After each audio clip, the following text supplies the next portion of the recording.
What's up, story lovers? Welcome to Harry What Ifs.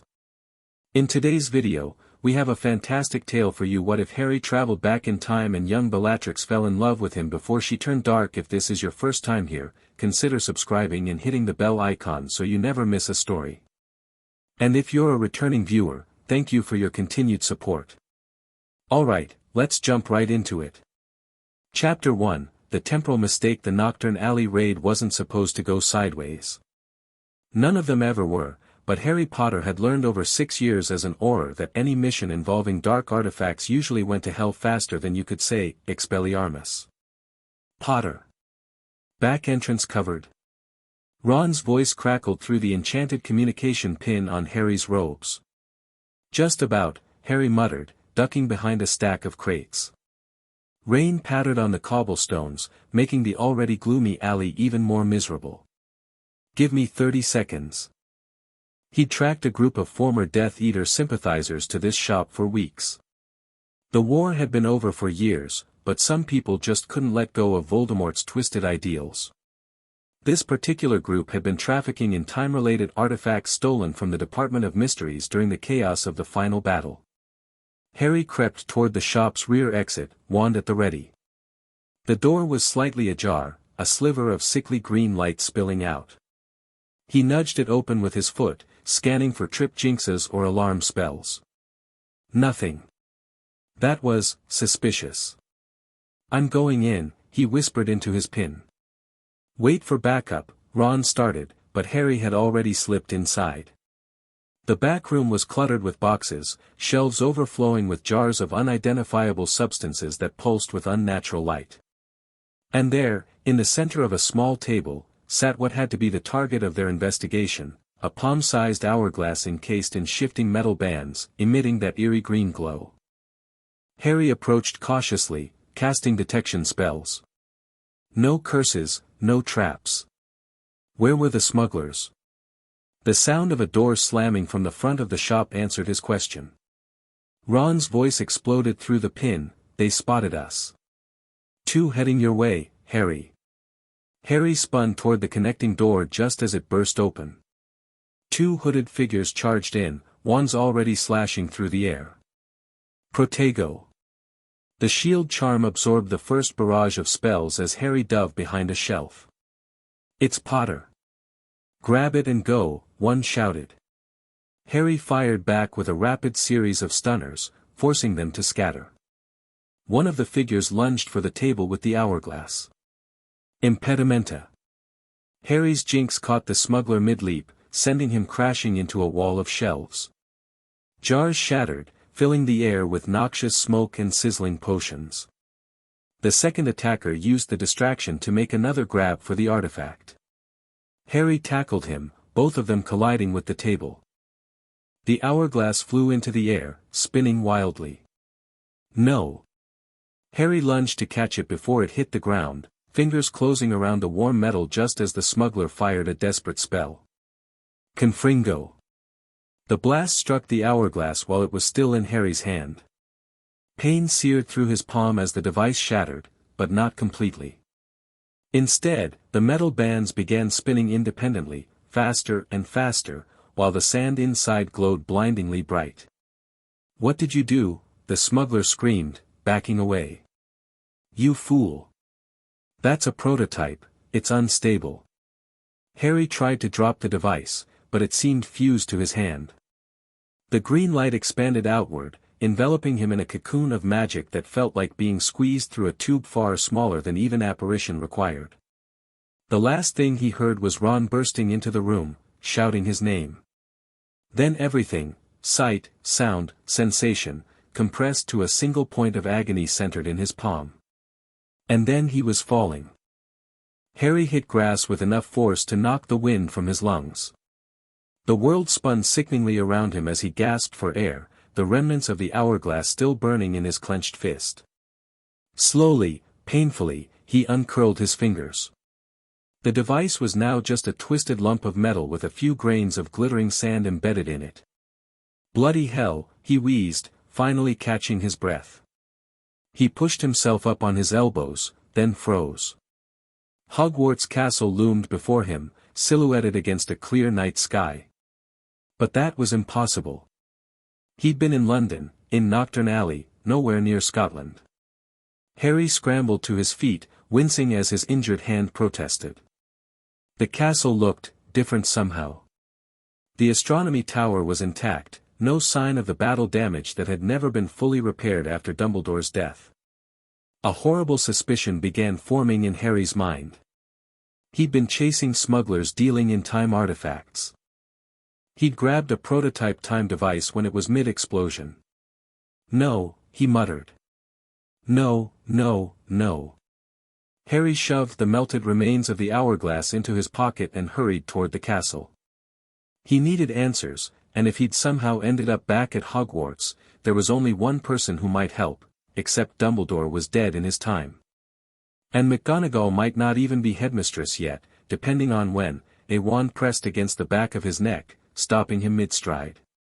"Identify yourself," commanded a crisp, familiar voice that sent a shock through Harry's system. "What business do you have at Hogwarts at this hour?" Harry slowly raised his hands. "Professor McGonagall." The wand dug deeper. "How do you know my name?" Harry's heart pounded. She sounded younger, her Scottish brogue slightly stronger. "I'm not here to cause trouble. I need to see Professor Dumbledore immediately. It's an emergency. Turn around." Slowly. Harry complied. The woman before him was unmistakably Minerva McGonagall, but decades younger, perhaps in her 30s or early 40s. Her black hair showed no traces of gray, her face fewer lines, but her eyes were just as sharp as ever. "I've never seen you before," she said, wand unwavering. "Yet you wear aura robes and know my name. Explain yourself." Harry's mind raced. "My name is Harry Evans." The lie came instinctively, using his mother's maiden name. "I'm an auror, as you can see. I've been tracking dangerous dark artifacts, and one activated. I believe it sent me through time." McGonagall's eyes narrowed. "A time turner?" "Something similar, but more powerful. The device is destroyed now, but I need Professor Dumbledore's help to get back where I belong." She studied him for a long moment, then gestured with her wand. "Your wand, please. Handle first." Harry hesitated only briefly before offering her his holly wand. McGonagall took it, then cast a complex charm that sent blue light spiraling around them both. "No concealment charms or disguises," she said, sounding marginally less suspicious. "Very well, Mr. Evans. I will escort you to the headmaster.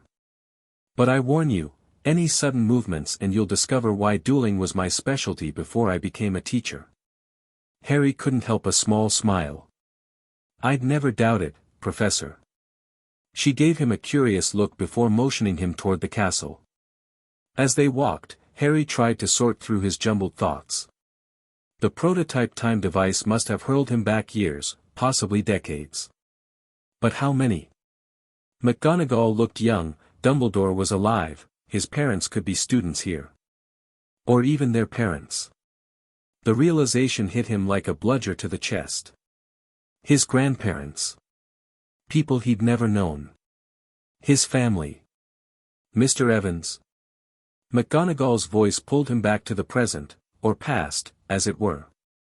"We're here." They stood before the familiar gargoyle guarding the headmaster's office.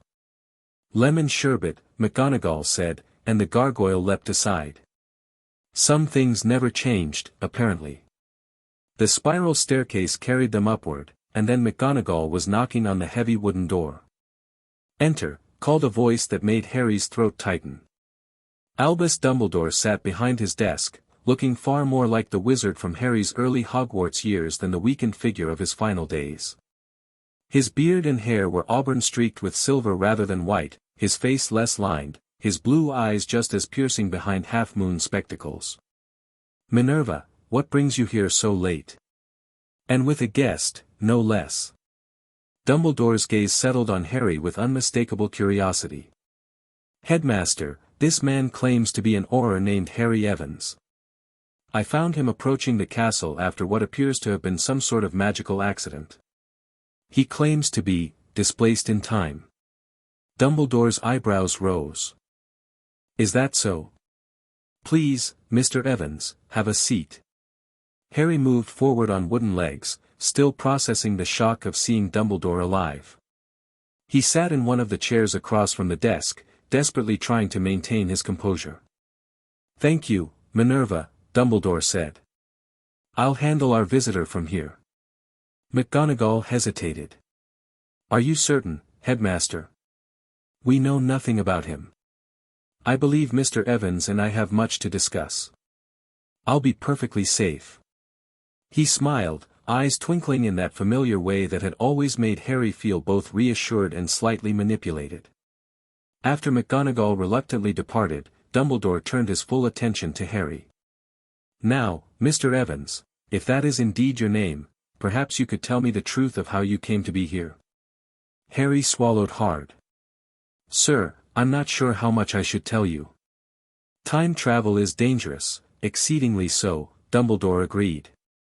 Yet here you are, wearing what appear to be official Auror robes of a design I've never seen, with knowledge of both myself and Professor McGonagall.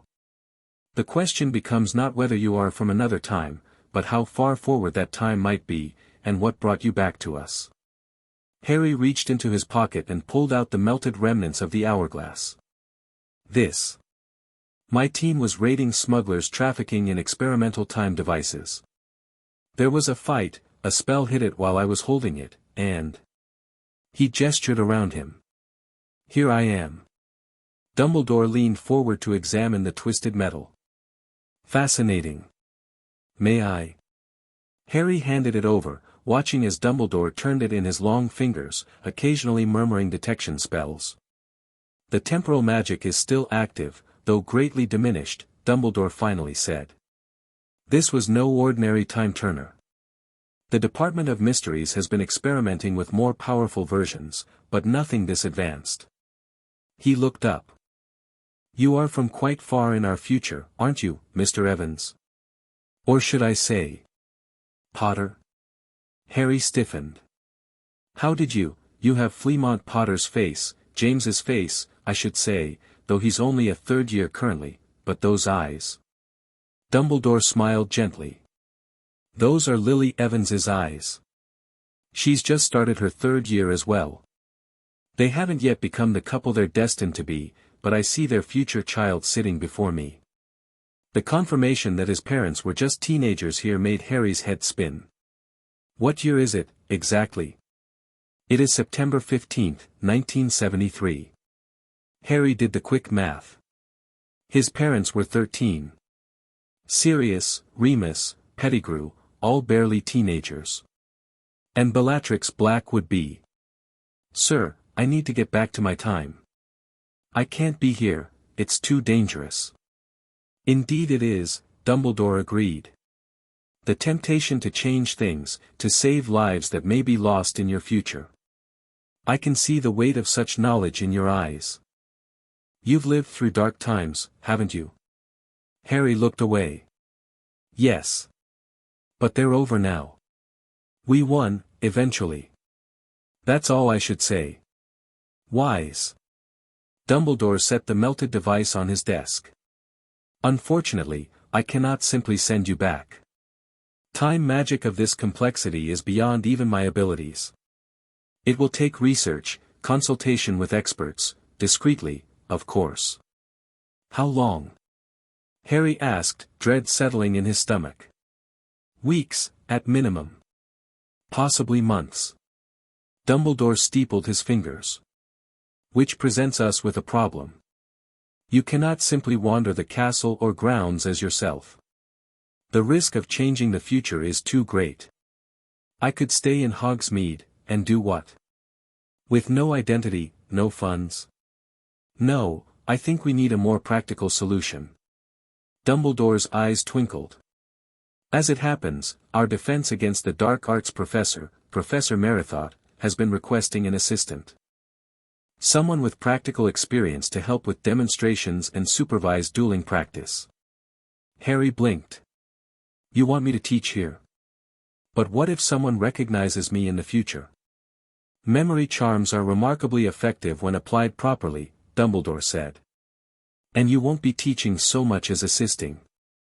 We'll alter your appearance enough to prevent any future recognition, a simple glamour to change your hair color and some of your facial features should suffice.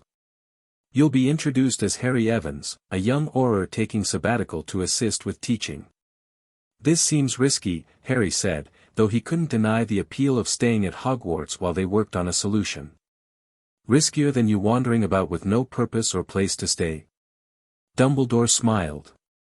Besides, I suspect keeping you occupied might prevent the temptation to interfere with history. Harry couldn't argue with that logic.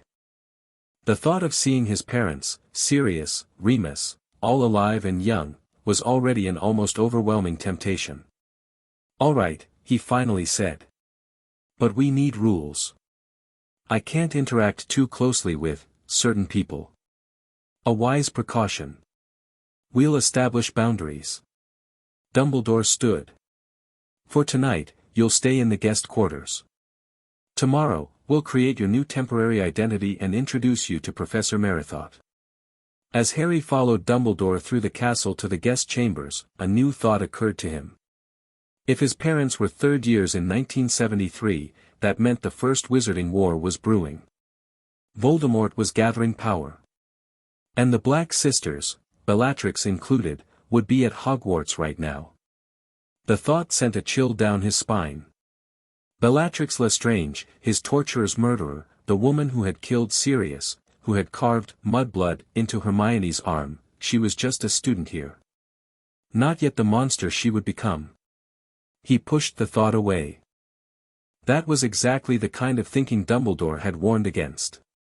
Students, attention please. Professor Merithot's voice carried across the defense classroom without needing magical amplification. As I mentioned last week, we are fortunate to have an Auror joining us this term to assist with practical demonstrations. Please welcome Mr. Harry Evans. Harry stood from his chair at the side of the classroom, feeling dozens of eyes turn to him. Dumbledore's glamour charms had turned his hair sandy brown and altered his facial structure slightly, enough that he no longer looked like James Potter's twin, though the green eyes remained. He'd also transfigured his Auror robes into more appropriate teaching attire. Thank you, Professor, Harry said. I'm looking forward to working with all of you.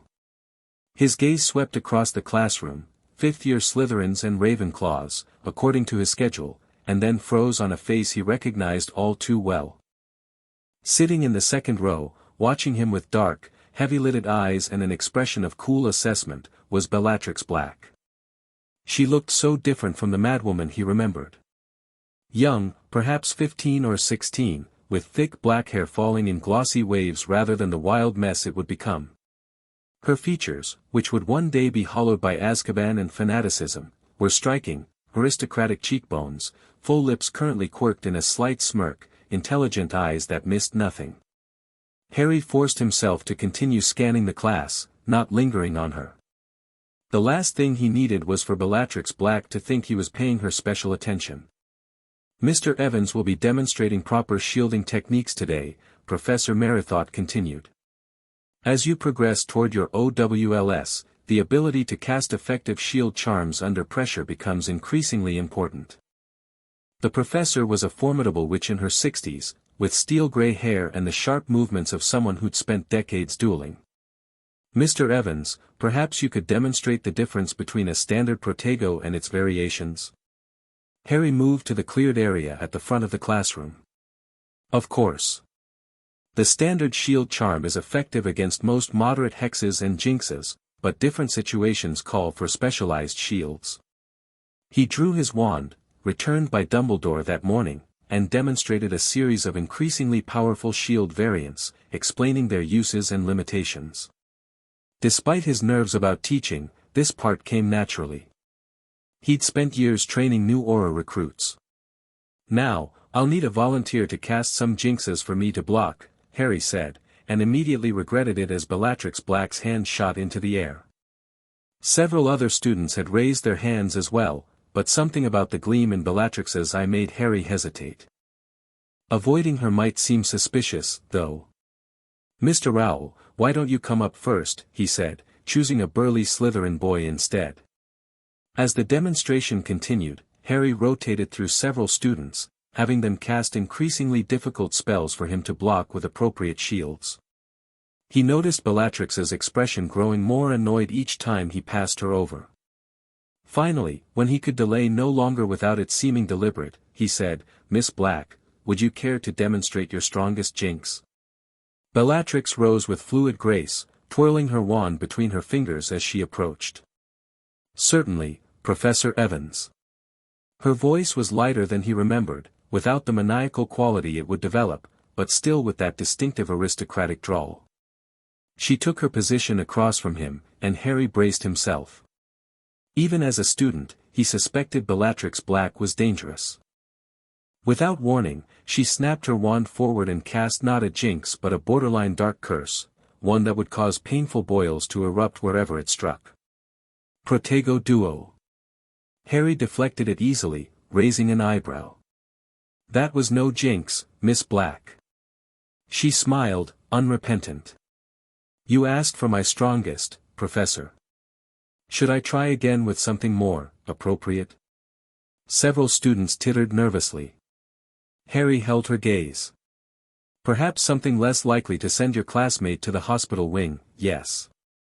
For the next few minutes, Bellatrix cast a series of increasingly creative hexes, all just within the boundaries of what might be acceptable in a classroom. Harry blocked each one, occasionally offering pointers on her form, which was already exceptional for her age. "Very good, Miss Black," he said when they finished. "Your casting speed is impressive. 5 points to Slytherin for your technique, though next time, please start with standard jinxes when asked." She gave a small, mocking curtsy before returning to her seat, and Harry could have sworn he saw a flicker of genuine respect in her eyes. Professor Merithought took over again, assigning the students to practice in pairs while Harry circulated to correct their form. He deliberately avoided spending too much time near Bellatrix, though he couldn't help noticing she was easily overpowering her Ravenclaw partner. After class, as the students filed out, Bellatrix lingered, apparently adjusting something in her bag. When the room had nearly emptied, she approached his desk. "Professor Evans," she said, her tone carefully modulated to sound respectful while her eyes remained challenging. "I was wondering if you could recommend any advanced texts on defensive magic. The library selection is lacking." Harry studied her, wondering what her real motive was. "The standard fifth-year curriculum should be sufficient for your OWLS, Miss Black." "I'm not interested in what's sufficient," she replied, a hint of impatience creeping into her voice. "I'm interested in mastery." That tracked with what he knew of her. Bellatrix had always been a formidable duelist, possibly the most skilled of Voldemort's followers. "I'll compile a list," he said cautiously. "Though I should warn you that advanced defensive magic requires discipline and restraint, not just power." Something flashed in her dark eyes, irritation, perhaps, or determination. "I'm capable of both, Professor. When properly motivated." Before Harry could respond, she turned and swept from the room, leaving him with the unsettling realization that he'd just agreed to help Bellatrix Black become an even more dangerous witch than she already was. The first 2 weeks at Hogwarts passed in a blur of teaching, research, and careful avoidance of his teenage parents. Harry had glimpsed James and Lily in the corridors several times, James already showing the mischievous streak he was famous for, Lily vibrant and studious. Each sighting left him with a hollow ache in his chest. Sirius had been even harder to see, so young and full of life, not yet marked by Azkaban and tragedy. Harry had nearly broken down the first time he'd spotted Sirius and Remus together, heads bent in conspiratorial whispers. He'd had to duck into an empty classroom to compose himself. But it was Bellatrix who proved most difficult to handle. Unlike his parents, whom he could reasonably avoid as they were third years, Bellatrix was in his fifth-year defense class and seemed to have developed a particular interest in him, or rather, in the knowledge he possessed. "The book list was adequate," she announced, cornering him after class one day.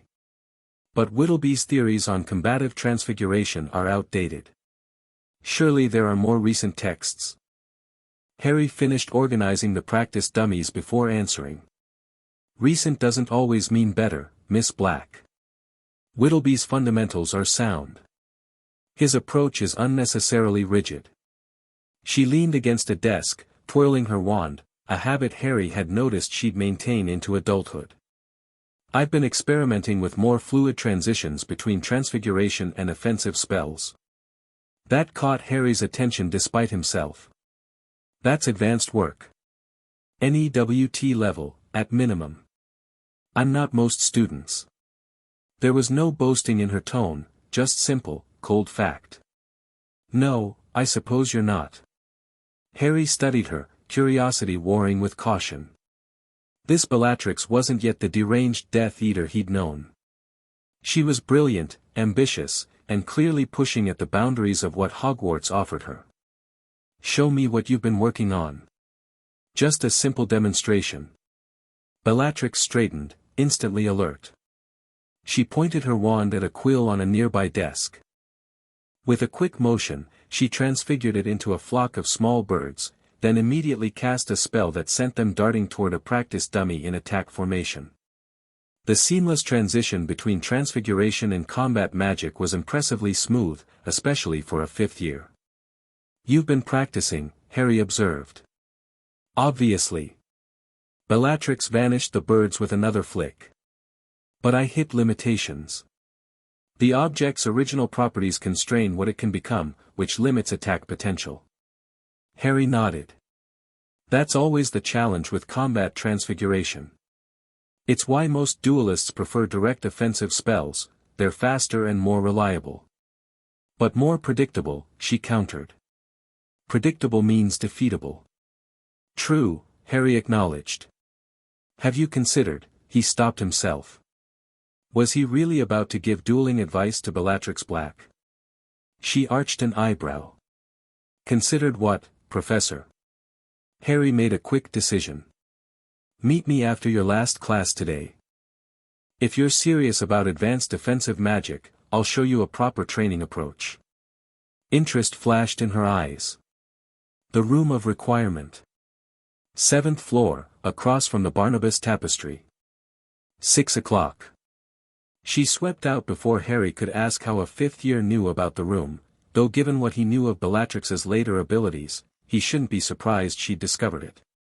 It wasn't until she'd gone that he questioned what he was doing.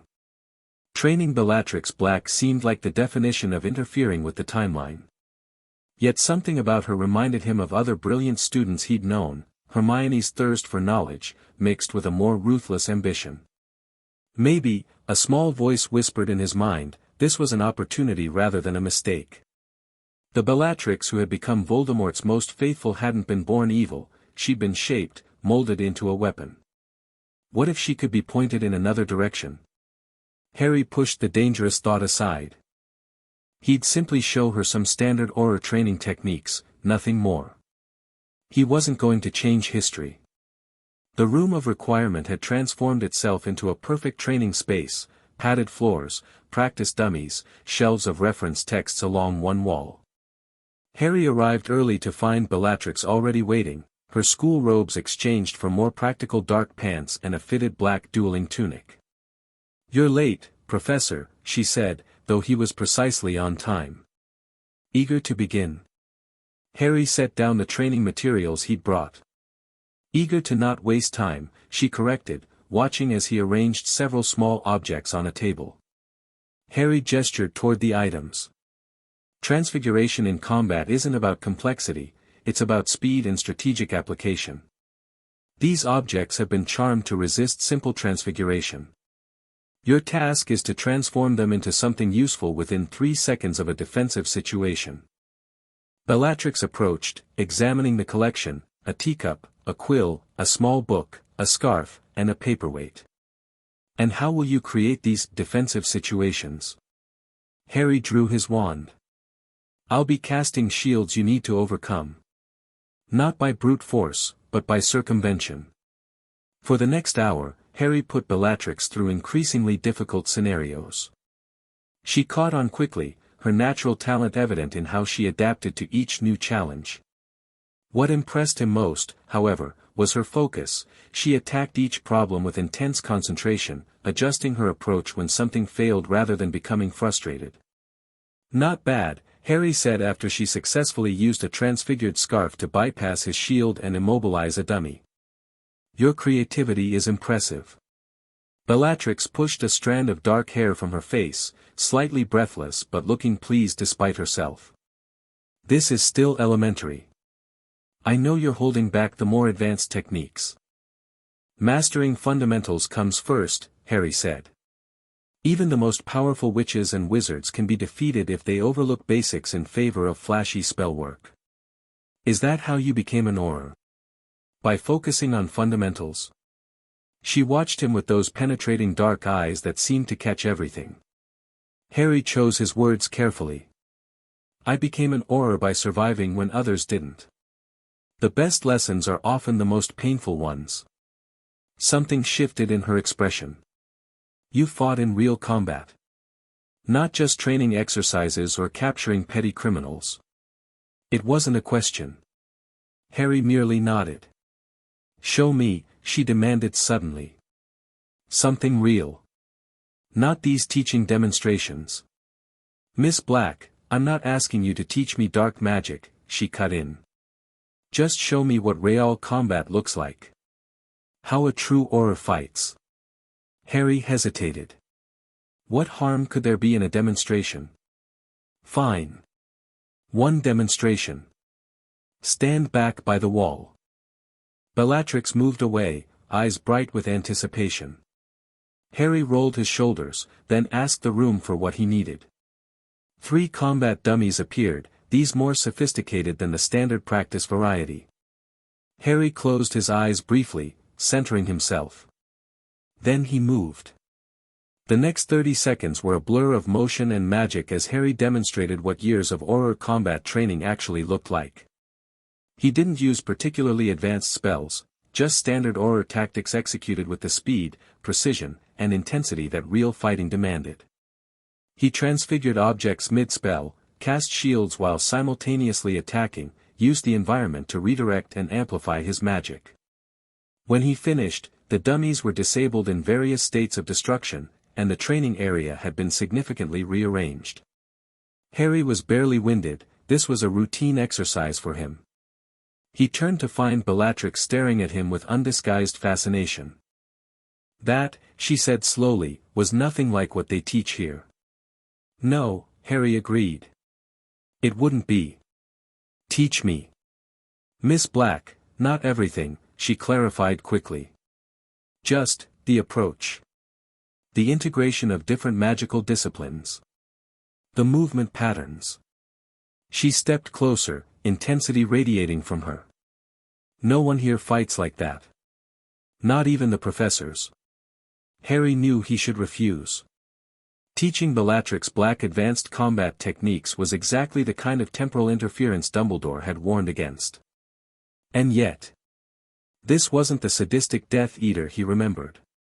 This was a brilliant, ambitious student who could become anything. The path to darkness still lay ahead of her, not behind. Once a week, he found himself saying, "Supervised practice only. And only if your regular coursework doesn't suffer." The smile that spread across her face was genuine, perhaps the first real smile he'd seen from her. It transformed her features, making her look her actual age rather than the hardened which she would become. "I won't disappoint you, Professor," she said, and for a moment, Harry wondered if he'd just made a terrible mistake or prevented one. The first Hogsmeade weekend of term arrived on a crisp October day. Harry had volunteered for chaperone duty, partly to escape the castle where he'd been spending too much time poring over temporal magic texts with limited success, and partly because Dumbledore had asked all staff to be vigilant. There had been concerning reports of increased Death Eater activity in Scotland. Though Voldemort operated more covertly in this era, his followers were beginning to make their presence known through disappearances and occasional attacks. Harry stationed himself near the 3 broomsticks, watching students move excitedly between shops. He'd spotted his father and the other marauders earlier, their heads bent together as they emerged from zonkos with suspicious bulges in their pockets. His mother had passed by with a group of Gryffindor girls, laughing at something one had said. It was surreal and painful in equal measure. Professor Evans. Harry turned to find a Slytherin fourth year, Regulus Black, approaching. The sight of Sirius's younger brother, who would die so young trying to destroy one of Voldemort's Horcruxes, made Harry's chest tighten. Mr. Black, he greeted neutrally. Enjoying your Hogsmeade visit? Yes, sir. My cousin asked me to give you this. Regulus handed over a folded note. She's at Tomes and Scrolls. Before Harry could respond, Regulus had melted back into the crowd. Harry unfolded the note to find Bellatrix's elegant handwriting, found something relevant to our discussions. Third aisle, Historical Combat Section. Harry frowned. They'd had only 2 training sessions since that first day, focusing on defensive fundamentals as he'd promised. What could be so urgent she'd send Regulus to fetch him? Curious despite himself, Harry made his way to the bookshop.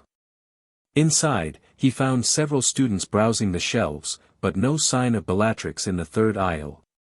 The historical combat section contained mostly outdated texts on magical warfare, nothing that seemed particularly relevant to their training sessions.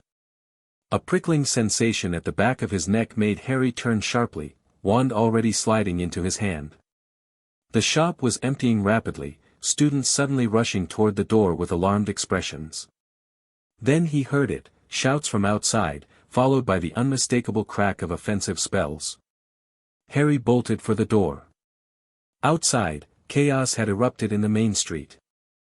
A group of hooded figures in dark robes, not yet wearing the skull masks that would become standard Death Eater attire, but unmistakable nonetheless, were firing spells into the crowd of panicking students and villagers. Back to the castle. Harry shouted to the nearest students. Now. 7th years, escort the younger students. He sprinted toward the attack, casting shield charms to protect fleeing students. Other professors were converging from different directions, McGonagall's distinctive tartan visible as she hurried from the direction of the post office, Flitwick's diminutive form already engaged in a duel with one of the attackers. Harry ducked a jet of purple light and returned fire, dropping one of the hooded figures with a well-placed stunner. Years of Auror training kicked in as he assessed the situation, 5 attackers, seemingly focused on causing chaos rather than targeting specific individuals. A scream from his left drew his attention. A group of students had been cornered against the wall of Honeydukes, one of the attackers advancing on them with his wand raised. Harry sprinted toward them, casting a powerful shield between the students and attacker just as a curse left the Death Eater's wand. The spell rebounded, forcing the hooded figure to dive aside. Get inside. Harry ordered the students, maintaining the shield as they scrambled through Honeydukes' door. The Death Eater snarled something and sent a barrage of curses at Harry, who deflected them with practiced ease. Within moments, he had disarmed and bound his opponent. A flash of distinctive black hair caught his eye, Bellatrix, moving with surprising speed and purpose not toward the castle but toward a narrow alley between shops. What was she doing? Harry started after her, then had to dodge as another curse flew past his ear. He spun to engage this new attacker, aware that Bellatrix had disappeared from view. This Death Eater was more skilled, forcing Harry to focus fully on the duel. They exchanged increasingly complex spells, neither gaining a clear advantage. Harry was about to shift tactics when a jet of red light struck his opponent from behind, sending them crumpling to the ground. Professor McGonagall lowered her wand. Mr. Evans. The students, most are heading back to the castle, Harry reported quickly. Professor Flitwick has engaged one by Scrivenshafts, and I've subdued another by Honeydukes. Horace and Pomona are securing the path back to Hogwarts, McGonagall said. We need to sweep for any remaining students before, a scream cut through the air, coming from the alley where Harry had seen Bellatrix disappear. Go. McGonagall urged. I'll check the main street. Harry raced toward the sound. The alley was narrow and shadowed, curving behind the shops toward a less frequented part of the village. As he rounded the bend, he came upon a scene that made his blood freeze. Bellatrix Black was backed against a wall, her wand hand bleeding profusely. Before her stood two hooded figures, one holding her wand, the other pointing his own at her throat. "Your father sends his regards, little cousin," the second figure was saying in a voice that sounded disturbingly familiar. "He's quite interested in your progress at school. As is our mutual friend. Rodolphus," Bellatrix spat, eyes blazing with fury rather than fear despite her vulnerable position. "I should have known you'd be too cowardly to approach me directly." The name hit Harry like a physical blow. Rodolphus Lestrange, Bellatrix's future husband and fellow Death Eater. He looked to be in his early 20s here, already involved in Voldemort's circle. "Cowardly? I call it strategic," Rodolphus replied. "Now, shall we continue our discussion somewhere more private? Our lord is most interested in meeting the eldest black daughter." Harry had heard enough. "Expelliarmus!" he shouted, putting enough force behind the spell to send both men's wands flying and knock them back several steps. Bellatrix didn't waste the opportunity. Despite her injured hand, she lunged forward, snatching her wand from the ground where it had fallen, and immediately cast a vicious cutting hex at Rodolphus. The older wizard howled as the spell slashed across his chest.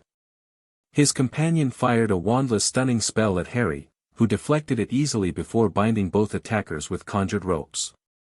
"Miss Black. Are you all right?" Harry moved to Bellatrix's side. She was breathing heavily, blood still dripping from her hand, her face pale but composed. "I'm fine. They were waiting for me. Knew I'd come this way." "How?" Harry demanded, performing a quick healing charm on her injured hand. It wouldn't fully repair the damage, she'd need Madame Pomfrey for that, but it stopped the bleeding. Bellatrix's dark eyes flicked to the bound men. "Family connections. Rodolphus was supposed to meet me to deliver a message from my father." Her expression hardened. "I didn't expect him to bring company or try to abduct me." Harry frowned. That didn't match the note Regulus had delivered. "Your cousin said you were at the bookshop." "Regulus?" Confusion crossed her face. "I haven't seen him today." Pieces clicked together in Harry's mind. "They used your cousin to lure me away so they could get to you." Bellatrix's eyes widened slightly as she processed this. "But why target you specifically?" "Questions better asked back at the castle," Harry said firmly, aware that they were still vulnerable. "Can you walk?" She straightened, pride overtaking pain. "Of course." McGonagall arrived moments later, her expression grave as she took in the scene. "More of them. Mr. Evans, escort Miss Black back to the castle immediately. Aurors are on their way to deal with these individuals." As they made their way back toward Hogwarts, joining the stream of students being shepherded by other professors, Bellatrix remained unusually quiet. "Why would they target you?" Harry asked softly, ensuring no other students could overhear. Bellatrix's expression closed off. "Family politics, Professor. Nothing more." But Harry knew better. This had been Voldemort's first attempt to recruit her, or perhaps to force her into his service if recruitment failed. The timeline was proceeding as it should, pushing Bellatrix toward her dark future. Except Harry had interfered. He'd prevented her abduction, possibly altering the course of events that would lead her to become Voldemort's most devoted follower. What did that mean for the future, for his future?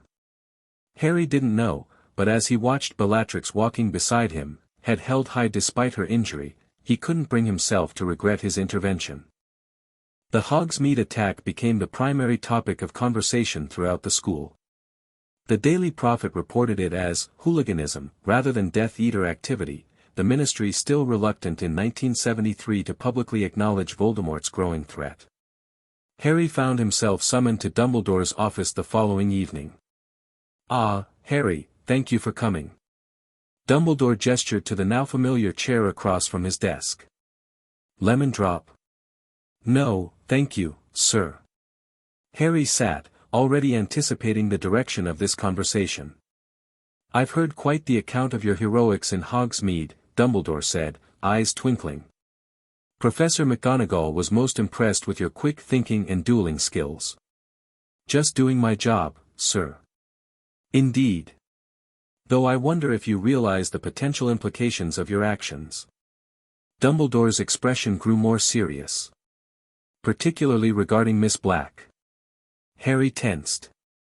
I couldn't stand by and let them take her. Of course not. No teacher would. Dumbledore studied him. But I must ask if you're aware of Miss Black's significance in your timeline. Harry's jaw tightened. I am. I see. Dumbledore stroked his beard thoughtfully.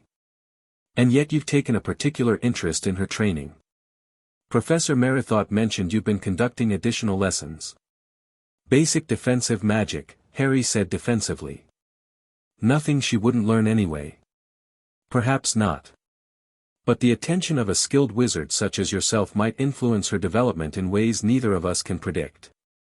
Dumbledore's gaze was penetrating. The question becomes whether such influence is interference we can afford. Harry leaned forward. Sir, with respect, I've seen what Bellatrix becomes in my time. She's not that person yet. She's brilliant, ambitious, yes, with a cruel streak, I won't deny that, but not yet the monster I knew. He hesitated, then decided to speak his mind fully. What if her fate isn't fixed? What if the right influence could change her path? Dumbledore sighed, looking suddenly older. The temptation to change the past is perhaps the most dangerous aspect of time travel, Harry. We cannot know how one alteration might ripple forward, potentially creating a future worse than the one you left. Or better, Harry countered. You don't know what she becomes, what she does. I do. And yet, by your own presence here, events are already unfolding differently. Dumbledore gestured to a silver instrument on his desk, which puffed small rings of smoke in complex patterns. My research into your temporal displacement continues. I believe we may have a solution within a few months, a ritual to send you forward to your precise time. Harry blinked, surprised by this news. That's good. Indeed. Which means your time here is limited, and so too would be any influence you might have on Miss Black or others. Dumbledore rose, moving to his window. I will not forbid you from continuing her training, Harry. But I caution you to consider carefully whether you wish to form connections that must inevitably be severed, and whether those connections might do more harm than good when you depart. The implication was clear, getting close to Bellatrix, only to disappear, might push her further toward darkness rather than away from it. I understand, sir, Harry said quietly. I'll be careful. As he left Dumbledore's office, Harry found himself torn. The rational part of him knew the headmaster was right, meddling with time was dangerous, and his attachment to the idea of saving Bellatrix was likely naive. Yet another part of him couldn't help wondering if his unexpected presence here was fate rather than accident. What if he was meant to change things? Lost in thought, he nearly collided with someone rounding the corner. Professor Evans, Bellatrix said, straightening her robes. Just the person I was looking for. She looked fully recovered from the Hogsmeade incident, though Harry noticed she still held her previously injured hand slightly carefully. Miss Black. Shouldn't you be at dinner? I've already eaten. She glanced around to ensure they were alone. I wanted to thank you properly. For what you did in Hogsmeade. Harry was taken aback. Gratitude wasn't something he associated with Bellatrix Black. Anyone would have done the same. No, she said firmly. They wouldn't have. Most professors would have stunned me along with Lestrange and his friend, assuming I was involved somehow. A shadow crossed her face. Being a Black means people always expect the worst. The bitterness in her voice was genuine, Harry realized. People shouldn't judge based on family names. She gave him an odd look. That's Not a common perspective in Wizarding Britain, Professor. Perhaps it should be, Harry said. Then, against his better judgment, he added, are we still meeting tomorrow evening for training? Bellatrix's expression shifted to determination. Absolutely. After what happened, I need to be better prepared. Next time, I won't be caught off guard. As she walked away, Harry considered Dumbledore's warning again. Was he helping Bellatrix defend herself, or was he helping create the formidable duelist who would one day become Voldemort's deadliest weapon? The line between changing the future and fulfilling it had never felt so blurry. Their training sessions intensified after the Hogsmeade incident. Bellatrix approached each lesson with renewed focus, pushing herself harder and demanding more advanced techniques. Harry found himself increasingly impressed by her natural talent and work ethic. Again, she insisted after failing to counter a particularly complex shielding sequence. Sweat plastered strands of black hair to her forehead, but her eyes remained fiercely determined. We've been at this for 2 hours, Harry said. That's enough for today. I almost had it that time. Yes, and you'll have it completely next time. Harry lowered his wand. Exhausting yourself won't help your progress. Bellatrix reluctantly stowed her wand, using a quick charm to dry the perspiration from her face. How long did it take you to master that counter? Weeks, Harry admitted. You're picking it up much faster than I did. A pleased expression flitted across her features before she controlled it. Who taught you? Your aura instructor. Harry paused, weighing how much to reveal. I had many teachers. Some better than others. That's not an answer. Bellatrix studied him with that penetrating gaze. You know, there are rumors about you among the students. Harry tensed slightly. What kind of rumors? That you appeared out of nowhere. That Dumbledore invented your background. She stepped closer.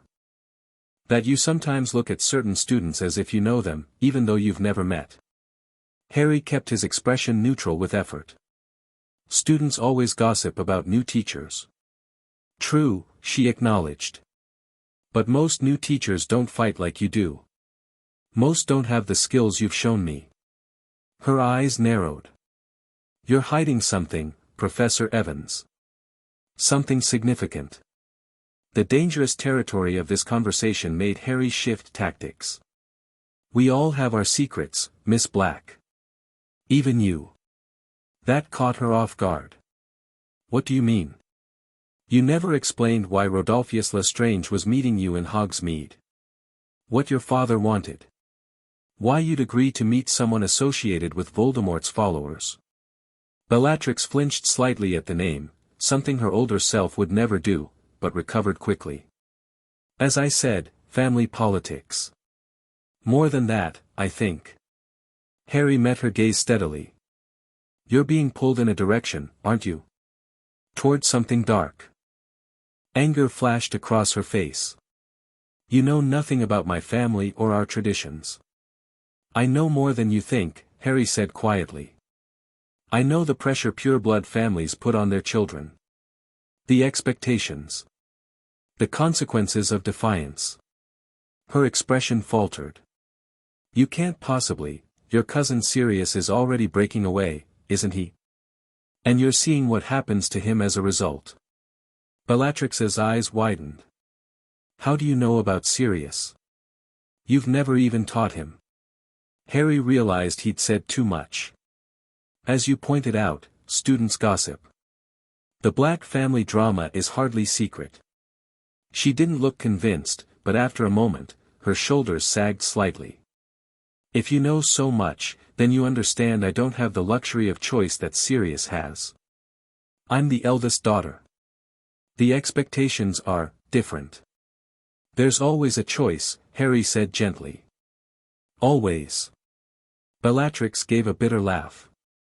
Says the half-blood with no family name to uphold. Harry's eyebrows rose. What makes you think I'm a half-blood? She waved dismissively. Evans isn't a wizarding name. And you don't carry yourself like someone raised in pure-blood tradition. She gave him an appraising look. Not that it matters to me. Power and skill are what count, not blood status. That surprised Harry. The Bellatrix he remembered had been fanatically devoted to blood purity. That's not a common perspective in pure-blood circles. She smirked. I contain multitudes, Professor Evans. The unexpected humor made Harry smile despite himself. Apparently so, Miss Black.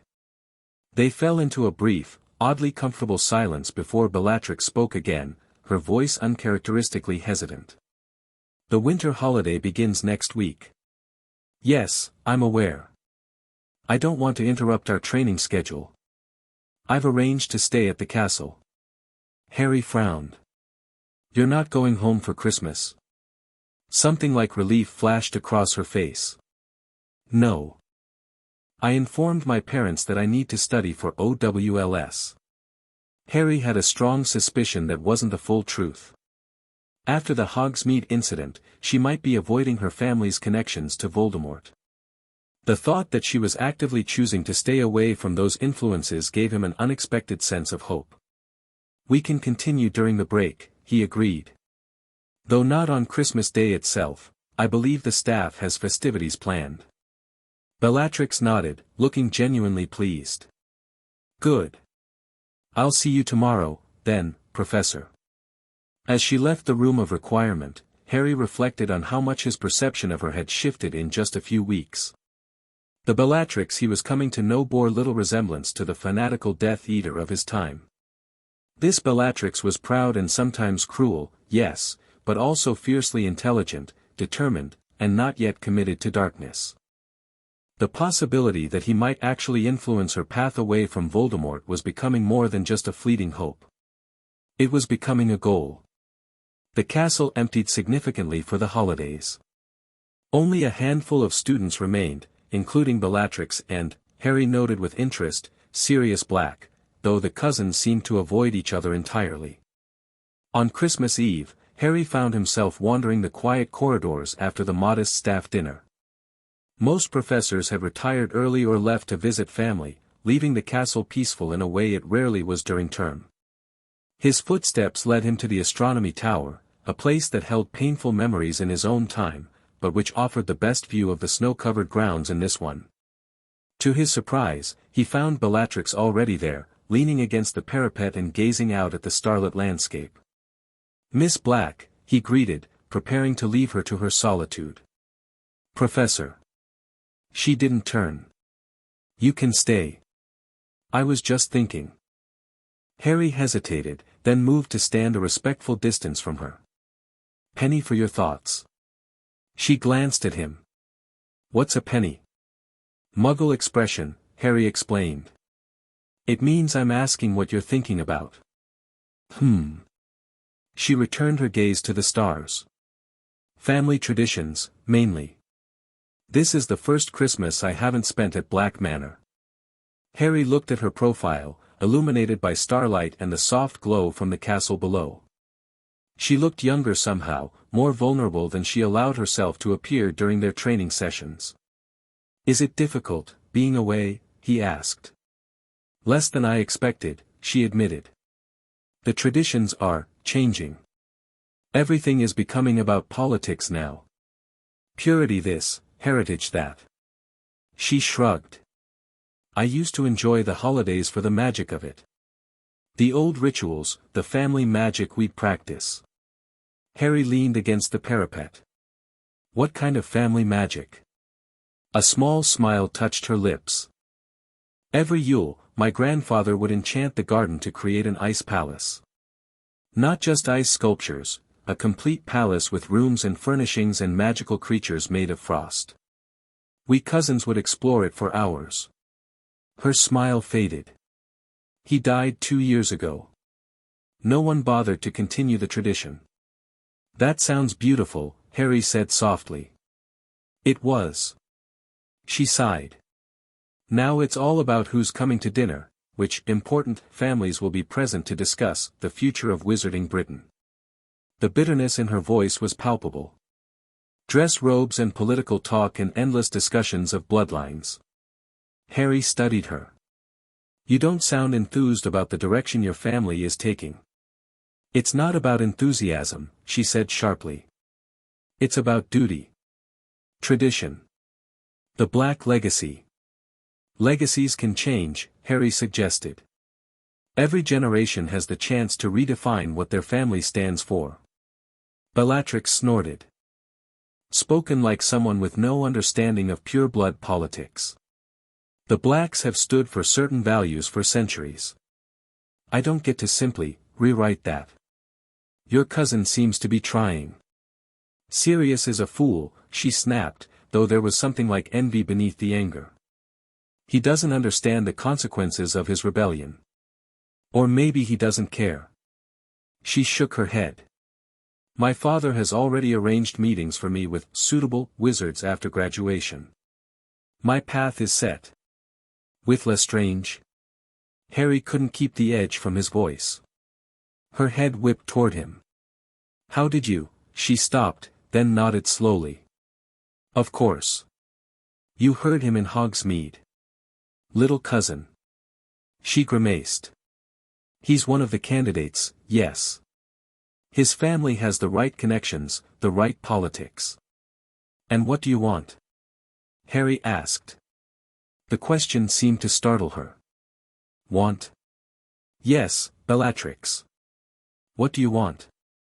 Not your family. You. She blinked at his use of her first name, then turned back to the stars, silent for so long that Harry thought she might not answer. Power, she finally said. Not the kind that comes from marriage alliances or family connections. Real power. Magical mastery. The respect that comes from ability, not bloodline. She glanced at him. That's what I admire about your teaching. You never talk about connections or politics. Just skill and knowledge and discipline. Harry felt an unexpected warmth at her words. That's what matters in the real world. When spells are flying, no one cares who your grandparents were. Exactly. Bellatrix's expression became animated. But try telling that to my parents. Or any of the important visitors they parade through our home. Like Tom Riddle? Harry asked, unable to stop himself. Bellatrix froze. How do you know that name? She whispered. Too late, Harry realized his mistake. Voldemort's birth name wasn't common knowledge in this era, certainly not something a visiting Auror should know. I've encountered his followers during my work, Harry said carefully. Investigated his background. Bellatrix's eyes narrowed. He visited last summer. My father was deferential. I'd never seen him like that with anyone. She hesitated. Riddle wanted to speak with me privately. About my potential. Harry's pulse quickened. And I found him fascinating, she admitted. Brilliant. Powerful. He spoke about magic in ways I'd never heard before, ancient magics, forgotten arts.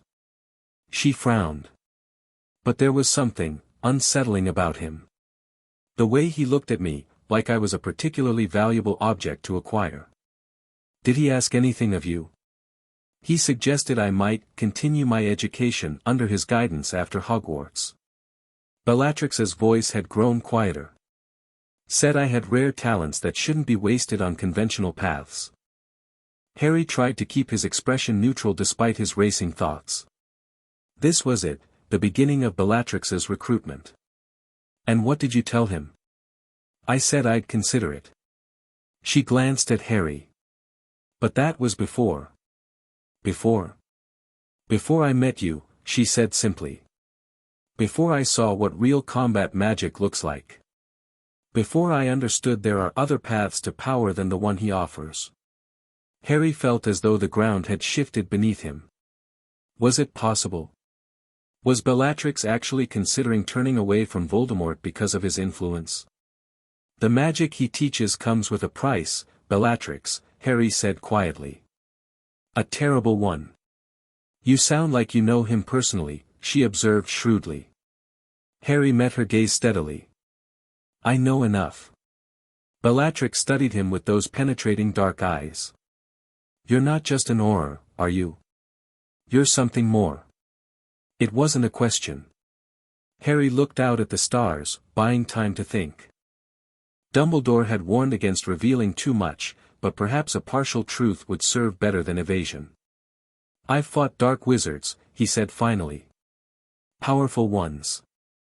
I've seen what happens to those who follow them, who embrace that kind of magic. It destroys them from within, twists them into something they never meant to become.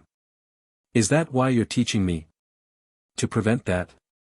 There was no accusation in her voice, only curiosity. I'm teaching you because you have extraordinary potential, Harry said honestly. And yes, because I believe that potential deserves better than to become someone else's weapon. A long silence fell between them, broken only by the distant hooting of owls and the soft whisper of snow falling. I should return to my dormitory, Bellatrix finally said, straightening. It's getting late.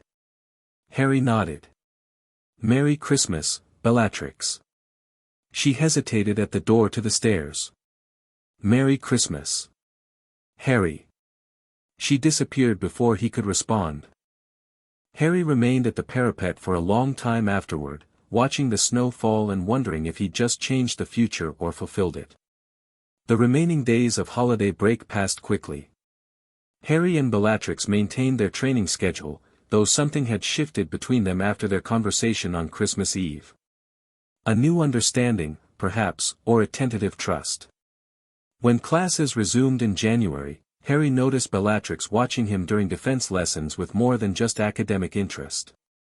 The occasional brushes of their hands when she handed in assignments, the way she lingered after class to ask questions that could have waited until their private sessions, it all suggested a development he hadn't anticipated and wasn't sure how to address.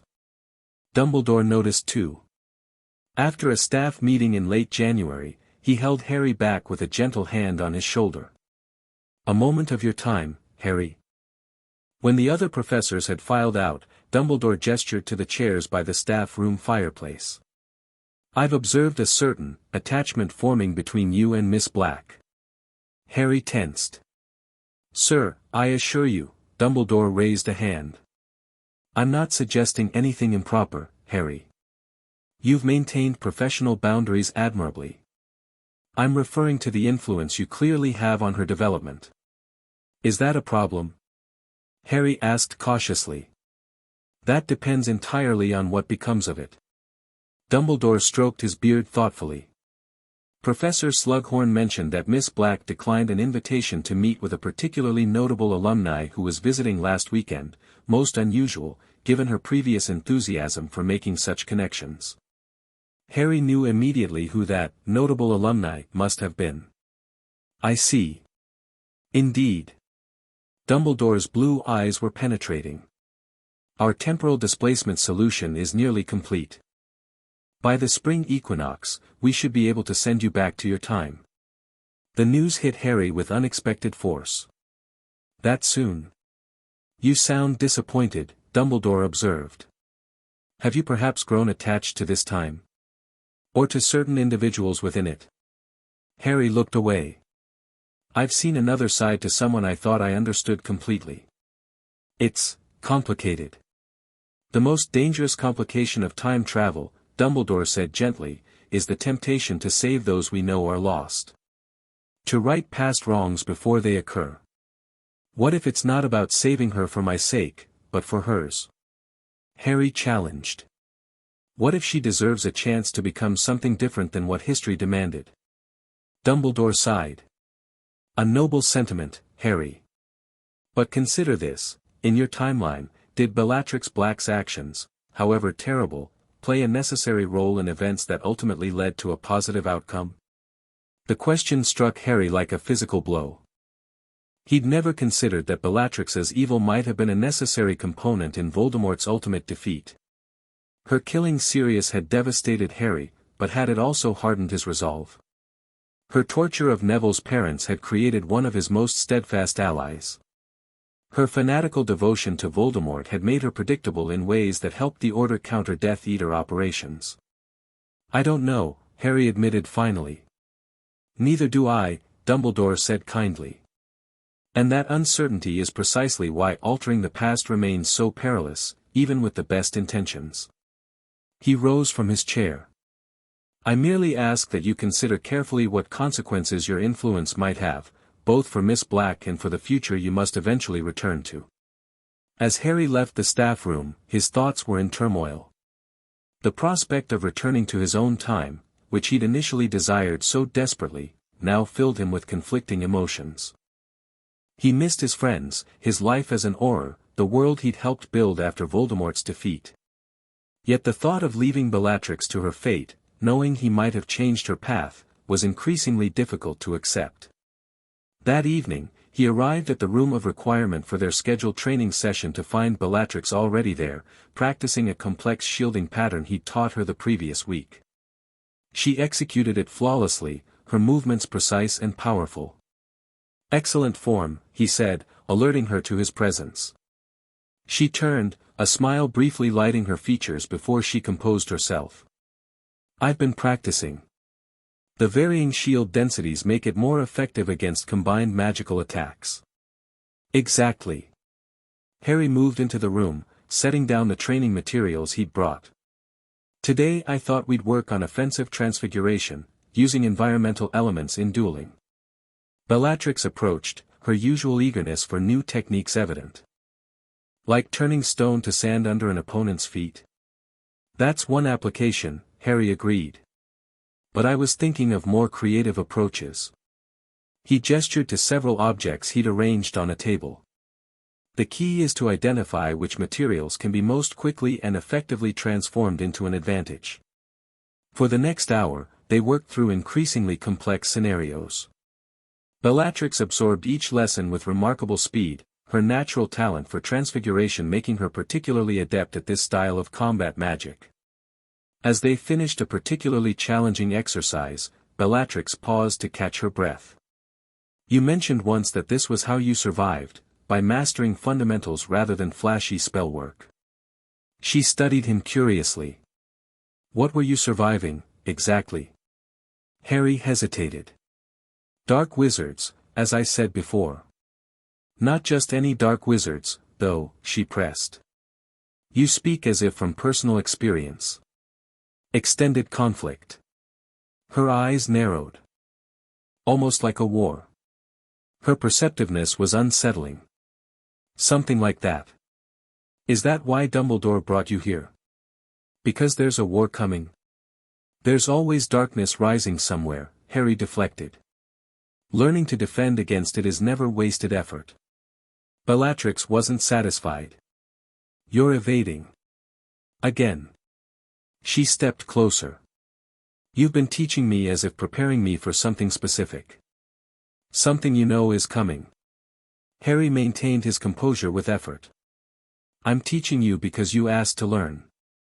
"At first, perhaps." She set her wand down on the table, a gesture of trust that surprised him. "But it's more than that now, isn't it? You're trying to save me from something." The directness of her statement caught Harry off guard. "What makes you think that?"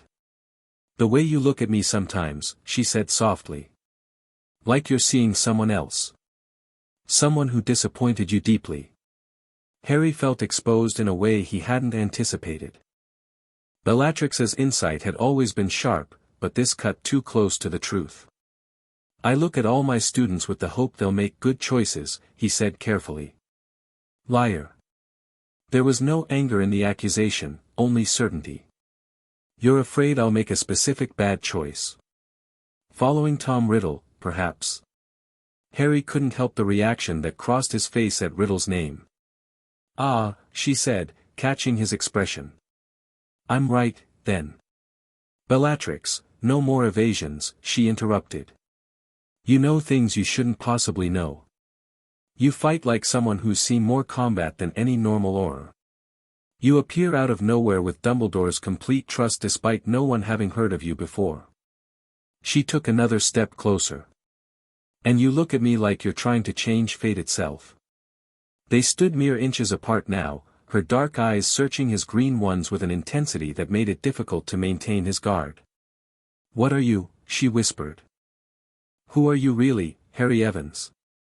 The moment balanced on a knife's edge. Harry knew he should step back, re-establish professional distance, deflect her questions again. But something in her gaze, the genuine need to understand, the hunger for truth, broke through his resolve. Someone who knows what you could become, he said quietly. Both the terrible and the magnificent possibilities. She didn't back away at his cryptic answer. And you want to influence which possibility wins out? Yes. Why? The question was simple but profound. Why me? Why do you care what happens to Bellatrix Black? Harry reached up, almost unconsciously, to brush a strand of hair from her face.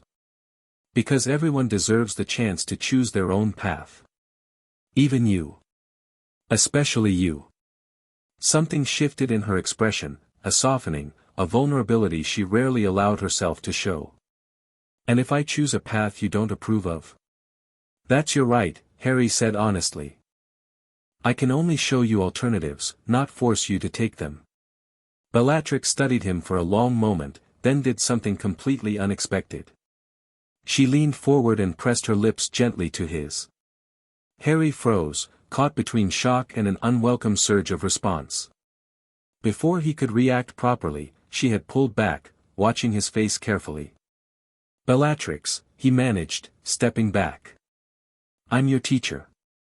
For how much longer? She asked shrewdly. I've seen you and Dumbledore talking. I know you're planning to leave soon. Harry stared at her.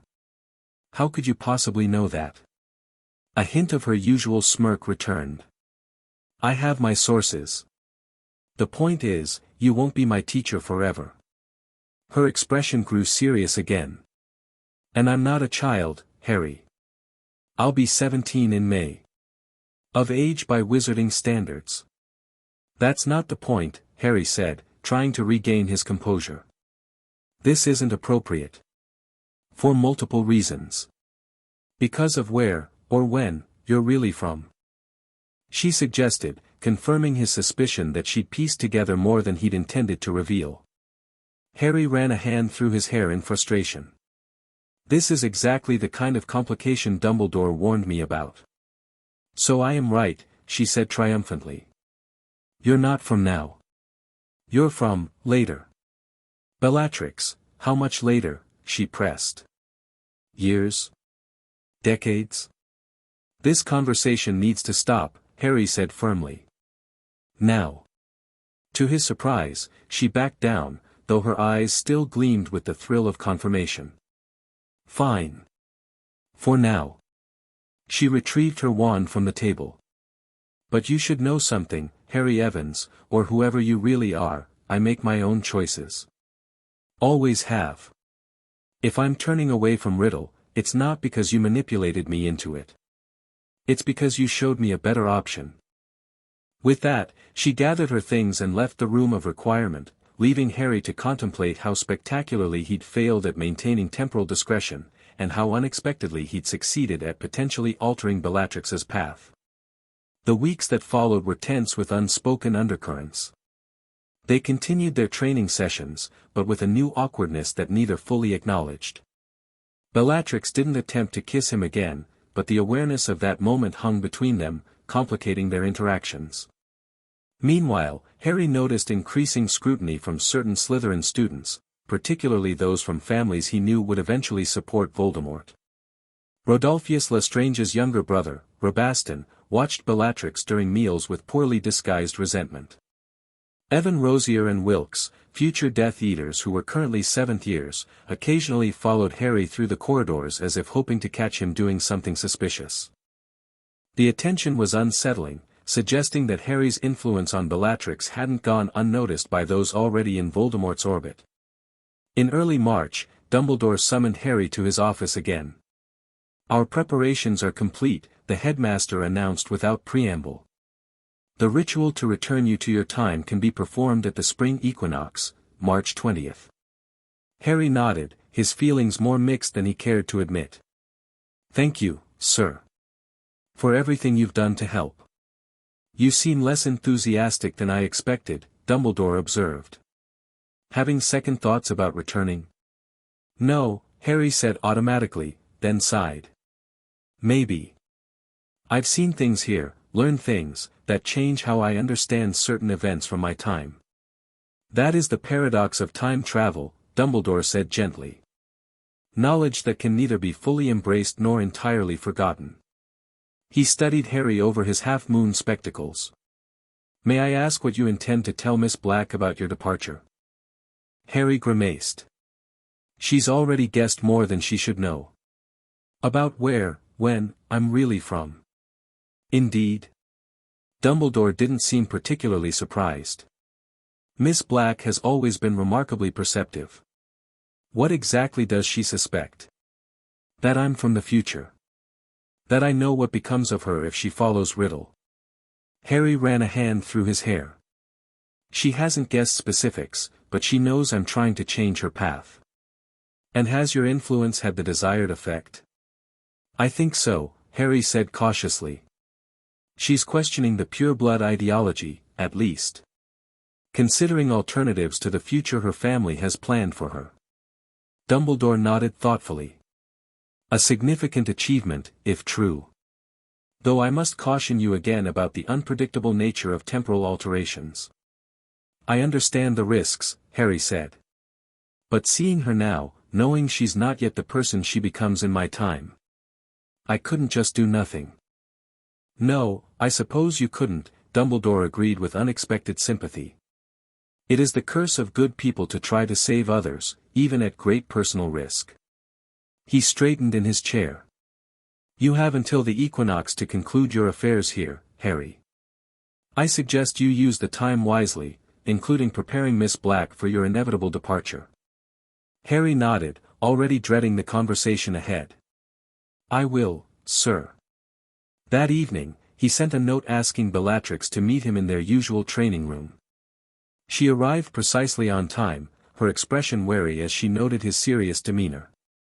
You're leaving, she said immediately, cutting to the heart of the matter. Harry blinked. How did you know? Your face.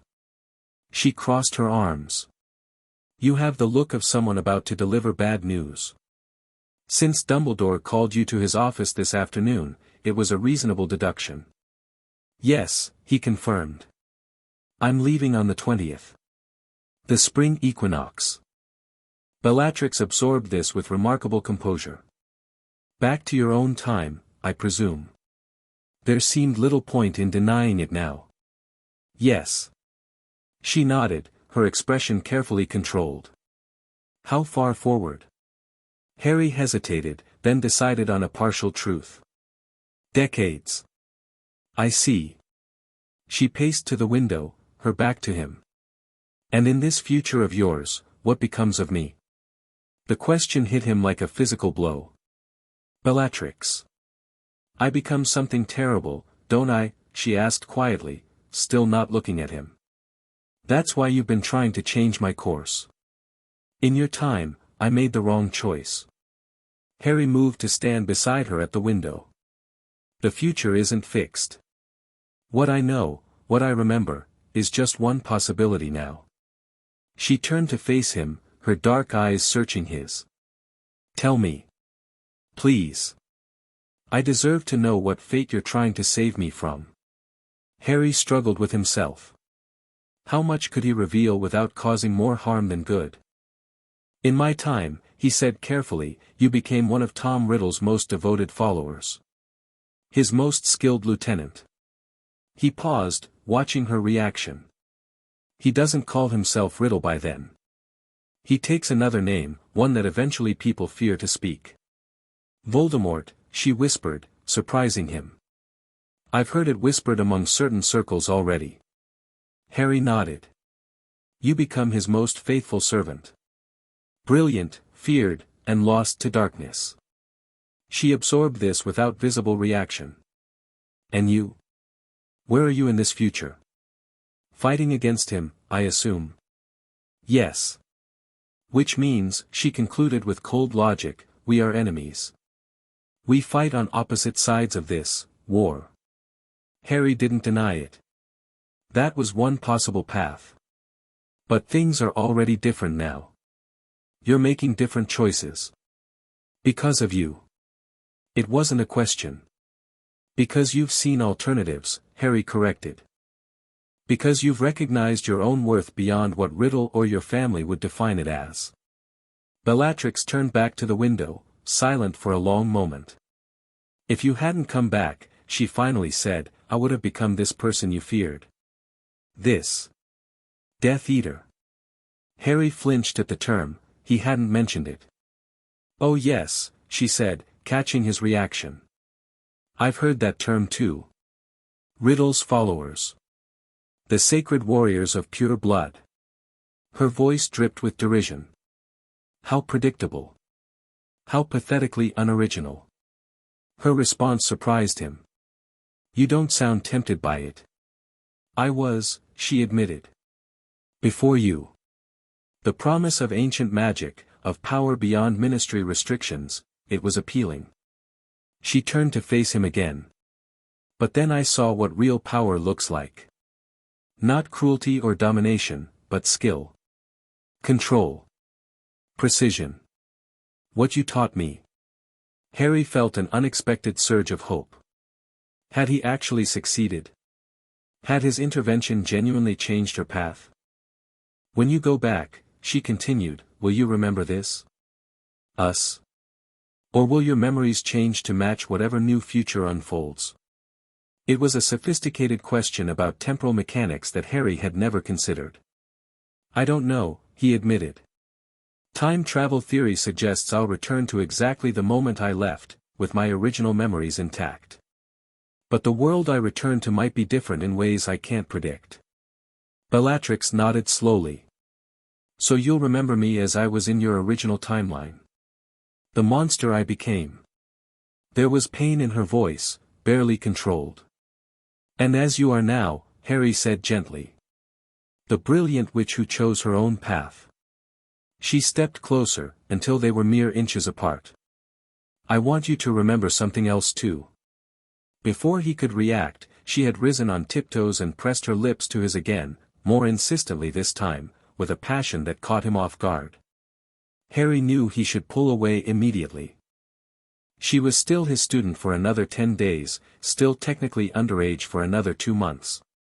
But the knowledge that he would never see her again, at least, not this version of her, weakened his resolve.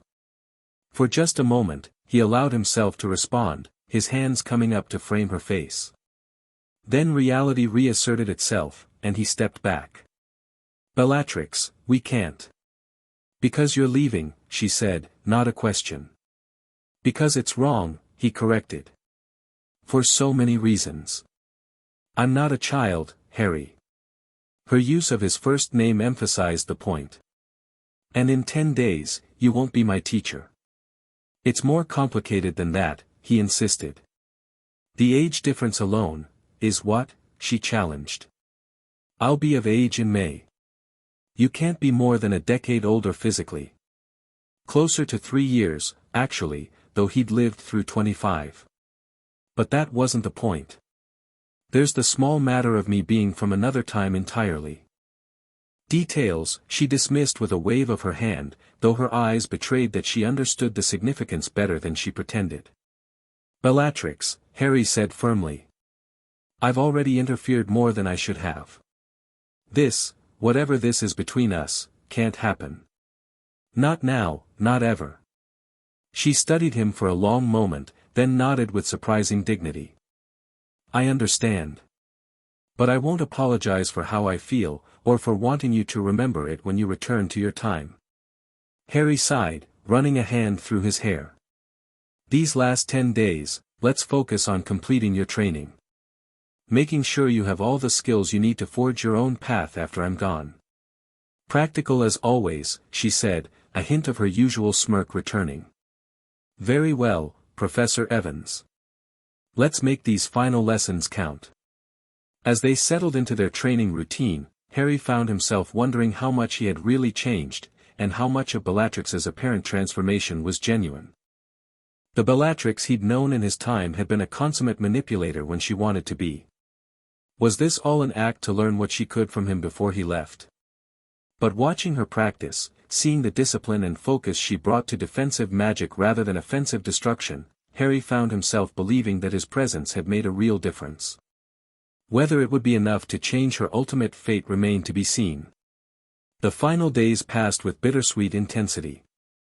Harry and Bellatrix trained longer and harder than ever, cramming as much knowledge into their remaining sessions as possible. He taught her everything he ethically could, advanced shielding techniques, aura-level defense strategies, even some of the specialized counter-curses he'd developed during the war. On their final evening together, the night before the equinox, they finished a particularly grueling practice session in exhausted silence. "That's enough for tonight," Harry said, checking his watch. "You should get some rest." Bellatrix nodded, wiping sweat from her forehead. "So this is it, then. Our last lesson." "Yes."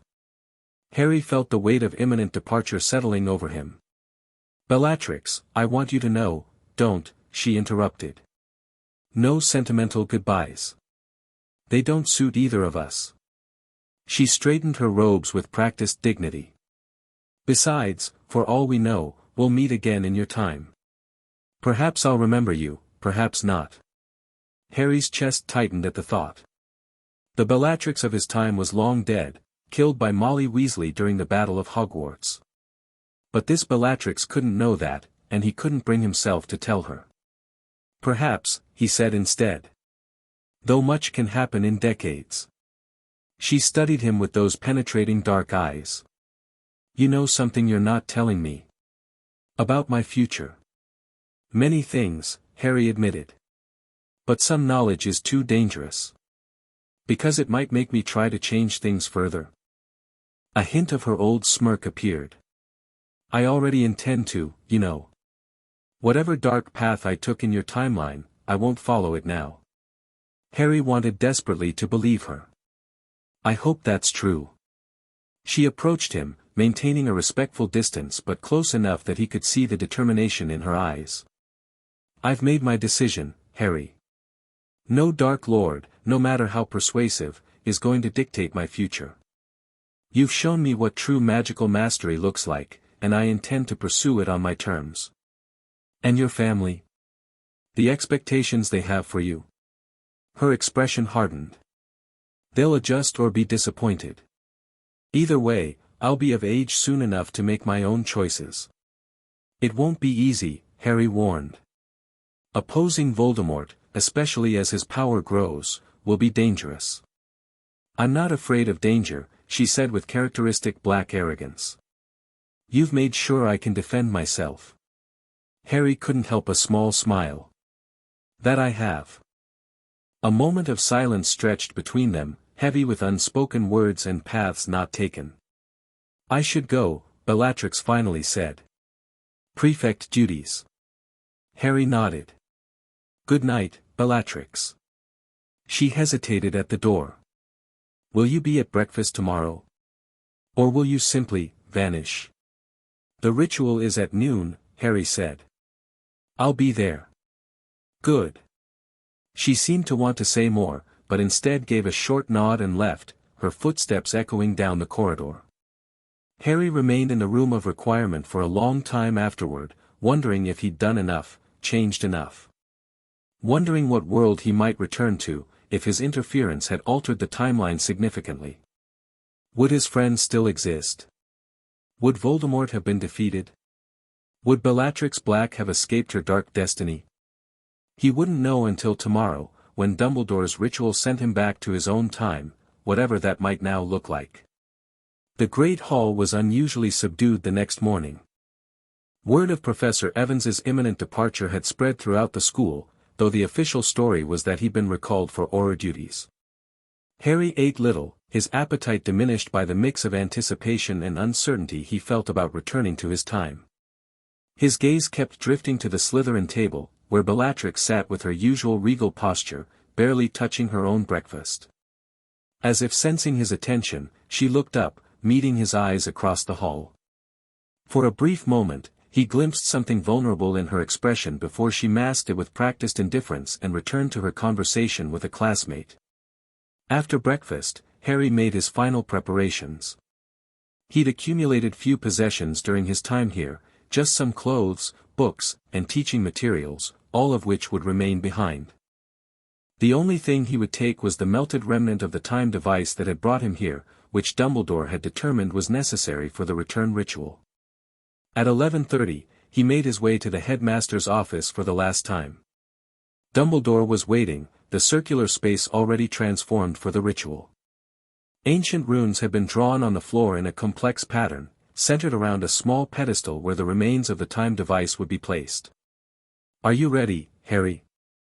Dumbledore asked, his blue eyes twinkling with their usual mixture of wisdom and secrecy. "As ready as I can be," Harry replied. "Thank you again, sir, for all your help." "It was my privilege," Dumbledore said warmly. "I've learned much from observing you these past months. Knowledge that may prove valuable in the coming struggles." Harry had been careful not to reveal specific details about the future war, but Dumbledore's perceptiveness had undoubtedly gleaned more than Harry intended. "Sir, about Bellatrix Black, yes." Dumbledore stroked his beard thoughtfully. "A most remarkable transformation, if I'm not mistaken. Whether it proves lasting remains to be seen, of course. Will you?" Harry hesitated. "Will you keep an eye on her? After I'm gone?" Dumbledore smiled gently. "I watch over all my students, Harry. Miss Black included." He adjusted his spectacles. "Though I suspect she has less need of oversight than most, thanks to your influence." A knock at the door interrupted them. "Come in," Dumbledore called. To Harry's surprise, Professor McGonagall entered, followed by Bellatrix herself. Miss Black insisted on seeing Professor Evans before his departure, McGonagall explained, her expression suggesting she didn't entirely approve but had been unable to refuse. "I won't interfere with the ritual," Bellatrix said quickly. "I just wanted to say goodbye properly." Dumbledore exchanged a look with McGonagall. "Very well. A few moments, then we must begin. The equinox alignment is precise." McGonagall followed Dumbledore to the far side of the office, giving Harry and Bellatrix a semblance of privacy. "You shouldn't be here," Harry said quietly. "This isn't some regular departure." "I know exactly what it is," Bellatrix replied, her voice equally low. "Your return to your own time." She glanced at the ritual preparations with knowing eyes. Spring equinox. Temporal realignment. Classic chronometric magic. Harry shouldn't have been surprised by her knowledge. "Then you understand why this needs to be private." "I understand that I might never see you again," she countered. "At least, not as I am now." Her voice faltered slightly on the last words. Harry's chest tightened. "Bellatrix, I'm not here for sentimentality," she interrupted. "I came to make you a promise, and to ask for one in return." "What promise?" Her dark eyes met his, fierce with determination. "I promise you that I will not become the person you knew in your time. I will find my own path, not my family's, not Riddle's, mine." She stepped closer. "And I want your promise that if we meet again in your future, you'll remember this version of me. Not just the monster I might have become." The request hit Harry with unexpected force. The idea that he might encounter Bellatrix in his own time, a changed Bellatrix, one who had chosen a different path, was something he hadn't allowed himself to consider. "I promise," he said softly. "Though the future I return to might be very different from the one I left, if you truly do change your path." "Good." Satisfaction flickered across her features. "Different is what we want, isn't it?" "It is." Harry hesitated, then reached out to take her hand briefly. "Be careful, Bellatrix. Choosing your own path won't be easy, especially with the times that are coming." "I know." Something flashed in her eyes, determination, pride, perhaps even a hint of fear. "But I'm a Black. We don't take the easy road, we take the one that leads to power. You've just shown me a different kind of power than I was raised to seek." "It's time," Harry, Dumbledore called gently from across the room. Bellatrix stepped back, composing her features into the aristocratic mask she wore so well. "Goodbye, Professor Evans. Or whatever your real name is." Harry allowed himself a small smile. "Goodbye, Bellatrix Black." She turned and walked to the door with characteristic grace, pausing only briefly to glance back before McGonagall escorted her from the office. Dumbledore approached as the door closed. "A remarkable young woman," he observed. "With a future now less certain than it once was." "Is that a bad thing?" Harry asked. "Uncertainty is the price of free will, I'm afraid." Dumbledore gestured to the center of the ritual circle. "Shall we proceed? Your time awaits." Harry took his position in the center of the runes, the remains of the time device clutched in his hand. As Dumbledore began the complex incantation, magical energy gathered around Harry in swirling patterns of light. His last thought, as the magic intensified to blinding brilliance, was of Bellatrix, not as he had known her in his time, but as he had come to know her these past months. Brilliant, proud, and now, perhaps, set on a different path. Then the world compressed, expanded, and shattered around him. Harry came back to consciousness slowly, awareness returning in fragments. First, sensation: he was lying on a hard surface, his body aching as though he'd been thrown from a great height. Then sound, voices, alarmed and familiar, calling his name. Finally, sight, as he forced his eyes open, blinking against harsh light. "Harry. Merlin's beard, he's awake." Ron's voice, deeper than Harry remembered from his school days, but unmistakably Ron. "Give him space." Hermione's practical tone, commanding as ever. Harry pushed himself up on his elbows, the world swimming into focus around him. He was in the back room of the shop in Nocturne Alley, exactly where he'd been when the time device had activated. Ron and Hermione were kneeling beside him, their faces etched with concern. Both wore aura robes, which made sense for Ron, but not for the Hermione he remembered, who had been working in the Department of Magical Law. "What?" His voice came out as a croak. "How long was I gone?" Ron and Hermione exchanged confused glances. "Gone. Mate, you've been unconscious for about 30 seconds, Ron said.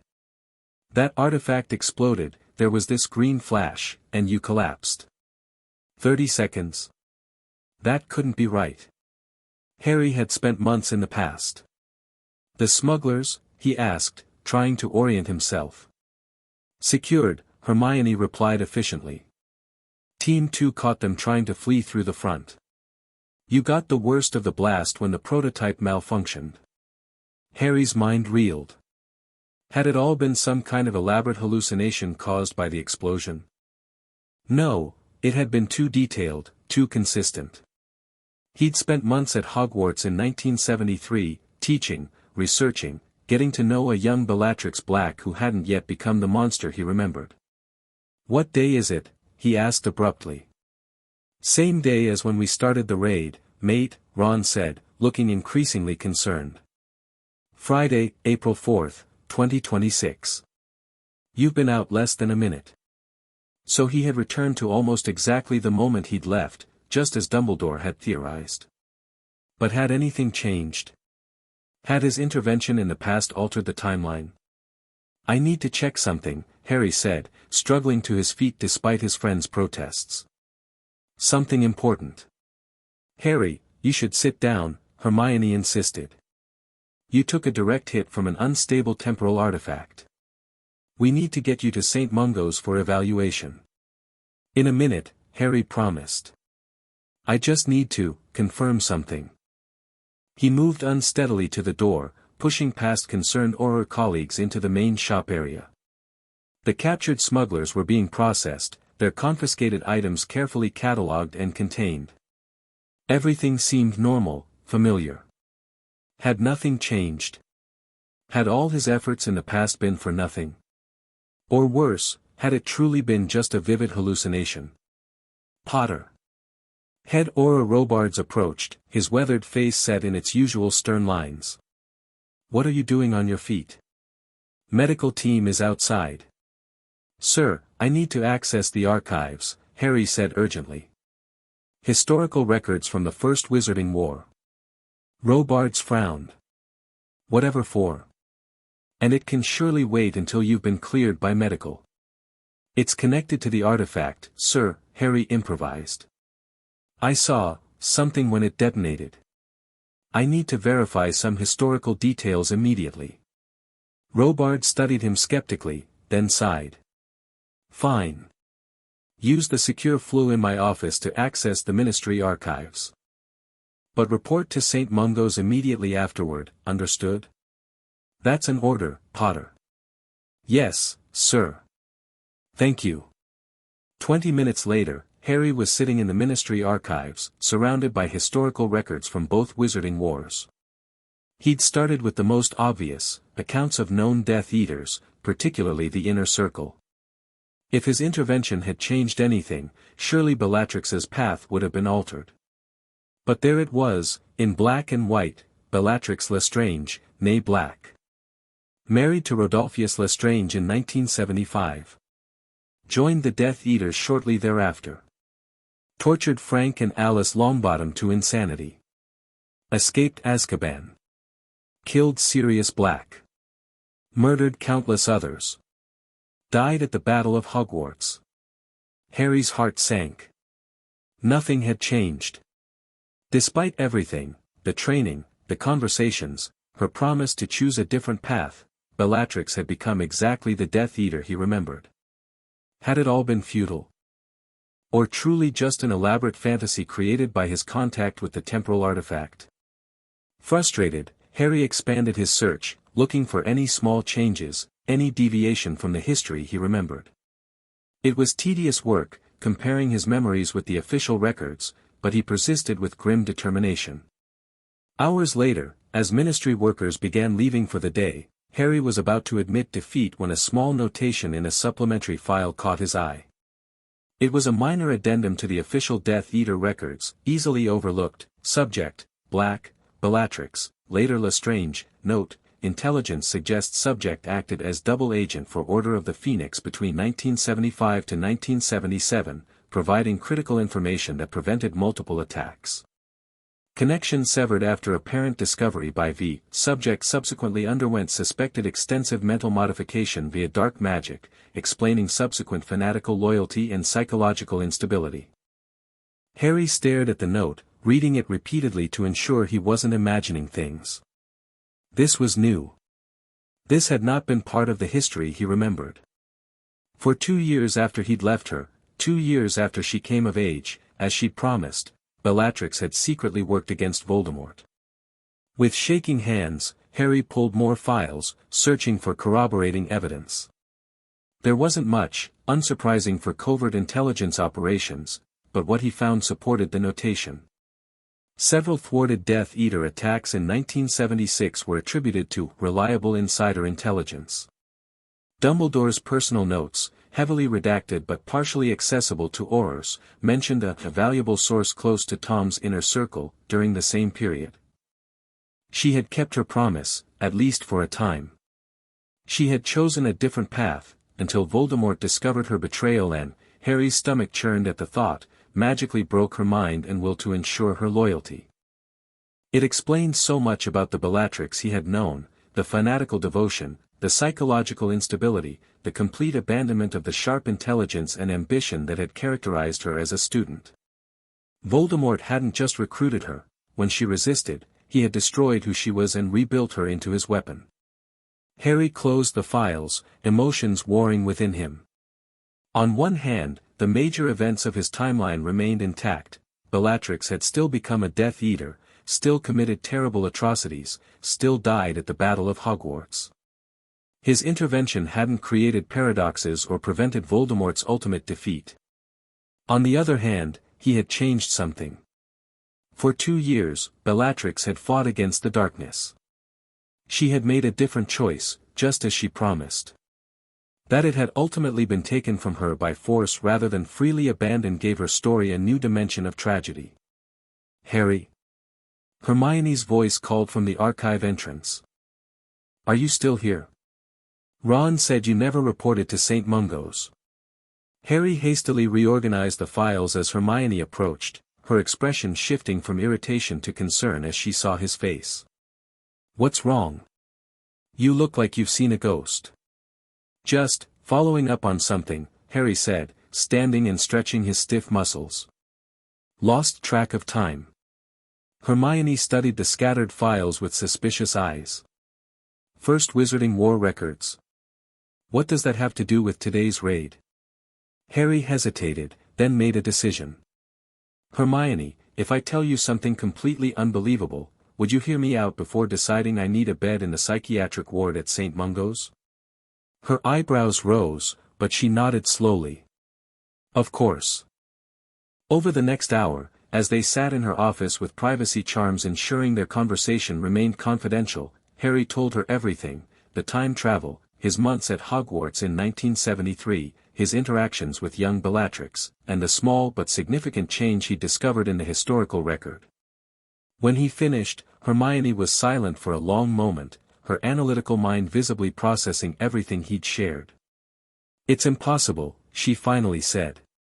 The temporal magic required for such extensive time travel, and the paradoxes involved in changing the past.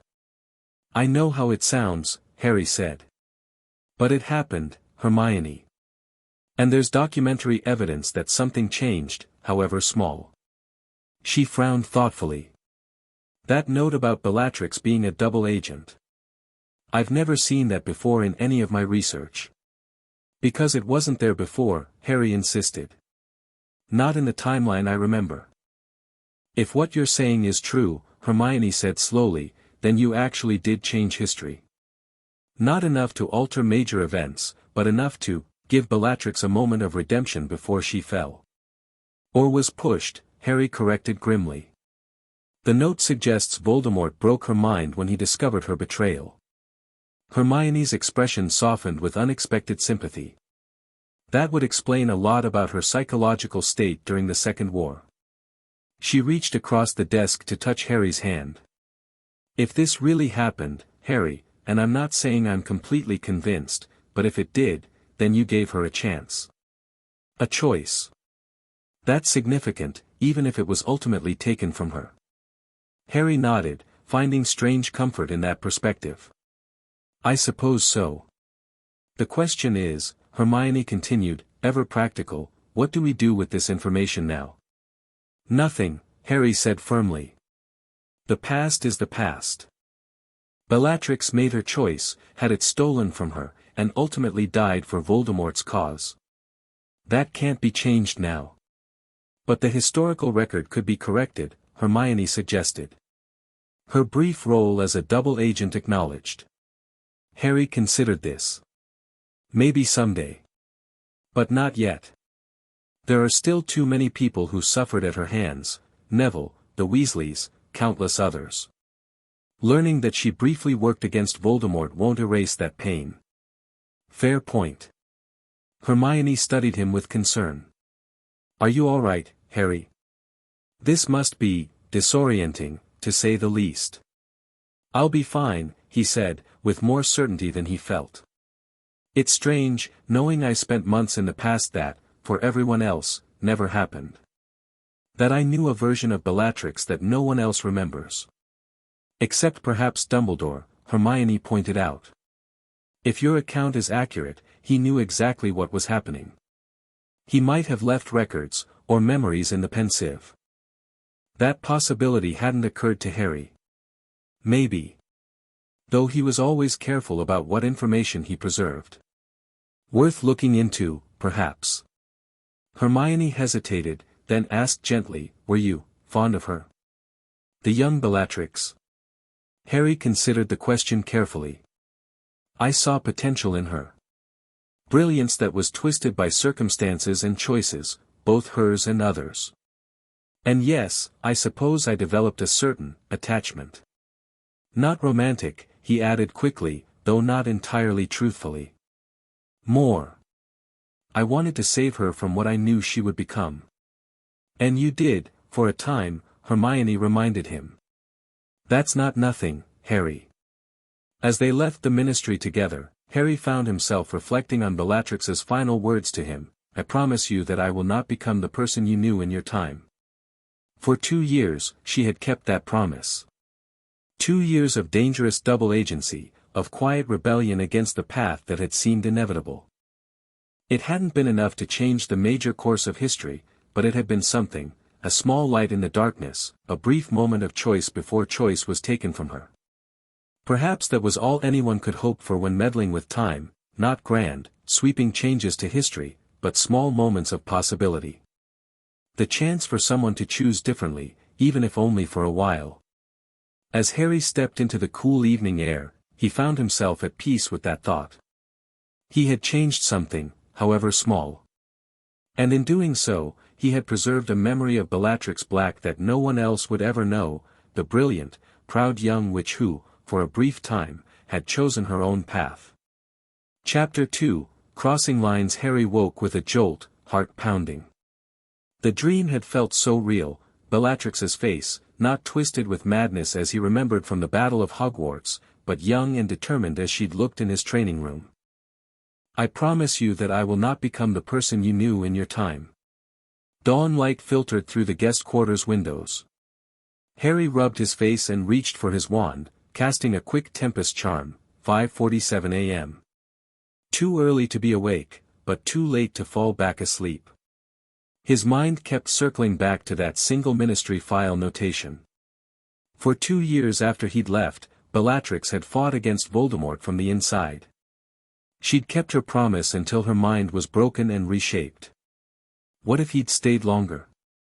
Could he have helped her escape that fate completely? Dwelling on what-ifs will drive you mad, Potter, he muttered to himself, swinging his legs over the bed. Time to focus on the present, or rather, the past he was currently stuck in. The great hall buzzed with its usual morning activity as Harry took his place at the staff table. He'd fallen into a comfortable routine over the past months, though the constant tension of avoiding meaningful interaction with his teenage parents remained. Professor Merithought nodded a greeting. "The dueling club members are quite excited about your demonstration today, Evans." "Glad to hear it," Harry replied, helping himself to toast. "Though I hope they're prepared for some practical criticism." "Oh, they never are," Merithought chuckled. "Especially the ones who need it most." Harry's gaze drifted to the Slytherin table, where Bellatrix sat reading what appeared to be an advanced Transfiguration text while absently stirring her tea. After their Christmas Eve conversation and that unexpected kiss in the room of requirement, things between them had shifted into uncertain territory. They'd maintained their training sessions, but with a new awareness that hummed beneath every interaction. Harry had been careful to keep things professional, he was still her teacher, after all, but he couldn't deny the connection forming between them. It was dangerous, complicated, and potentially catastrophic for the timeline. Bellatrix looked up suddenly, catching his eye across the hall. She gave a small nod, her expression neutral, before returning to her book. "Quite the dedicated student, that one," Merithought observed, following Harry's gaze. "Brilliant, too. Reminds me of another Black I taught years ago, Doria. Same intensity, same gift for combat magic." Harry nearly choked on his toast. Doria Black, his grandmother. "Is that so?" "Oh yes. The Black family produces formidable duelists. It's in their blood." Merithought sighed. "Shame about their politics, of course." Politics seemed a mild term for what the Black family would become involved in. "Miss Black seems to think for herself, at least." "Indeed." Merithought gave him a curious look. "You've taken quite an interest in her progress." Harry kept his expression carefully neutral. "She's exceptionally talented. It would be a waste not to nurture that talent properly. Just be careful, Evans." Merithought lowered her voice. "Talented students can develop attachments to mentors who recognize their potential. Especially at her age." Heat rose in Harry's neck. "I assure you, our relationship is entirely professional." "I'm sure it is," Merithought said mildly. I'm merely suggesting caution. The Blacks aren't a family to trifle with, and young Bellatrix has already attracted attention from certain, influential circles. Harry's instincts sharpened. What kind of circles? Merithot glanced around before replying. There are whispers that Tom Riddle has taken a particular interest in her abilities. He's been recruiting, you know. Gathering talented young purebloods to his cause. His cause? Harry kept his tone casual despite his racing pulse. Something about magical preservation. Returning to old ways. Merithot waved dismissively. Political nonsense wrapped in tradition, but it's appealing to certain families. The Blacks among them. This confirmed what Harry already knew, but hearing it spoken so openly, when the ministry of his time had been in denial about Voldemort's return even after seeing him, was jarring. I wasn't aware Hogwarts professors discussed politics at breakfast, came Dumbledore's mild voice as he settled into the seat beside Harry. Merithot had the grace to look embarrassed. Just keeping our young colleague informed about student backgrounds, headmaster. Nothing improper. Of course. Dumbledore's eyes twinkled. Though perhaps Mr. Evans might join me for tea after the morning classes. I find myself curious about his approach to the dueling demonstration this afternoon. Harry recognized the polite command beneath the invitation. I'd be happy to, headmaster. As Dumbledore moved away to speak with Professor Flitwick, Merithot leaned closer. Word of advice, Evans, tread carefully with the headmaster. He has strong opinions about which influences should shape young minds. Harry nodded, wondering exactly how much Dumbledore had observed about his interactions with Bellatrix. The headmaster was far too perceptive to have missed the changing dynamic, even if he couldn't know about their private training sessions. Or perhaps he did know. Little escaped Dumbledore's notice at Hogwarts. The defense classroom had been transformed for dueling practice, desks pushed against the walls and a raised platform installed down the center. Seventh-year students from all houses filled the room, the excited chatter dying down as Harry and Professor Merithot entered. Good afternoon, Merithot announced. As promised, today's session will feature demonstrations of advanced dueling techniques from Professor Evans, followed by supervised practice. Those of you planning NEWT careers in magical law enforcement should pay particular attention. Harry stepped onto the platform, surveying the eager faces. Dueling isn't just about knowing the most spells or having the fastest wand. It's about strategy, adaptability, and reading your opponent. He drew his wand.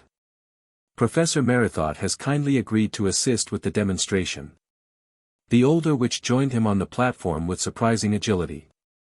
Despite her age, Merithot moved with the fluid precision of a lifelong duelist. Standard competition rules, she announced. No lethal or permanently damaging spells. Begin on 3.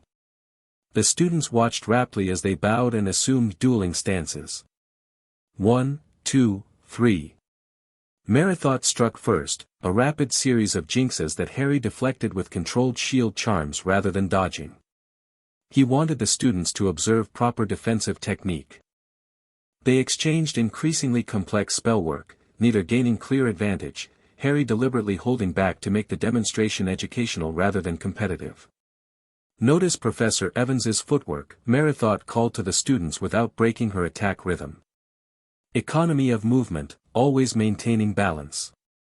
Harry used the moment to switch tactics, transfiguring part of the platform into quicksand beneath Merithot's feet while simultaneously casting a disarming spell.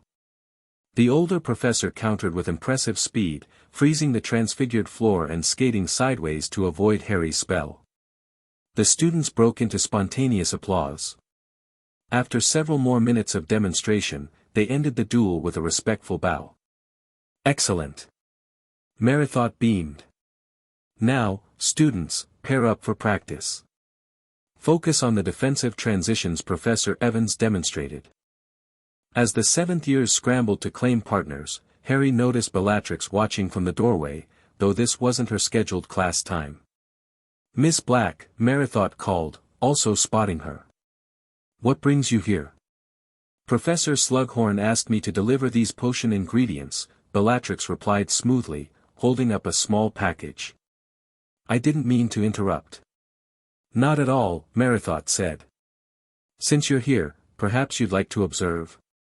Professor Evans's techniques might prove useful for your OWL preparations. Bellatrix's eyes met Harry's briefly. If Professor Evans doesn't object. No objection, Harry said, keeping his tone neutral despite the knowing look Merithot gave him. As the 7th years practiced, Harry circulated among them, correcting stances and offering advice. He was acutely aware of Bellatrix observing from the side, her dark eyes missing nothing. One Slytherin 7th year, Rosier, Harry recalled, a future Death Eater, was particularly aggressive, forcing his Hufflepuff partner to retreat repeatedly. Ease up, Rosier, Harry said. This is practice, not combat. Rosier smirked. In real dueling, you don't hold back, Professor. In real dueling, you'd be disqualified for your last 3 moves, Harry countered. Control demonstrates mastery more than power. My father says power is the only thing that matters in a real fight, Rosier replied, a challenge in his voice. Harry was about to respond when Bellatrix spoke from nearby. Your father lost to Abraxas Malfoy in the 59 championship because he exhausted himself with power moves while Malfoy conserved his strength. Rosier's face flushed angrily. No one asked you, Black. She's correct, though, Harry said mildly. I've studied past championship duels. Precision beats raw power nearly every time. The 7th year looked like he wanted to argue further but thought better of it. As Harry moved to the next pair, he heard Rosier mutter something to his friends while glaring at Bellatrix. The rest of the class proceeded without incident, and as the 7th years filed out afterward, Harry found himself alone with Bellatrix and Professor Merithot. Miss Black, since you're here, perhaps you'd like a bit of practice yourself? Merithot suggested. I'm curious to see how Professor Evans's additional training has influenced your technique. Bellatrix hesitated, glancing at Harry. I have no objection, Harry said, though inwardly he questioned the wisdom of publicly demonstrating how advanced Bellatrix's skills had become under his tutelage. Excellent. Merithot said. Just a friendly demonstration, nothing formal. Bellatrix climbed onto the platform, drawing her wand with practiced grace. Harry took position opposite her, noting the confident set of her shoulders and the focused gleam in her eyes. Standard rules, Merithot announced. Begin on 3. 1, 2, 3. Bellatrix moved with startling speed, casting a non-verbal stunning spell followed immediately by a transfigured floor attack similar to what Harry had used against Merithot. It was a sophisticated combination for a 5th year, evidence of how quickly she'd absorbed his teaching. Harry countered both moves smoothly, responding with a moderate disarming charm that she deflected with a precisely formed shield. They fell into a rhythm, attack and defense flowing naturally between them. Harry maintained an appropriate challenge level for a teacher-student demonstration, but found himself genuinely impressed by how she anticipated his strategies. After a particularly clever sequence where Bellatrix used conjured birds as a distraction while simultaneously casting a leglocker curse, Merithot actually applauded. Remarkable coordination for your age, Miss Black. 5 points to Slytherin. The exchange continued for several more minutes, Harry gradually increasing the difficulty to test Bellatrix's limits. She met each escalation with fierce determination, her eyes alight with the thrill of magical combat. There was an undeniable chemistry in their dueling, a natural synchronicity that made their movements almost like a dance. Harry could see Merithot noticing it too, her eyebrows rising slightly as Bellatrix executed a complex shielding sequence Harry had only taught her the previous week. Finally, Harry ended the demonstration with a subtle wandless charm that caused Bellatrix's shoelaces to tie themselves together mid-step. She stumbled, losing focus just long enough for his Expelliarmus to connect. Her wand flew to his hand as she caught herself from falling, her expression briefly flashing with frustration before settling into respectful acknowledgement. Well fought, Harry said, returning her wand with a small bow. Your defensive transitions have improved significantly. Thank you, Professor. She accepted her wand, fingers briefly brushing his. Though I still have much to learn. Merithot looked between them with undisguised interest. Indeed, Miss Black, that was quite impressive for your year. I see why Professor Evans has taken such an interest in your progress. Harry cleared his throat. Miss Black shows aptitude for defense that merits additional attention. Clearly.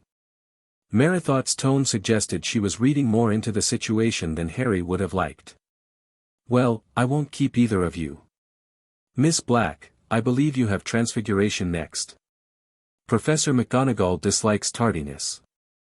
Yes, Professor. Bellatrix gathered her things. Thank you for allowing me to practice. As she left, Merithot turned to Harry with a knowing expression. That was no ordinary fifth-year dueling, Evans. Harry busied himself restoring the classroom. Miss Black is exceptionally talented. Merithot studied him.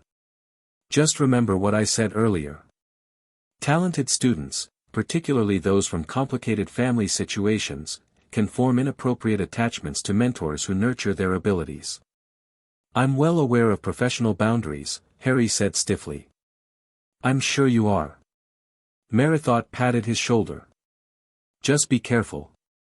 The way you two duel together, there's a connection there that others will notice. As the older professor departed, Harry sank into a chair, disturbed by her perception. He tried to maintain appropriate distance during their public demonstration, but something about dueling with Bellatrix made it difficult to remember she was his student. The magic between them felt natural, complementary. Dangerous territory indeed. Dumbledore's office was warm with afternoon sunlight as Harry arrived for their meeting. The headmaster sat behind his desk, a tea service already prepared. Ah, Harry. Right on time. He gestured to the chair across from him. How did your dueling demonstration proceed? Well enough, Harry replied, accepting the offered cup. The seventh years seemed to absorb the concepts. And Miss Black's impromptu participation? Dumbledore's eyes twinkled over his spectacles. Professor Merithot mentioned it was quite impressive. Harry should have known Merithot would report to Dumbledore immediately. She's a quick study. Absorbs advanced techniques easily. Indeed. Dumbledore sipped his tea thoughtfully. Her natural talent combined with special attention from a skilled instructor has accelerated her abilities considerably. The gentle criticism wasn't lost on Harry. Is that a problem, sir? That depends entirely on how those abilities will be employed in the future. Dumbledore set his cup down. You're familiar with Miss Black's family connections, I presume. The expectations they have for her. I'm aware, Harry said carefully. Then you know she stands at a crossroads. Dumbledore leaned forward. The path her family intends leads directly to Tom Riddle's growing circle.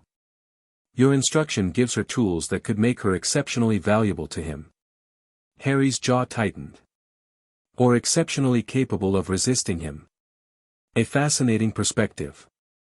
Dumbledore studied him. You believe your influence might turn her from the path history suggests she takes. I believe everyone deserves the chance to choose their own fate, Harry said. Including Bellatrix Black. A noble sentiment. Dumbledore stroked his beard. Though one that potentially interferes with the timeline, you know. Harry met the headmaster's gaze directly. With respect, sir, I'm already interfering by being here. The question is whether my interference helps or harms. Precisely the question that concerns me. Dumbledore rose, moving to the window. I've observed your interactions with Miss Black, in class, during meals, this afternoon's dueling demonstration. There's a connection forming that goes beyond teacher and student. Heat rose in Harry's face. Sir, I assure you, Dumbledore raised a hand. I'm not suggesting impropriety, Harry. I'm noting that emotional attachments complicate temporal interference in unpredictable ways. I'm not emotionally attached, Harry protested, the lie sitting uncomfortably on his tongue. I simply see potential that shouldn't be wasted. We often tell ourselves our interest is purely professional when deeper currents are at work. Dumbledore's voice was kind but knowing. The magical resonance between compatible souls manifests in many ways, including, quite notably, in dueling harmony. Harry remembered Merithot's similar observation and shifted uncomfortably. Even if there is some connection, I'm still leaving as soon as the temporal solution is ready. Nothing inappropriate will happen. I believe your intentions are honorable, Dumbledore said. But intentions rarely govern the heart completely. He returned to his desk. Tell me, Harry, in your time, what becomes of Bellatrix Black? The question struck like physical blow. Harry hesitated, weighing how much to reveal. She becomes Bellatrix Lestrange. One of Voldemort's most devoted followers. I see. Dumbledore nodded gravely. And knowing this, you still believe your influence might change her course? I have to believe it's possible, Harry said quietly. Otherwise, what's the point of any of this? A fair question. Dumbledore smiled sadly. Just remember that altering time carries consequences beyond what we can foresee. The ripples from one changed fate might transform a future in ways neither of us would wish. Harry knew Dumbledore was right, yet he couldn't bring himself to step back from Bellatrix completely, not when he'd seen glimpses of who she might become with different influences. I'll be careful, he promised. Professional boundaries will be maintained. See that they are. Dumbledore's tone grew lighter. Now, on a different matter, Professor Merithot has proposed a school-wide dueling tournament before Easter break. Given your expertise, she'd like you to help coordinate. Harry welcomed the subject change. I'd be happy to assist. Excellent. Students from 5th year up may participate. It should provide structured opportunity for them to apply the techniques you've been teaching. Dumbledore's eyes twinkled. Including Miss Black, of course. The implication was clear, better to channel their interactions into appropriate, supervised contexts. I'll speak with Professor Merithot about arrangements, Harry said, rising to leave. One last thing, Harry. Dumbledore's expression grew serious. There are whispers that Tom has become more active in recruitment. Be vigilant with your Slytherin students, particularly those from families already in his orbit. Harry nodded grimly. I'll keep my eyes open. As he left Dumbledore's office, Harry couldn't shake the feeling that events were accelerating toward some inevitable collision, between his growing connection with Bellatrix, Voldemort's rising influence, and the approaching date of his return to his own time. The following week passed in a blur of classes and tournament preparations. Harry maintained appropriate distance from Bellatrix during regular lessons, though he couldn't entirely eliminate their private training sessions, not when the tournament would showcase precisely the skills he'd been teaching her. They met in the room of requirement on Wednesday evening, the space configured as usual for combat practice. Your dueling against Professor Merithot was impressive, Bellatrix said as she warmed up with basic wand movements. Though you were holding back considerably. Harry raised an eyebrow. She's a colleague, not an opponent. Still. Bellatrix executed a perfect shield charm. I'd love to see what you can do when you're not restraining yourself. Maybe someday. Harry moved to the center of the room. Today we're focusing on counter-jinxes for the tournament. The 7th year's no spells you haven't encountered yet. I can handle them, she said confidently. Overconfidence is a duelist's weakness. Harry flicked his wand, sending a mild stinging hex toward her without warning. Bellatrix deflected it easily. That was hardly a challenge. It wasn't meant to be. Harry circled her slowly. Tell me what you know about Evan Rosier's dueling style. She frowned. Why Rosier specifically? Because he'll likely be your most challenging opponent if you advance far enough in the tournament. Bellatrix considered this. He favors power over precision. Starts with overwhelming force, expecting quick submission. Her lips curved in a slight smirk. Classic pure-blood male arrogance. And how would you counter that approach? Conservation of energy. Bellatrix demonstrated a partial shield that would deflect rather than absorb spell impact. Let him exhaust himself while I wait for openings. Harry nodded approvingly. Good strategy. What about Amelia Bones? The Hufflepuff prefect? Bellatrix looked surprised at the question. She's methodical, textbook perfect but predictable. I'd use unexpected timing to break her rhythm. For the next hour, they analyzed potential tournament opponents, with Harry offering strategic insights while testing Bellatrix's defensive responses. She absorbed everything with remarkable focus, her natural competitiveness driving her to master each new technique. As they paused for a water break, Harry noticed her watching him with that calculating look that always meant probing questions were coming. "Dumbledore warned you about me, didn't he?" she asked suddenly. Harry nearly choked on his water. "What makes you say that? You've been more formal this past week. Keeping distance." Her dark eyes narrowed. "And you had tea with him right after our demonstration." Harry considered deflecting but decided honesty might be better. He expressed concern that my additional training might be accelerating your abilities in ways that could be problematic. "Problematic for whom?" she challenged. "For the future." Harry set down his water flask. "For you." Bellatrix laughed, a sharp sound without much humor. "How considerate of him to worry about my future. Everyone seems to have opinions about it except me." "That's not fair to Dumbledore," Harry said. "He's concerned about potential consequences of temporal interference." "So he does know you're from another time." She looked triumphant at this confirmation. "I suspected as much." Harry inwardly cursed his slip. "Bellatrix, don't worry, I'm not going to demand details." She approached him, stopping closer than was strictly professional. "But it explains so much about you. The way you look at certain students, like my cousin Sirius, with this strange sadness. The advanced magic you know that isn't in any textbook. Your reaction whenever Tom Riddle is mentioned." Harry maintained eye contact despite the dangerous territory. "What exactly do you think you know?" "I think you fought in a war," she said quietly. "One involving Riddle. I think you know what becomes of me in that conflict. And I think—" She hesitated, then continued more softly, "I think you're trying to change my fate." The accuracy of her assessment was unnerving. Harry struggled for an appropriate response that wouldn't confirm too much. "Everyone shapes their own fate through their choices," he finally said. "I'm just making sure you have the skills to choose freely rather than out of fear or obligation."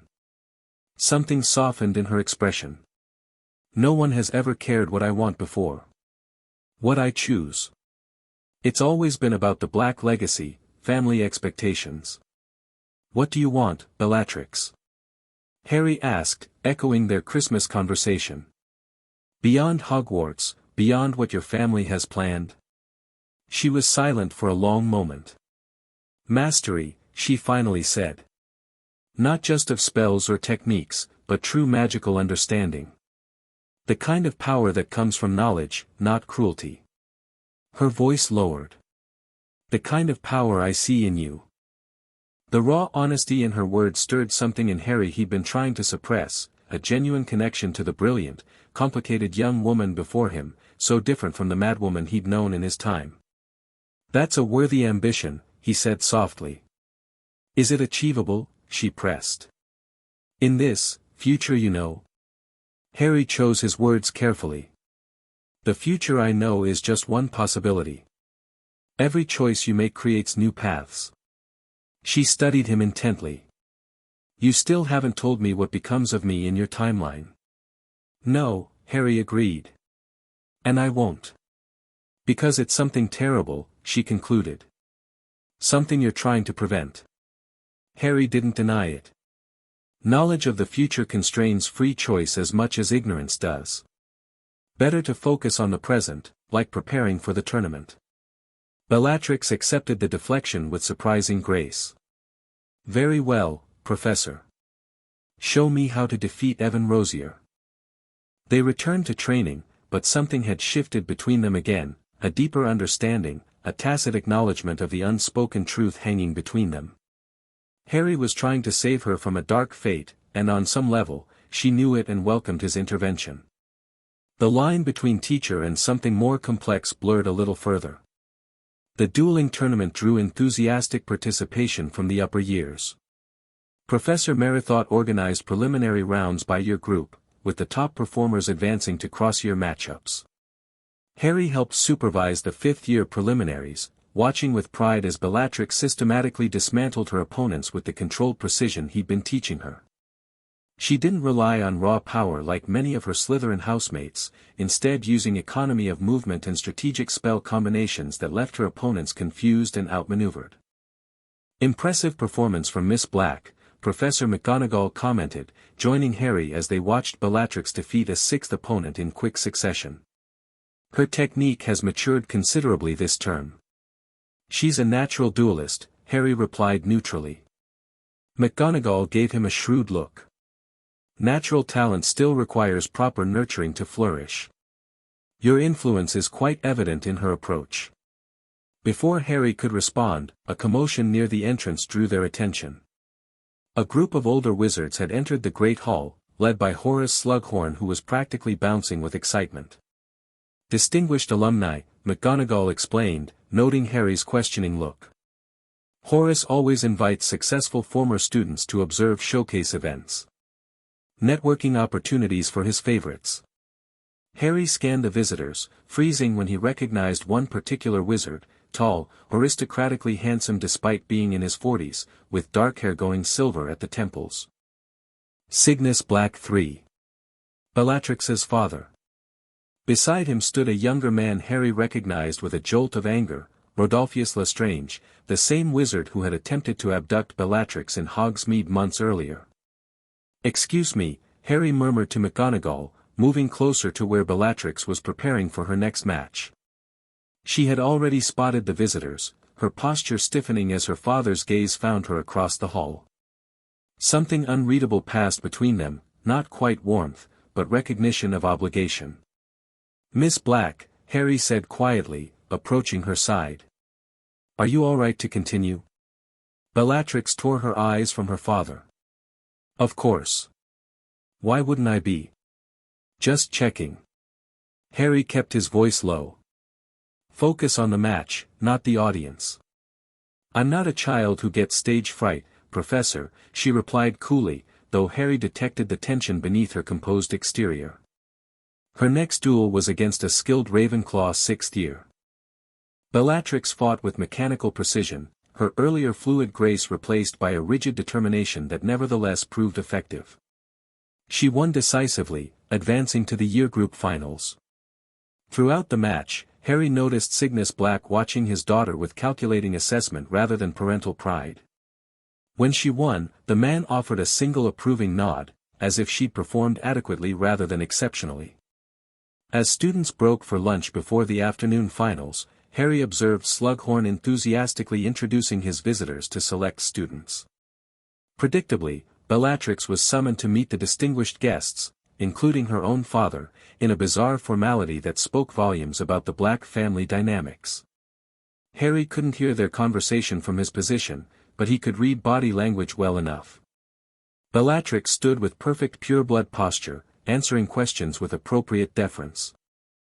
Rodolphus Lestrange watched her with poorly disguised interest that made Harry's hand tighten around his wand. When the group finally moved away toward Slughorn's office for lunch, Bellatrix remained behind, her expression carefully blank. "Everything all right?" Harry asked, approaching once it seemed appropriate. "Perfect," she replied with brittle brightness. "My father is pleased with my tournament performance. Apparently, it reflects well on the family." Harry heard the unspoken tension in her voice. "And Mr. Lestrange's presence?" Her eyes flashed. "A coincidence, supposedly. He's representing Lestrange family interests in some business arrangement with my father." Her voice lowered. "Though I'm apparently part of those interests under discussion." Harry's stomach twisted. What do you mean? Marriage contracts don't negotiate themselves, Professor, she said with quiet bitterness. My father expects a formal courtship to begin after my graduation next year. The casual way she referenced her own arranged marriage made Harry's blood boil. And your opinion on this arrangement? My opinion is irrelevant, she said flatly. Though father has graciously granted me input between approved candidates. Bellatrix, Harry said carefully, you don't have to accept this. When you come of age, when I come of age, I'll still be a black, she interrupted. Do you know what happens to blacks who defy family tradition? Ask my cousin Andromeda when she runs off with that Muggleborn next year. She gave a bitter smile at Harry's startled expression. Oh yes, we all know it's coming. She'll be burned from the family tapestry, cut off completely. I don't have that luxury. Why not? Harry challenged. You're brilliant, talented. You could make your own way. Bellatrix laughed without humor. How charmingly naive. The wizarding world doesn't work that way for daughters of ancient houses.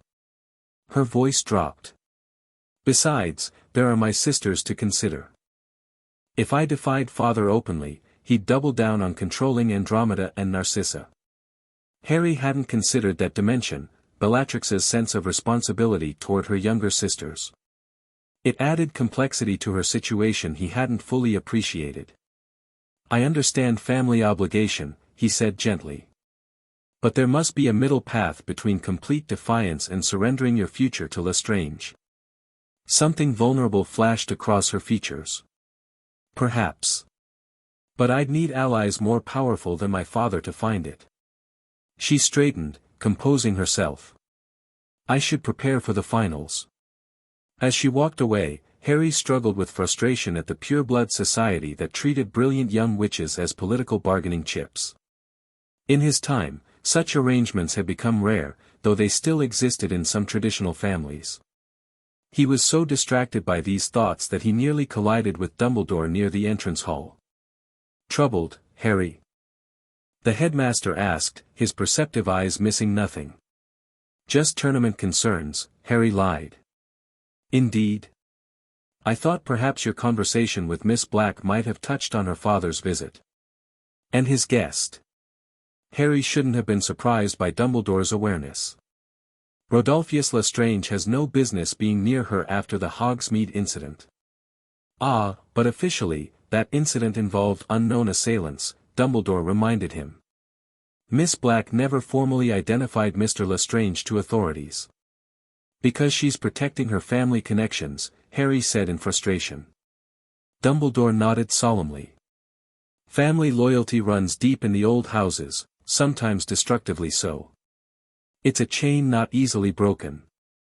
Harry thought of Sirius, who had managed to break free of the Black family's influence, at great personal cost. There must be something we can do. Lestrange is already involved with Voldemort. We cannot interfere in family matters without cause, Dumbledore said. Though we can provide alternatives for students to consider. His eyes twinkled meaningfully. Which you seem to be doing quite effectively with Miss Black. Harry wasn't sure if that was approval or gentle warning. She deserves better than being handed over to become a Death Eater's wife. Indeed she does. Dumbledore's expression grew serious. Just remember, Harry, your time here is limited. Whatever influence you exert must be sustainable after your departure. It was the same concern Harry had been wrestling with himself. What would happen to Bellatrix when he returned to his own time? Would she continue on this new path of questioning her family's expectations, or would she fall back into the orbit of Voldemort's growing power? The tournament finals that afternoon were fiercely competitive. Bellatrix advanced through her remaining fifth-year opponents to secure her year championship, earning the right to compete against the sixth- and seventh-year champions the following day. Harry noticed Cygnus Black had returned to observe his daughter's final matches, his expression calculating as he assessed her performance. The man's cold appraisal of his own daughter, evaluating her worth based on skill rather than love, reminded Harry uncomfortably of how the Dursleys had viewed him, as an asset or liability, never as family. After the day's competition ended, Harry supervised the restoration of the Great Hall for dinner. As students and visitors dispersed, he glimpsed Bellatrix being led away by her father and Lestrange, presumably for a private conversation. Every instinct urged him to follow, to ensure she wasn't being pressured or manipulated. But interfering in a family discussion would cross professional boundaries completely. Instead, he finished his duties with half his attention focused on when Bellatrix might return. She didn't appear at dinner. Concern gnawing at him, Harry checked the Marauder's map he'd brought from his time, one of the few possessions he had that still worked in the past. Finding Bellatrix's dot in a rarely used classroom in the dungeons, he debated the wisdom of seeking her out. Professional distance would dictate leaving her alone. But concern for her well-being, and yes, his growing personal attachment, pushed him to check on her. Harry found her sitting alone by a window, staring out at the darkened grounds. She didn't turn when he entered, though he knew she was aware of his presence. "Miss Black," he said softly. "You missed dinner." "Not hungry," she replied, still not looking at him. Harry approached cautiously. "Did something happen with your father?" A bitter laugh escaped her. "Just the usual reminder of my obligations to the noble and most ancient house of Black." She turned finally, and Harry was startled to see the barely controlled anger in her eyes. "Did you know Rodolphius has already prepared quarters for me in his family estate? Father took me to see the architectural plans today." Harry's stomach clenched. "That's presumptuous." "That's pure-blood tradition," she corrected flatly. "My future, neatly arranged before I've even taken my OWLS." "It's only a possibility," Harry said. "Not certainty. Isn't it?" She stood, pacing with agitated energy. "Do you know what my father said when I expressed interest in pursuing a mastery after graduation? That I could indulge my academic interests after producing an heir." Her voice cracked slightly. "An heir. Like I'm nothing but a prized broodmare for continuing the bloodline." Harry had never seen her so openly emotional, her usual composed mask crumbling under the weight of her family's expectations. "Bellatrix," he said gently, "you don't have to accept that future." "What choice do I have?" she demanded. "Defy my father and be cast out? Abandon my sisters to bear the full weight of his expectations? Where would I go? What would I do?" "There are always options," Harry insisted. "The wizarding world is bigger than pure-blood society." "Easy for you to say," she snapped. "You didn't grow up with this." "No," Harry admitted. "But I grew up with different constraints. Different expectations." He moved closer. "I know what it's like to have others determine your path." Something in his tone made her study him more carefully. "You're speaking from experience." Harry nodded, deciding to share a carefully edited truth. When I'm from, there was a prophecy about me. Before I was born. It shaped everything about my life, forced me into a role I never asked for." Bellatrix's anger shifted to curiosity. "What kind of prophecy?" "One that marked me as someone destined to face a particular dark wizard," Harry said, keeping details vague. "My whole life was determined by it, in many ways." "Yet you're still standing," she observed. "You didn't let it define you completely." "No," Harry agreed. "I found my own meaning within the constraints. My own choices, even when the larger path seemed fixed." He met her eyes directly. "That's what I'm trying to show you. Even within the structures binding you, there's room for choice." Bellatrix was silent for a long moment, absorbing his words. When she spoke again, her voice was steadier. "What would you choose, if you were me?" The question caught Harry off guard. "I can't answer that for you. I'm asking for your perspective," she pressed.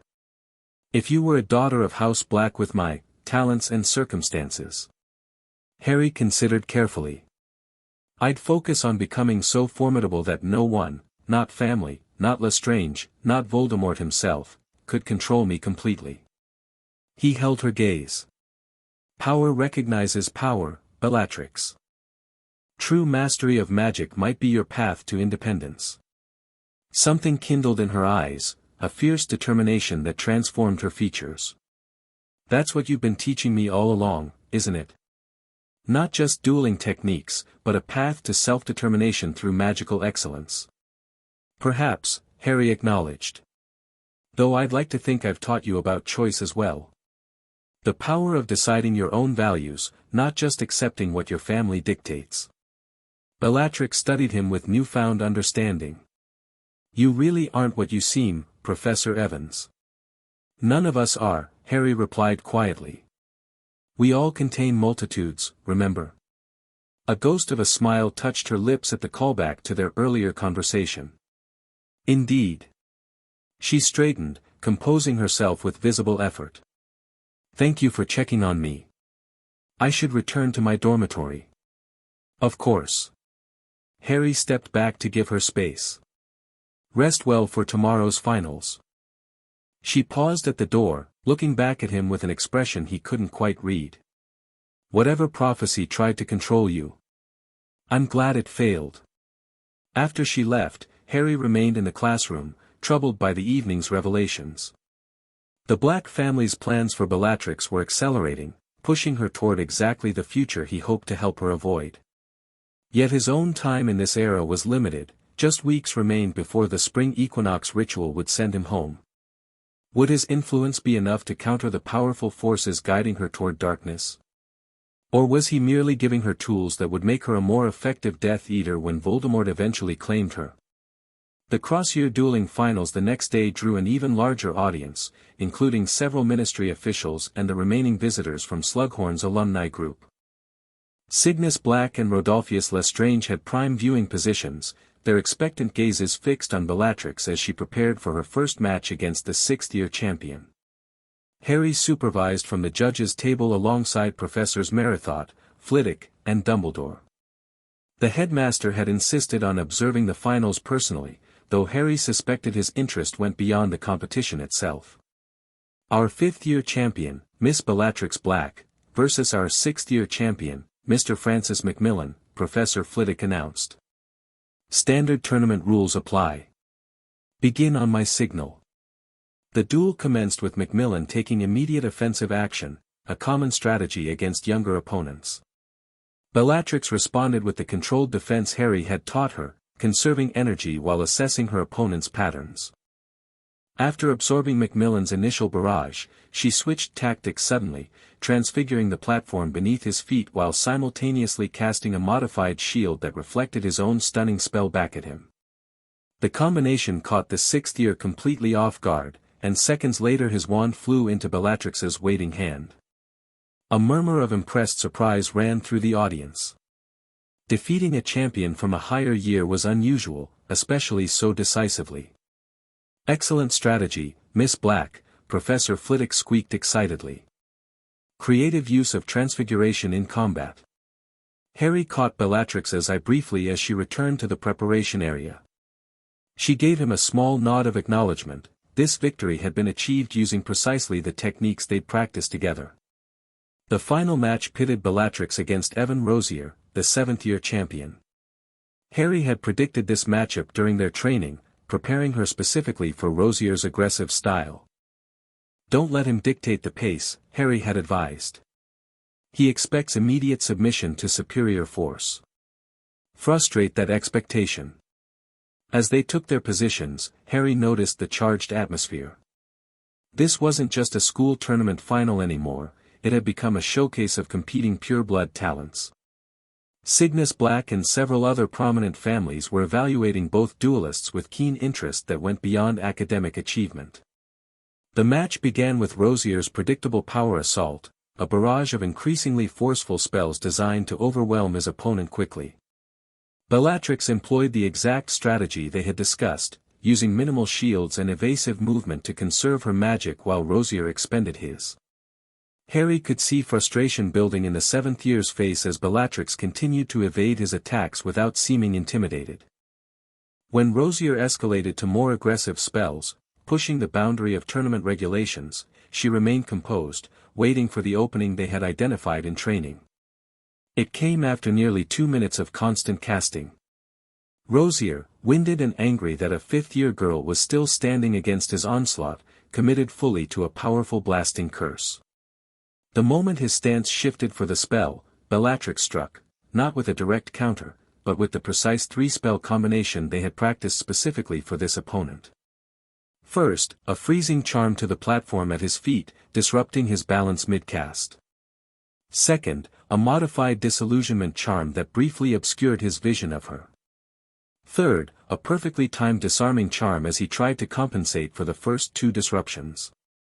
Rosier's wand soared through the air, landing neatly in Bellatrix's hand as the audience erupted in stunned applause.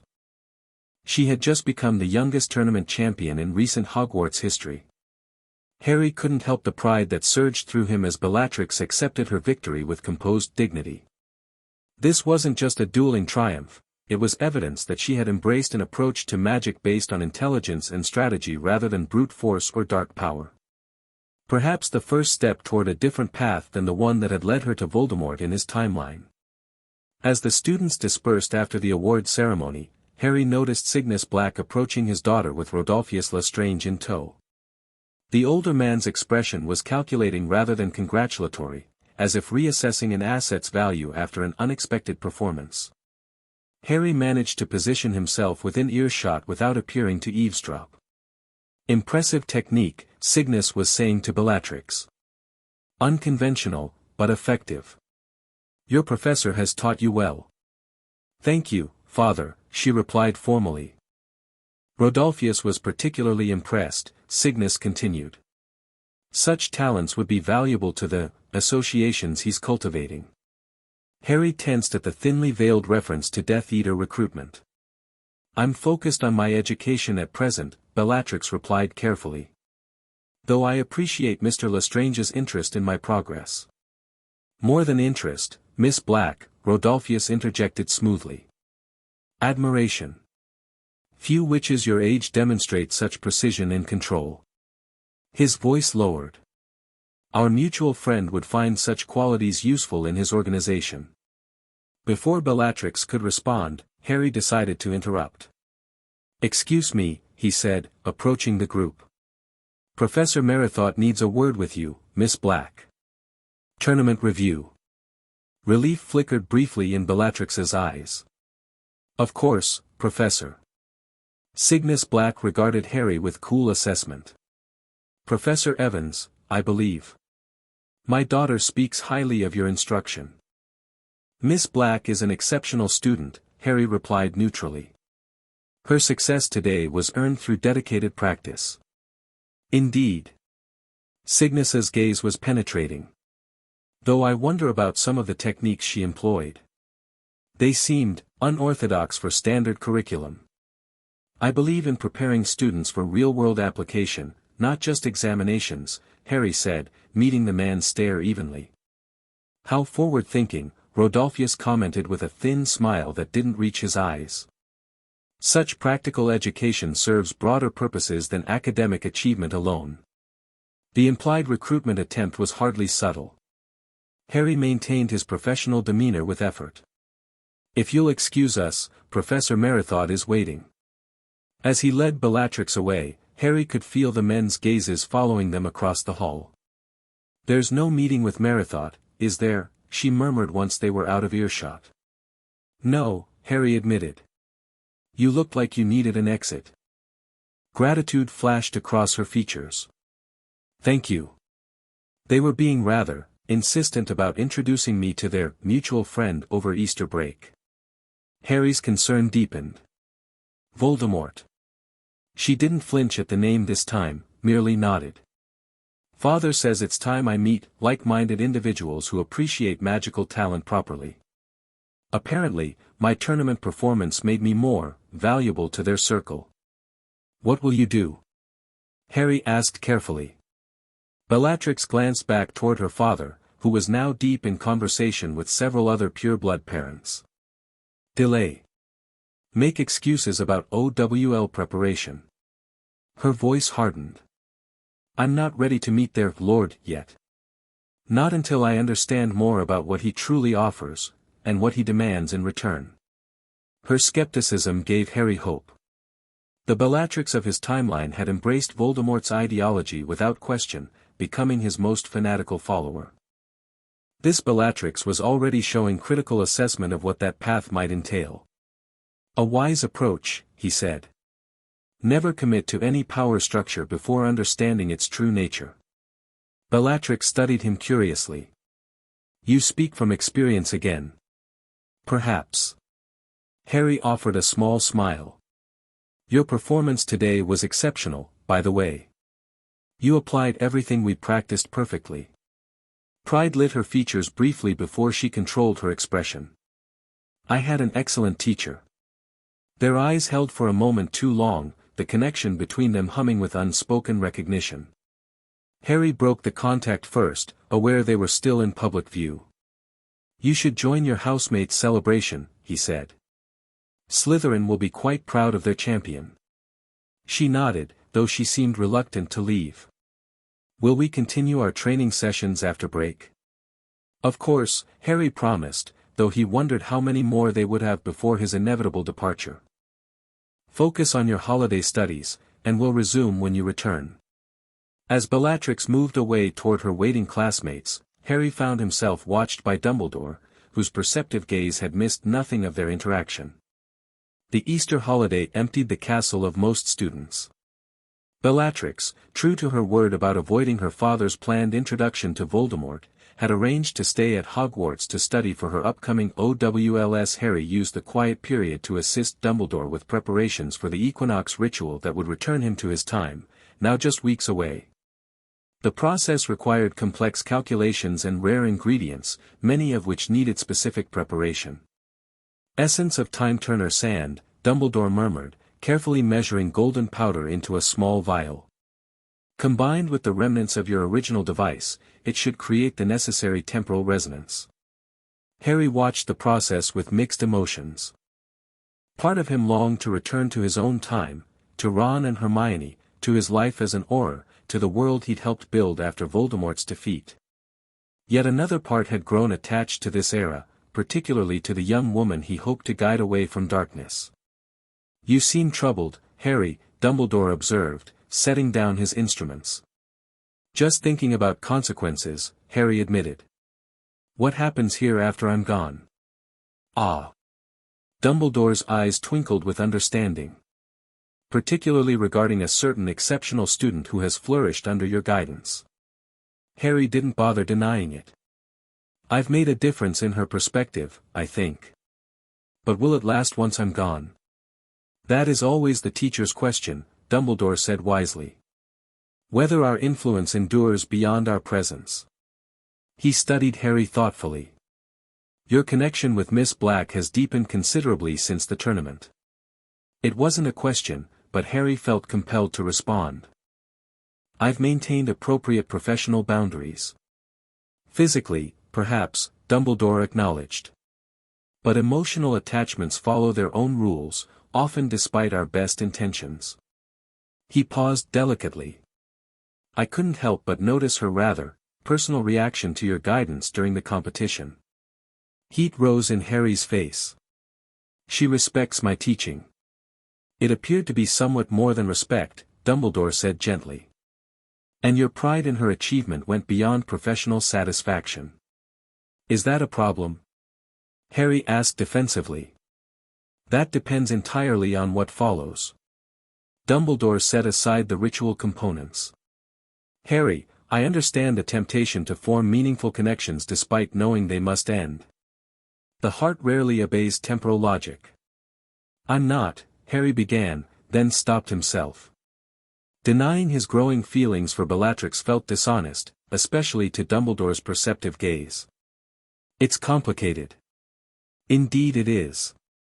Dumbledore smiled sadly. Just remember that your departure is inevitable. The timeline must be preserved, at least in its major contours. Whatever influence you've had on Miss Black's development, you must prepare her for your absence. The reminder struck Harry painfully. In less than a month, He would vanish from Bellatrix's life as suddenly as he had appeared.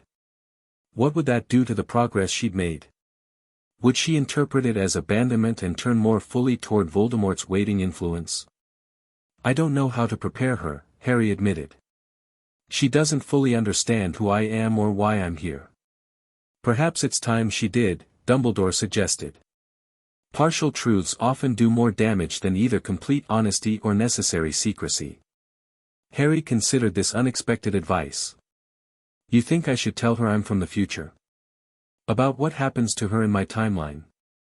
I think, Dumbledore said carefully, that Miss Black deserves to make informed choices about her path forward. Knowledge of possible consequences might strengthen her resolve to forge a different future. It was a surprising perspective from Dumbledore, who had typically advocated minimal temporal interference. That's a significant change in your position, sir. Observing your influence on her has given me cause to reconsider, Dumbledore admitted. The young woman who won our tournament showed strategic thinking and restraint that the Bellatrix Black I knew previously did not possess. Your guidance has already altered her development in meaningful ways. So you think complete honesty is the best approach now? Harry asked skeptically. Dumbledore stroked his beard thoughtfully. Not complete, perhaps. But enough for her to understand what's at stake in the choices before her. He fixed Harry with a penetrating look. Including the choice of how she responds to her feelings for you.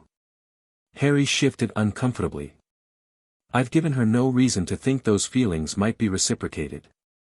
Haven't you? Dumbledore's gaze was knowing. Actions speak louder than words, Harry. The special attention, the private training, the intervention with her father, these convey meaning beyond professional interest. He was right, of course. Harry had maintained physical boundaries while allowing emotional ones to blur considerably. I'll speak with her, Harry finally said. Before the equinox. Make sure she understands why I have to leave and what it means for her future choices. A wise decision. Dumbledore returned to his ritual preparations. Just remember, Harry, knowledge of the future is a burden as much as a gift. Choose carefully what you reveal. The opportunity came sooner than Harry expected. That evening, as he worked in his office organizing lesson plans for Professor Merithought to continue after his departure, a soft knock interrupted his concentration. Bellatrix stood in the doorway, a determined expression on her face. May I speak with you, Professor? Harry set aside his work. Of course. Come in. She entered, closing the door behind her, a breach of the usual protocol for student-teacher meetings that Harry chose not to comment on. I've been thinking about our conversation after the tournament, she said without preamble. About my father's expectations and other influences seeking my attention. Have you reached any conclusions? Harry asked, gesturing for her to take a seat. Bellatrix remained standing, tension evident in her posture. I received an owl from Rodolphius this morning. He's arranged a private gathering during the summer holidays. Important people will be there, including their special friend. Her voice hardened. It's not really a request. Father has already accepted on my behalf. Harry's stomach tightened. I see. Do you? She paced the small office. This isn't just some social event. It's an introduction, a presentation. Like I'm some prized thoroughbred being shown to a potential buyer. The anger in her voice was justified, but Harry was encouraged by her resistance to the situation. What do you want to do about it? She stopped pacing, fixing him with an intense gaze. I want to understand what I'd be getting into. What this Lord Voldemort truly represents. Her dark eyes bored into his. And I think you know far more than you've told me. Harry weighed his response carefully, Dumbledore's advice fresh in his mind. What makes you think that? Everything about you is a contradiction, she said flatly. You teach defense like someone who's fought in a war, yet you're supposedly just an Auror on sabbatical. You know spells that aren't in any textbook I can find. You react to certain names, Riddle, Voldemort, with personal hatred, not just professional opposition. She stepped closer to his desk. And the way you look at me sometimes, like you're seeing someone else. Someone who disappointed you deeply. Her perception was unerringly accurate.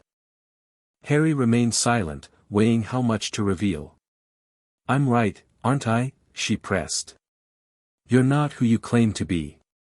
You know something about Voldemort, about me, that you're not sharing. Harry made his decision.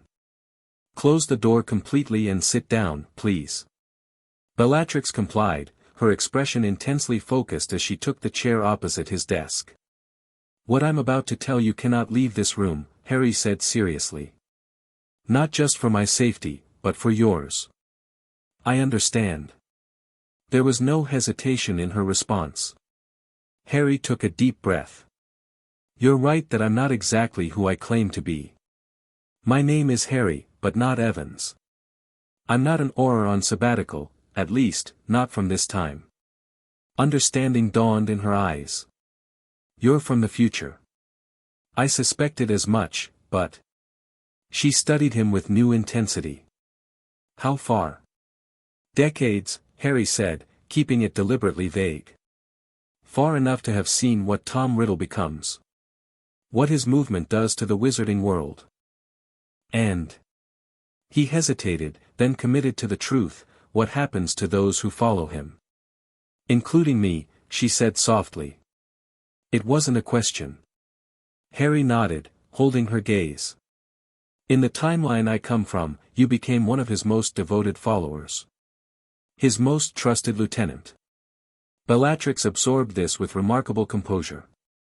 And that's why you've taken such interest in my training. You're trying to change that outcome. Yes, Harry admitted. Though I didn't intend to at first. I was just supposed to wait quietly until Dumbledore found a way to send me back. But something changed, she prompted when he paused. I saw you, he said simply. Not as you become in my time, but as you are now, brilliant, ambitious, not yet committed to the path that destroys you. He leaned forward. I saw a possibility where before I'd only seen a monster. The word hung between them. Bellatrix flinched slightly but didn't look away. A monster, she repeated quietly. That's what I become. It's one possible future, Harry qualified. One I'm hoping you'll avoid now. She was silent for a long moment, processing everything he'd revealed. When she spoke again, her voice was controlled but intense. Tell me about him. About Voldemort. Not what the purebloods whisper about restoring magical tradition, but what you know he really does. Harry considered how much to share. He starts with appealing ideas, magical preservation, traditional values, pushing back against Muggle influence. But it escalates to blood purity fanaticism, terrorism, murder. A war, she concluded. Eventually, yes. A devastating one. Harry watched her carefully. He doesn't actually care about pureblood ideology, Bellatrix. It's just a tool to gain followers. He cares about power, his own, exclusively. How do you know that? She challenged. Harry weighed the risk of revealing more truth. Because Tom Riddle isn't even a pureblood himself. His father was a Muggle who abandoned his witch mother before he was born. Shock registered on Bellatrix's face. That can't be true. Father says he's Slytherin's heir, through his mother, yes, Harry confirmed. Who died in poverty despite her prestigious bloodline. Riddle grew up in a Muggle orphanage, hating his Muggle heritage. His entire movement is built on self-loathing and vengeance disguised as pureblood supremacy. Bellatrix stood abruptly, pacing again as she processed this revelation. If what you're saying is true. She stopped, facing him with sudden intensity. Prove it. Prove you're from the future. Harry had anticipated this request. I know your sister's futures, he said quietly. Andromeda marries Ted Tonks, a Muggle-born, and is disowned by your family. Narcissa marries Lucius Malfoy and has one son. Bellatrix's eyes widened. Andromeda and that Hufflepuff. They're barely even seeing each other yet. She frowned. And Narcissa is only 13, Lucius has barely noticed her existence. Give it time, Harry said dryly. Then, more seriously, I know your cousin Sirius runs away from home and is taken in by the Potter family. I know your Uncle Alfred gets blasted off the family tapestry for supporting him. Each revelation seemed to impact Bellatrix more deeply. She sank back into the chair, her composure faltering. And me? What exactly happens to me in this future of yours? Harry hesitated. Are you sure you want to know? I need to know, she insisted. If I'm to avoid this fate, I must understand it completely. Harry made a difficult decision. You marry Rodolphus Lestrange shortly after graduation.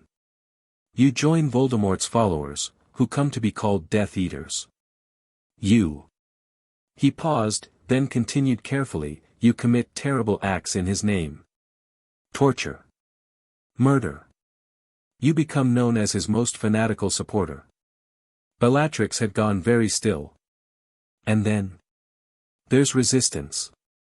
A group forms to fight against Voldemort, led by Dumbledore. War breaks out in the open. Many die on both sides. Harry kept the details deliberately vague, avoiding mention of his own role or his parents. Do I die in this war? She asked directly. Eventually, Harry acknowledged. Many years later, during a second conflict. Bellatrix absorbed this silently, her expression unreadable. Finally, she asked, was I happy following him? The question caught Harry off guard. Happy isn't the right word. Devoted. Obsessed.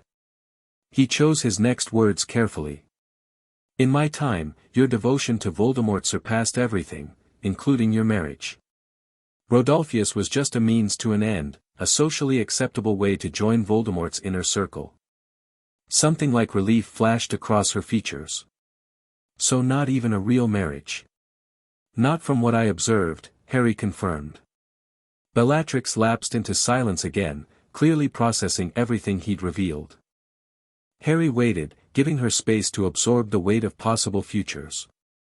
Why are you telling me this now? She finally asked.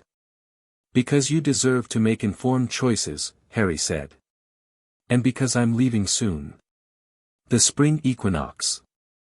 Dumbledore has found a way to send me back to my own time.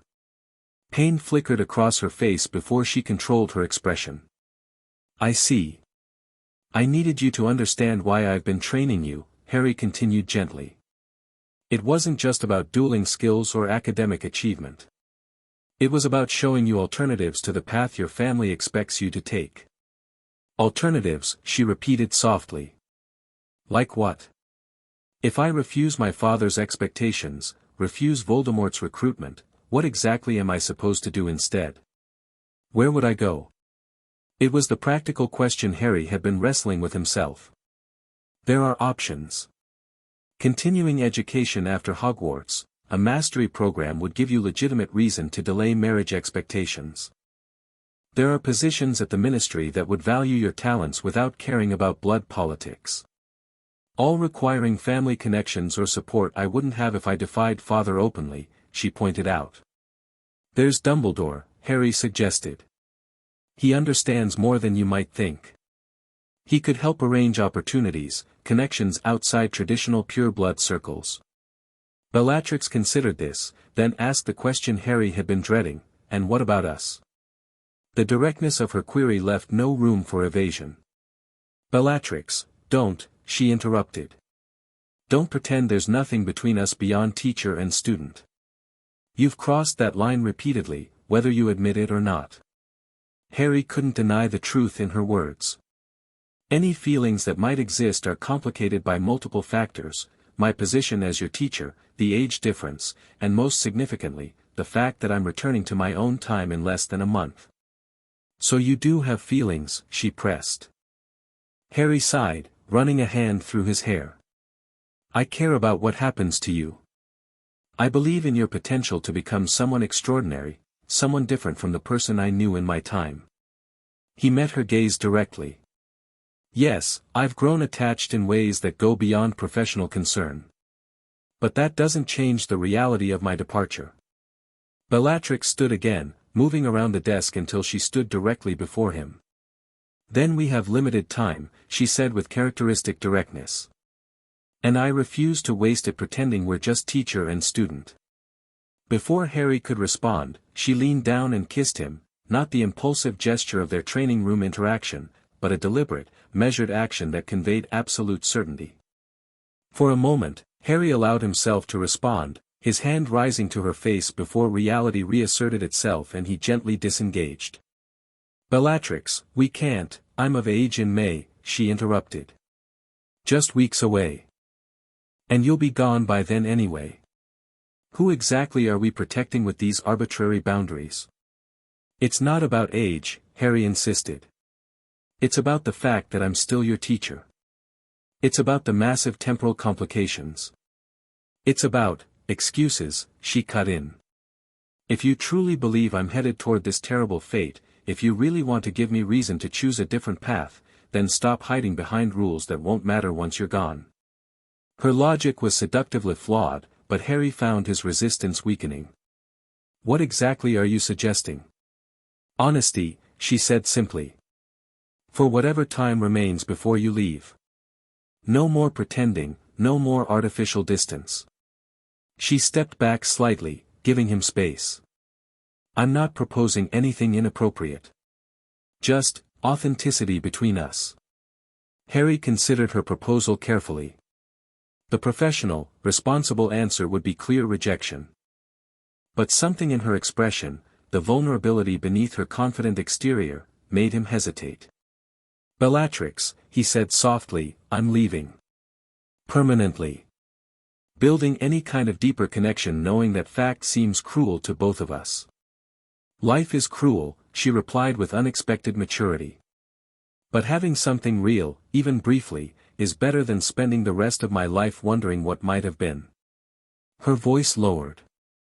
Especially if the alternative is becoming the monster you described. The raw honesty in her words struck Harry deeply. He stood, maintaining a respectful distance but no longer hiding behind his desk. If we do this, acknowledge whatever this is between us, there have to be boundaries, he said firmly. I'm still your professor until the equinox. That means professional behavior in public and during classes. Agreed, she said immediately. And no physical relationship, he continued.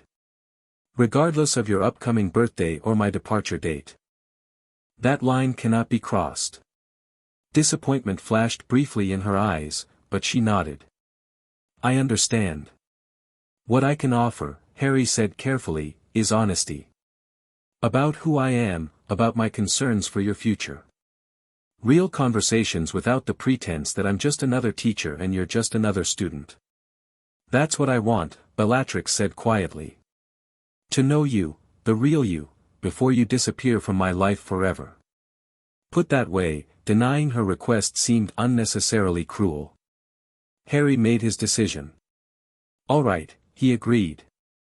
But we need to be discreet. If Dumbledore or the other professors realized how much I've told you about the future, I can be discreet, she assured him, a hint of her usual confidence returning. It's practically a black family requirement. Despite the seriousness of the situation, Harry found himself smiling. I'm sure it is.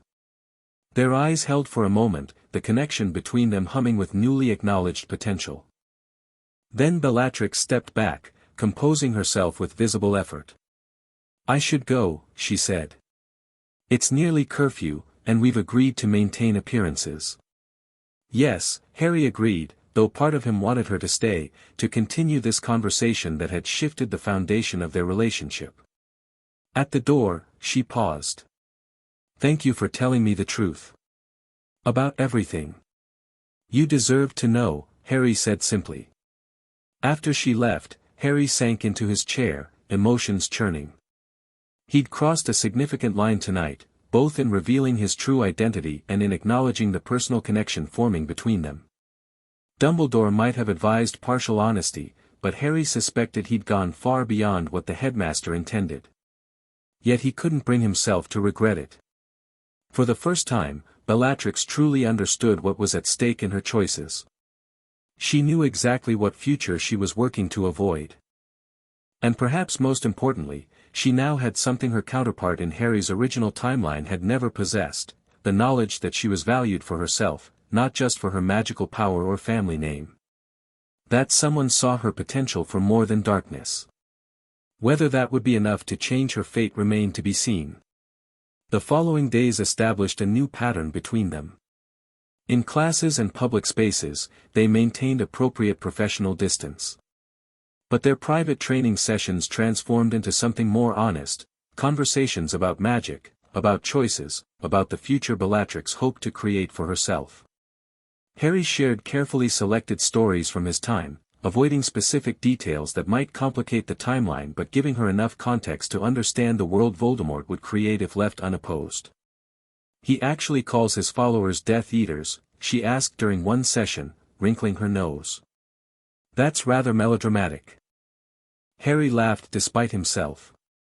"Says the witch whose family motto is toujours pur, in pretentious French."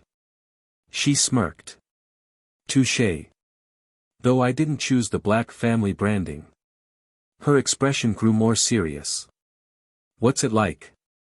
The mark he gives his followers?" Harry hesitated, then rolled up his sleeve to reveal his forearm. "It goes here." A skull with a snake protruding from its mouth, the dark mark. Burning it summons his followers to his side.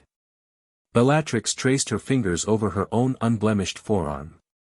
"Like cattle branding," she said with distaste. "Marking his property." "Exactly," Harry confirmed, encouraged by her perception. "It's not an honor, Bellatrix. It's a chain. And I willingly accepted it," she mused. "In your timeline. You did more than accept it," Harry said carefully.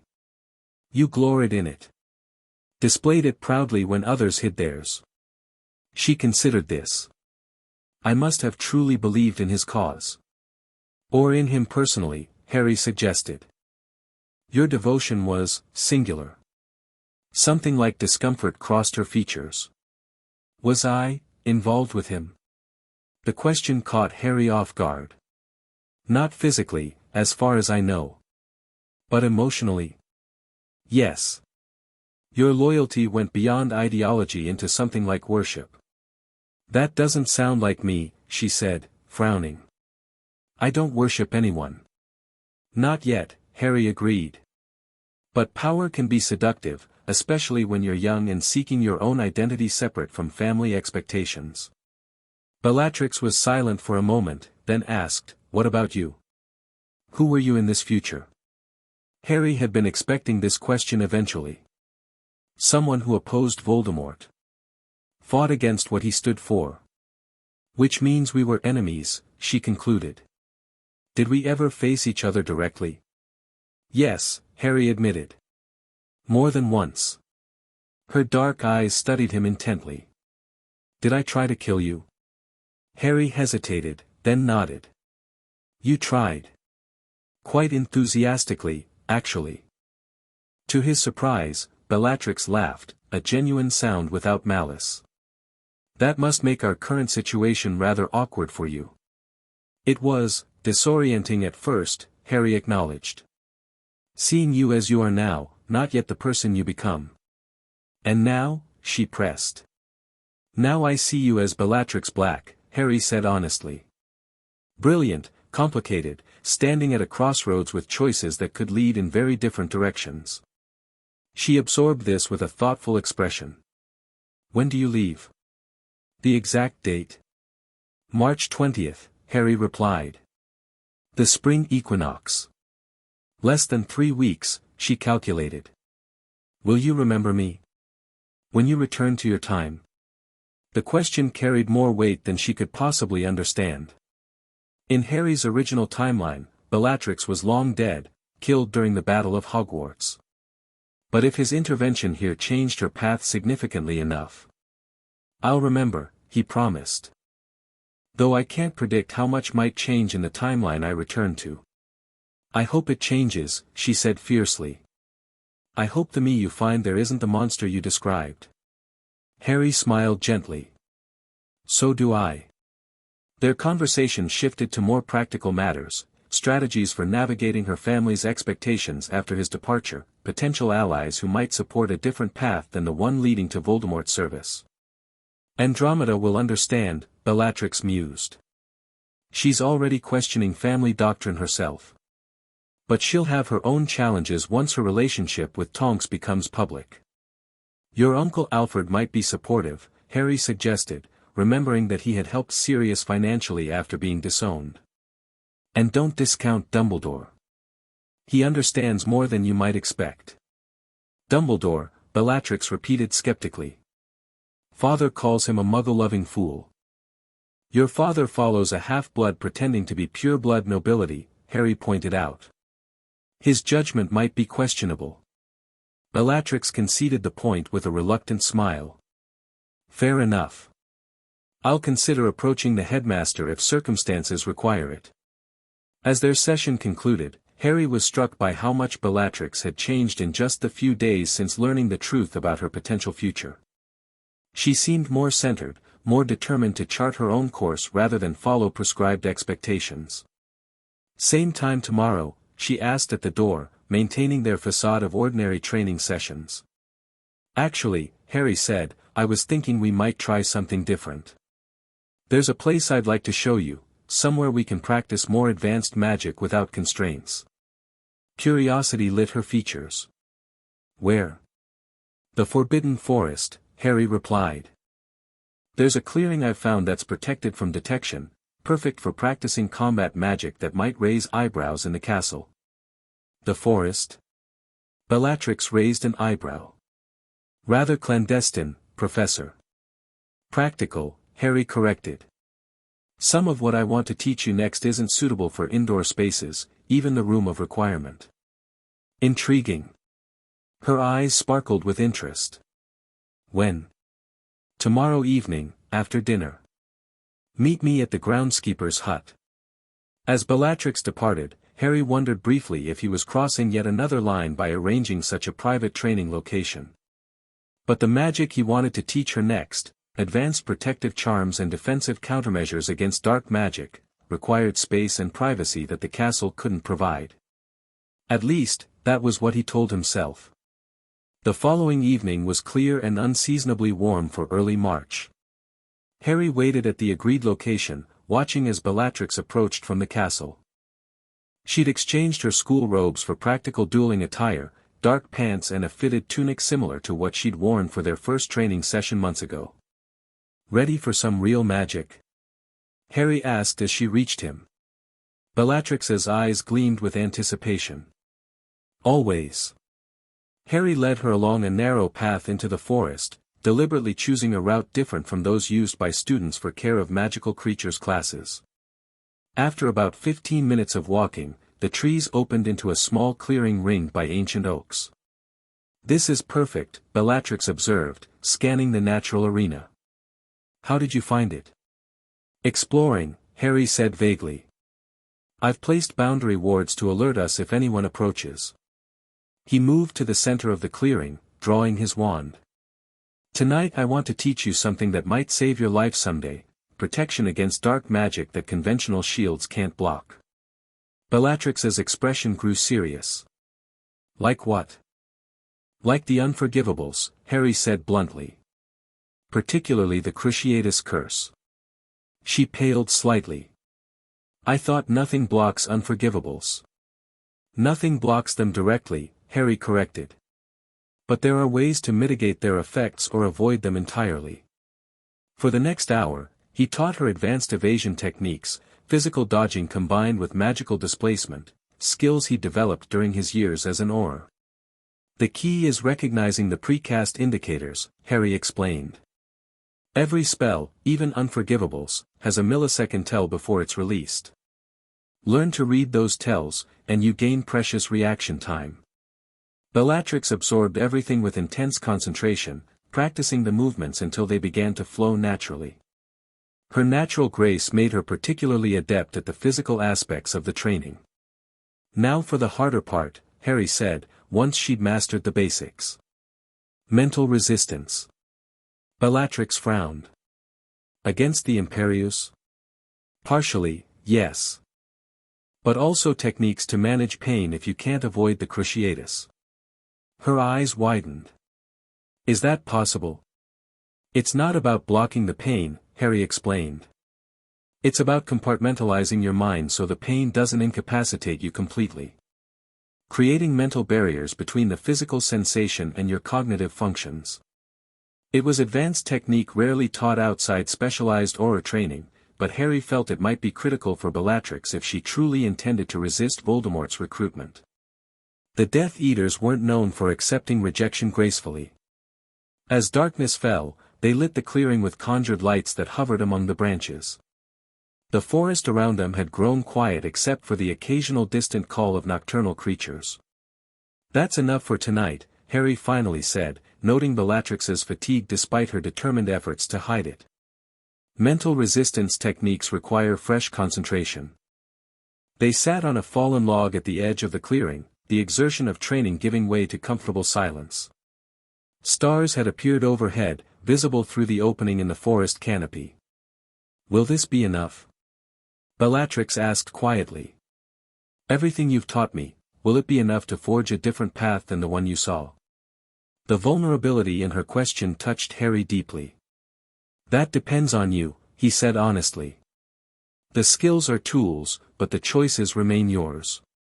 She turned to face him, moonlight illuminating her features.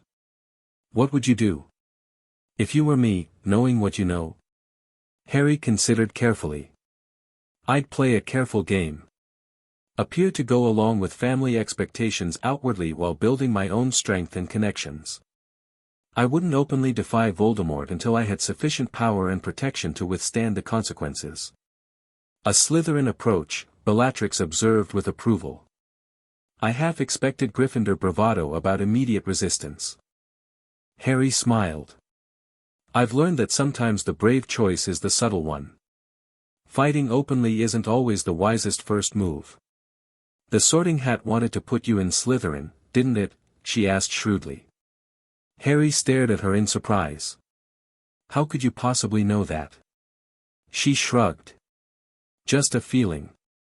You understand strategy too well to be pure Gryffindor, which I'm guessing was your actual house.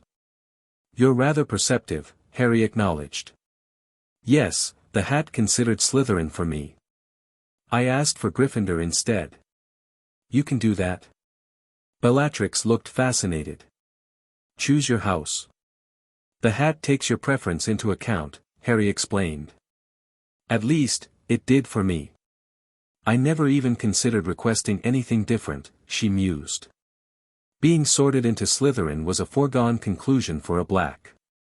Did you want a different house? Harry asked curiously. Bellatrix was silent for a moment. Sometimes I wondered about Ravenclaw, she finally admitted. Their focus on knowledge for its own sake appealed to me. But Father would have been displeased. Cygnus Black's approval seems to carry enormous weight in your decisions, Harry observed.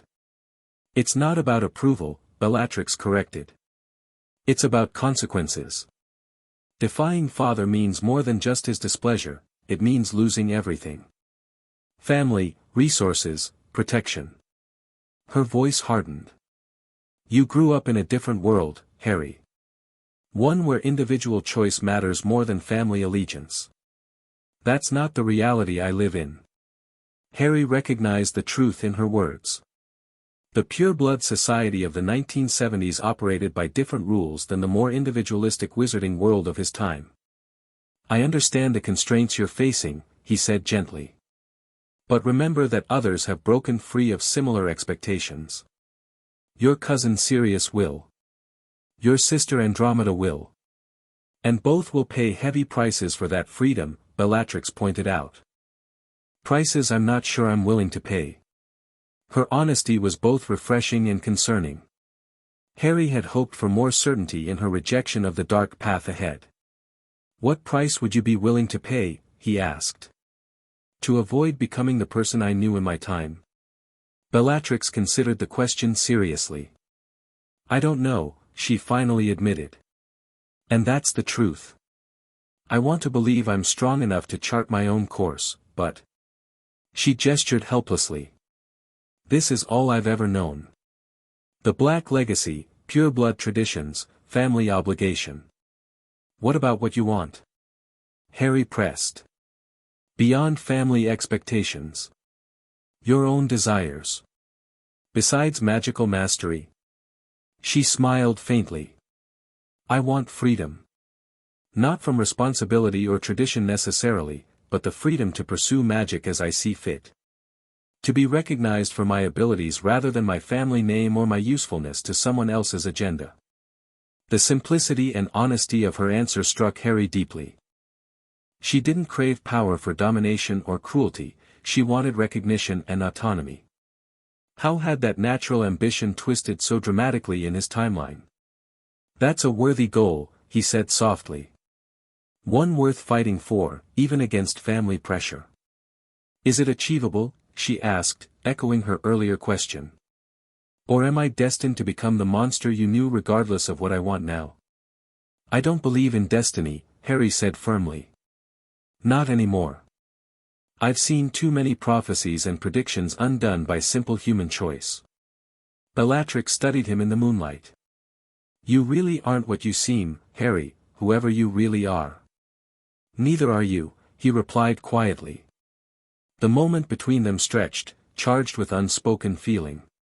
Bellatrix moved slightly closer on the log, her shoulder brushing his. We should head back, Harry said reluctantly, aware of how late it had grown. Curfew will be soon. Yes, she agreed, though neither of them moved immediately. When they finally rose to leave, Bellatrix hesitated, then said, Thank you. Not just for the training, but for seeing me. Not as a Black, not as a future Death Eater, but as myself. You're welcome, Harry replied simply, touched by her gratitude. They walked back toward the castle in comfortable silence, the evening having shifted something fundamental in their relationship. No longer just teacher and student, nor simply mentor and protege, but two people who recognized something essential in each other, possibility, potential, connection. Harry knew he was crossing increasingly dangerous lines, both professionally and temporally. But with less than 3 weeks remaining before his departure, he couldn't bring himself to retreat back behind formal boundaries. Not when Bellatrix was showing such promising signs of choosing a different path than the one that had led her to Voldemort's service. Whether that different choice would sustain itself after his departure remained a question that haunted him. The days leading up to the spring equinox passed with increasing speed. Harry split his time between classes, preparing for his departure with Dumbledore, and his evolving relationship with Bellatrix. Their forest training sessions continued every few evenings, focusing on increasingly advanced defensive magic. Harry taught her everything he ethically could about resisting dark influences, both magical and psychological. The most dangerous aspect of Voldemort's recruitment isn't the magic he teaches, Harry explained during one session. It's the gradual erosion of moral boundaries. Small compromises that lead to bigger ones. Bellatrix absorbed this insight with characteristic intensity. How does he do it? Turn ordinary wizards into willing killers. He offers belonging, purpose, and power to those who feel denied those things, Harry said. Then he normalizes violence through incremental steps. By the time his followers realize how far they've gone, they're too compromised to turn back. And that's what happened to me, she concluded. In your timeline. Yes, Harry acknowledged. Combined with your natural magical talent and family pressure, it created the perfect storm. But it won't happen this time, she said with fierce determination. I won't let it. Harry wished he could be as certain. Your resolve is strongest now, with the warning fresh in your mind. The challenge will be maintaining it after I'm gone, when other influences press in. I'm not as easily manipulated as you seem to think, Bellatrix said with a flash of irritation.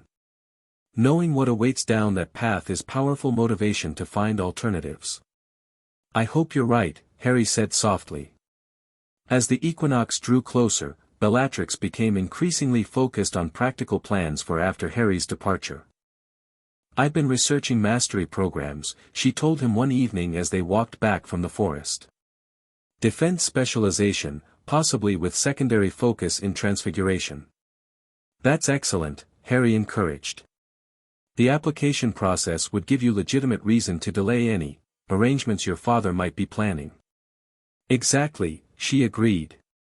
And I've identified several potential sponsors who aren't aligned with traditional pureblood politics. Harry was impressed by her thoroughness. You've given this serious thought. Of course I have, she said with a hint of her characteristic arrogance. You didn't think I'd simply listen to your warnings and then carry on without a plan, did you? Harry smiled. I should have known better. They had reached the edge of the grounds, the castle lights visible ahead. Bellatrix stopped, turning to face him in the darkness. There's something I need to ask before you leave, she said, her voice suddenly serious. Something I've been wondering about since you told me the truth. What is it? Harry asked, noting the intensity in her expression. In your time, when we were enemies, she began carefully, did I hurt people you cared about? Is that why you looked at me with such hatred when you first arrived? The directness of her question caught Harry off guard. He hesitated, weighing how much to reveal. Yes, he finally said. You did. Pain flickered across her features. Who? Harry swallowed hard, memories of Sirius falling through the veil flashing through his mind. People who were important to me. Family, in a way. Understanding dawned in her eyes. That's why this matters so much to you. It's personal. It was, Harry admitted. At first. But the more I've come to know you as you are now, the more I've realized you're not that person yet. You have the capacity to become something entirely different. Bellatrix absorbed this in silence, her expression troubled. Then she asked, if you succeed, if I choose differently because of your influence, what happens to those memories? Do they simply cease to exist? It was a sophisticated question about temporal mechanics that Harry had wrestled with himself. I don't know, he said honestly. Time is more complex than most wizards understand. My presence here has already created changes, however small. The timeline I return to might be different in ways I can't predict. I hope it is, she said quietly. I hope the me you find there isn't someone you hate. The raw vulnerability in her voice touched something deep within Harry. Without thinking, he reached out, brushing a strand of hair from her face in a gesture of comfort. I don't hate you, Bellatrix, he said softly. Not anymore. Not as you are now. Their eyes held in the darkness, the moment stretching between them. Harry knew he should step back, maintain the boundaries he'd established, but found himself unable to move. Bellatrix made the decision for him, closing the distance between them with deliberate intent. This time when their lips met, Harry didn't immediately pull away. For just a moment, he allowed himself to acknowledge what had been growing between them, connection, understanding, possibility. The kiss deepened briefly before Harry gently disengaged, aware they were still on school grounds despite the late hour. We shouldn't, he murmured, though his hand remained on her cheek. We already have, she pointed out, eyes still closed. And you're leaving in 4 days. The reminder of his imminent departure hung between them. Harry stepped back, putting appropriate distance between them. We should get back to the castle, he said, his voice not entirely steady. It's late. Bellatrix nodded, composing herself with visible effort. They walked the remaining distance in silence, the castle looming before them like a physical reminder of the boundaries they continued to cross. At the entrance hall, they paused, aware this would be their last private training session before Harry's departure. Will I see you before? Bellatrix let the question trail off. Yes, Harry promised. We'll have time to say goodbye properly. She nodded, her expression carefully controlled. Good night, then. Good night, Bellatrix. As she disappeared toward the dungeons, Harry remained in the entrance hall, emotions churning.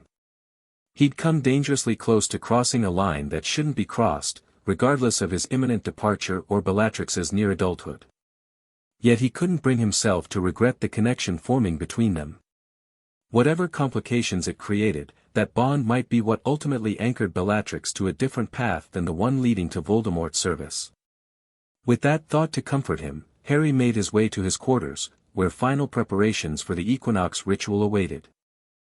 The morning before the spring equinox, Harry completed his last class, a basic defensive charms review with third-year Gryffindors and Hufflepuffs. Teaching his teenage parents remained surreal, especially knowing he would never see them grow into the people who would eventually give their lives to protect him. As the students filed out, Harry noticed Dumbledore waiting by the classroom door, his expression serene but purposeful. "A moment of your time, Harry," the headmaster requested. "Perhaps a walk around the grounds? It's quite pleasant for early spring."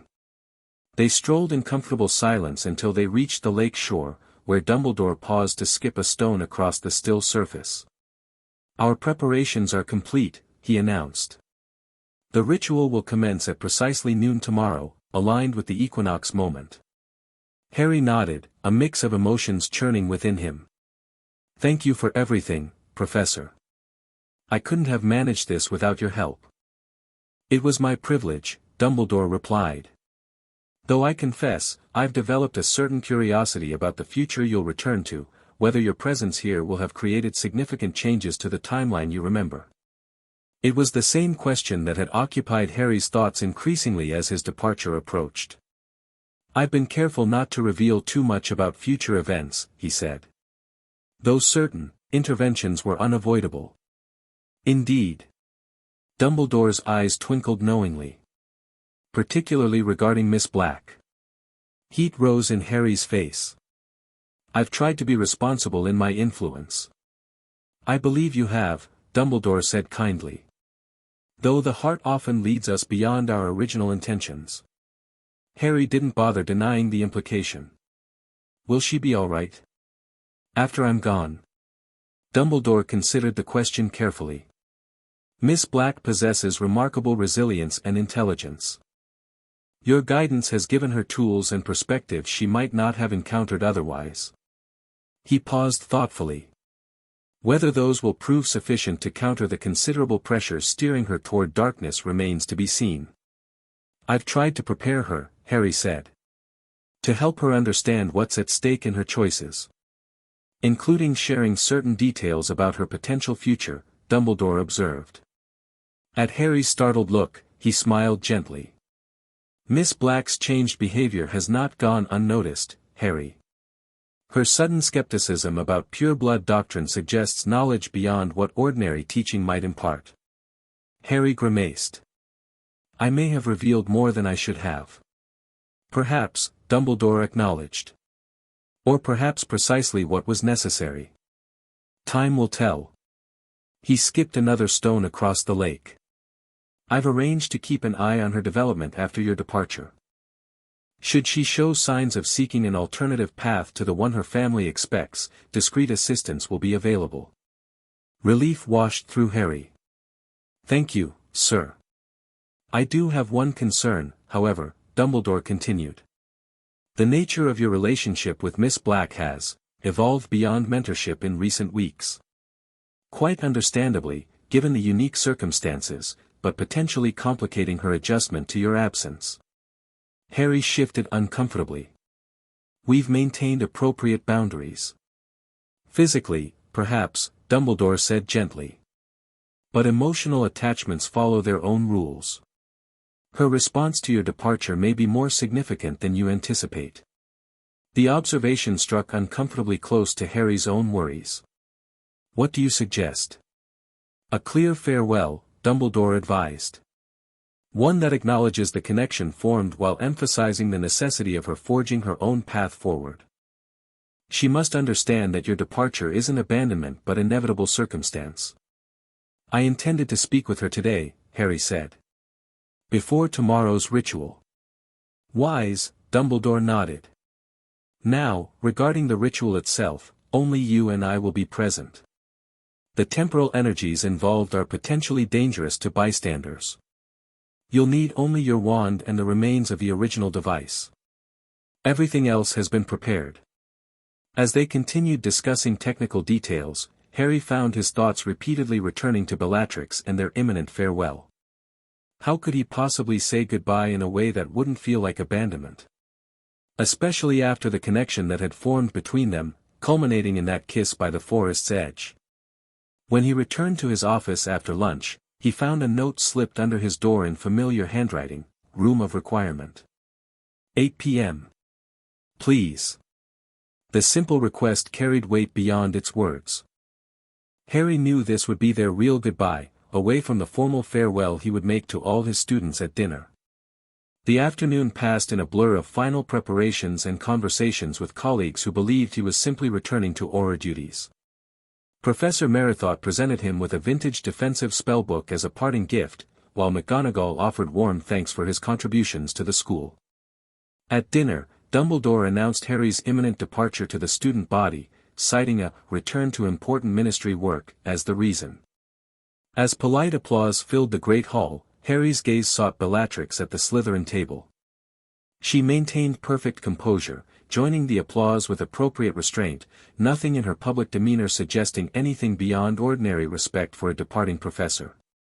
Only Harry could see the intensity in her eyes across the hall, the private acknowledgement of what would transpire later that evening. At precisely 8 o'clock, Harry arrived at the familiar corridor across from the Barnabas the Barmy tapestry. The door to the Room of Requirement appeared as he approached, opening onto a space entirely different from their usual training room. Instead of practice dummies and dueling space, the room had created an intimate sitting area with comfortable chairs arranged before a crackling fireplace. Tall windows looked out onto what appeared to be the real night sky, stars visible beyond glass that Harry knew was only an illusion created by the room's magic. Bellatrix stood by one of these windows, still in her school uniform but with her hair loose around her shoulders rather than in its usual controlled style.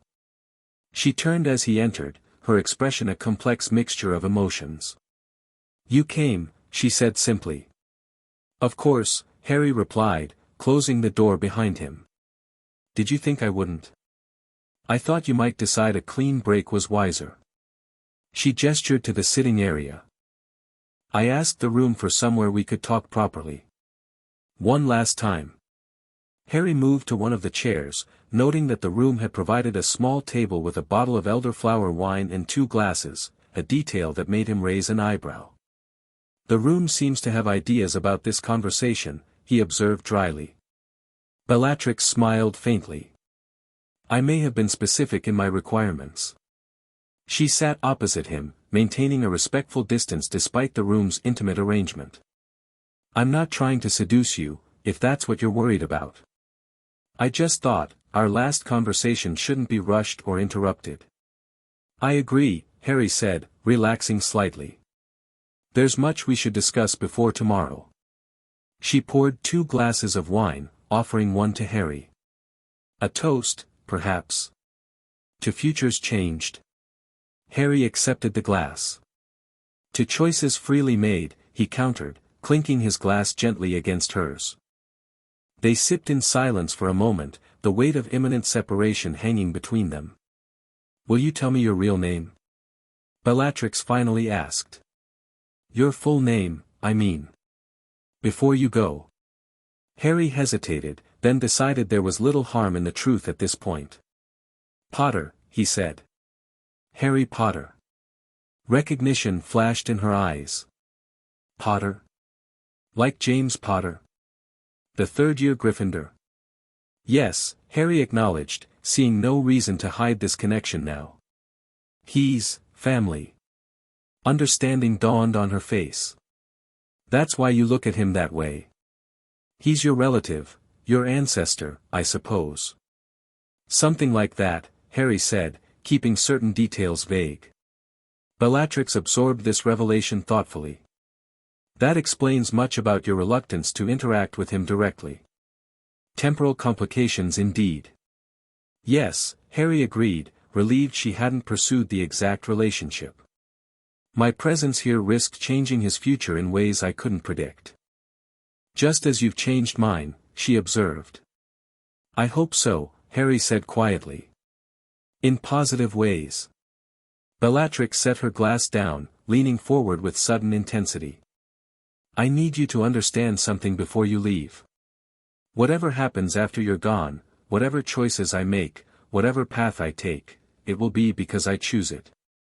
Not because my family forced me, not because Voldemort seduced me, and not because you saved me. My choices are my own. The fierce independence in her declaration struck Harry deeply. I never doubted that.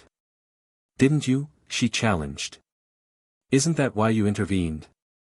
Because you believed I lacked the strength to choose differently without your guidance. No, Harry said firmly. I intervened because the Bellatrix I knew never had the chance to see alternatives before being pushed down a particular path.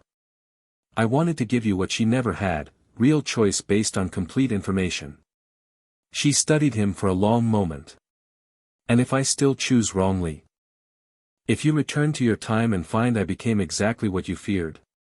Then it would be a true choice, Harry said simply. Tragic, but yours to make. His answer seemed to satisfy her. She nodded slowly, some tension leaving her shoulders. I won't choose that path, she said with quiet determination. Not now that I understand what lies at the end of it. I believe you, Harry said, and realized he meant it. This Bellatrix, with her fierce intelligence and newly awakened independence, seemed fundamentally different from the fanatical Death Eater he had known. They talked for nearly 2 hours, covering practical matters like her OWL preparations and longer-term plans for navigating family expectations after graduation. Harry offered what guidance he could without overstepping, increasingly confident that Bellatrix had developed genuine determination to forge her own path. As their conversation naturally drew to a close, the weight of imminent separation settled between them. I have something for you, Bellatrix said suddenly, reaching into her robes. She withdrew a small box, offering it with uncharacteristic hesitation.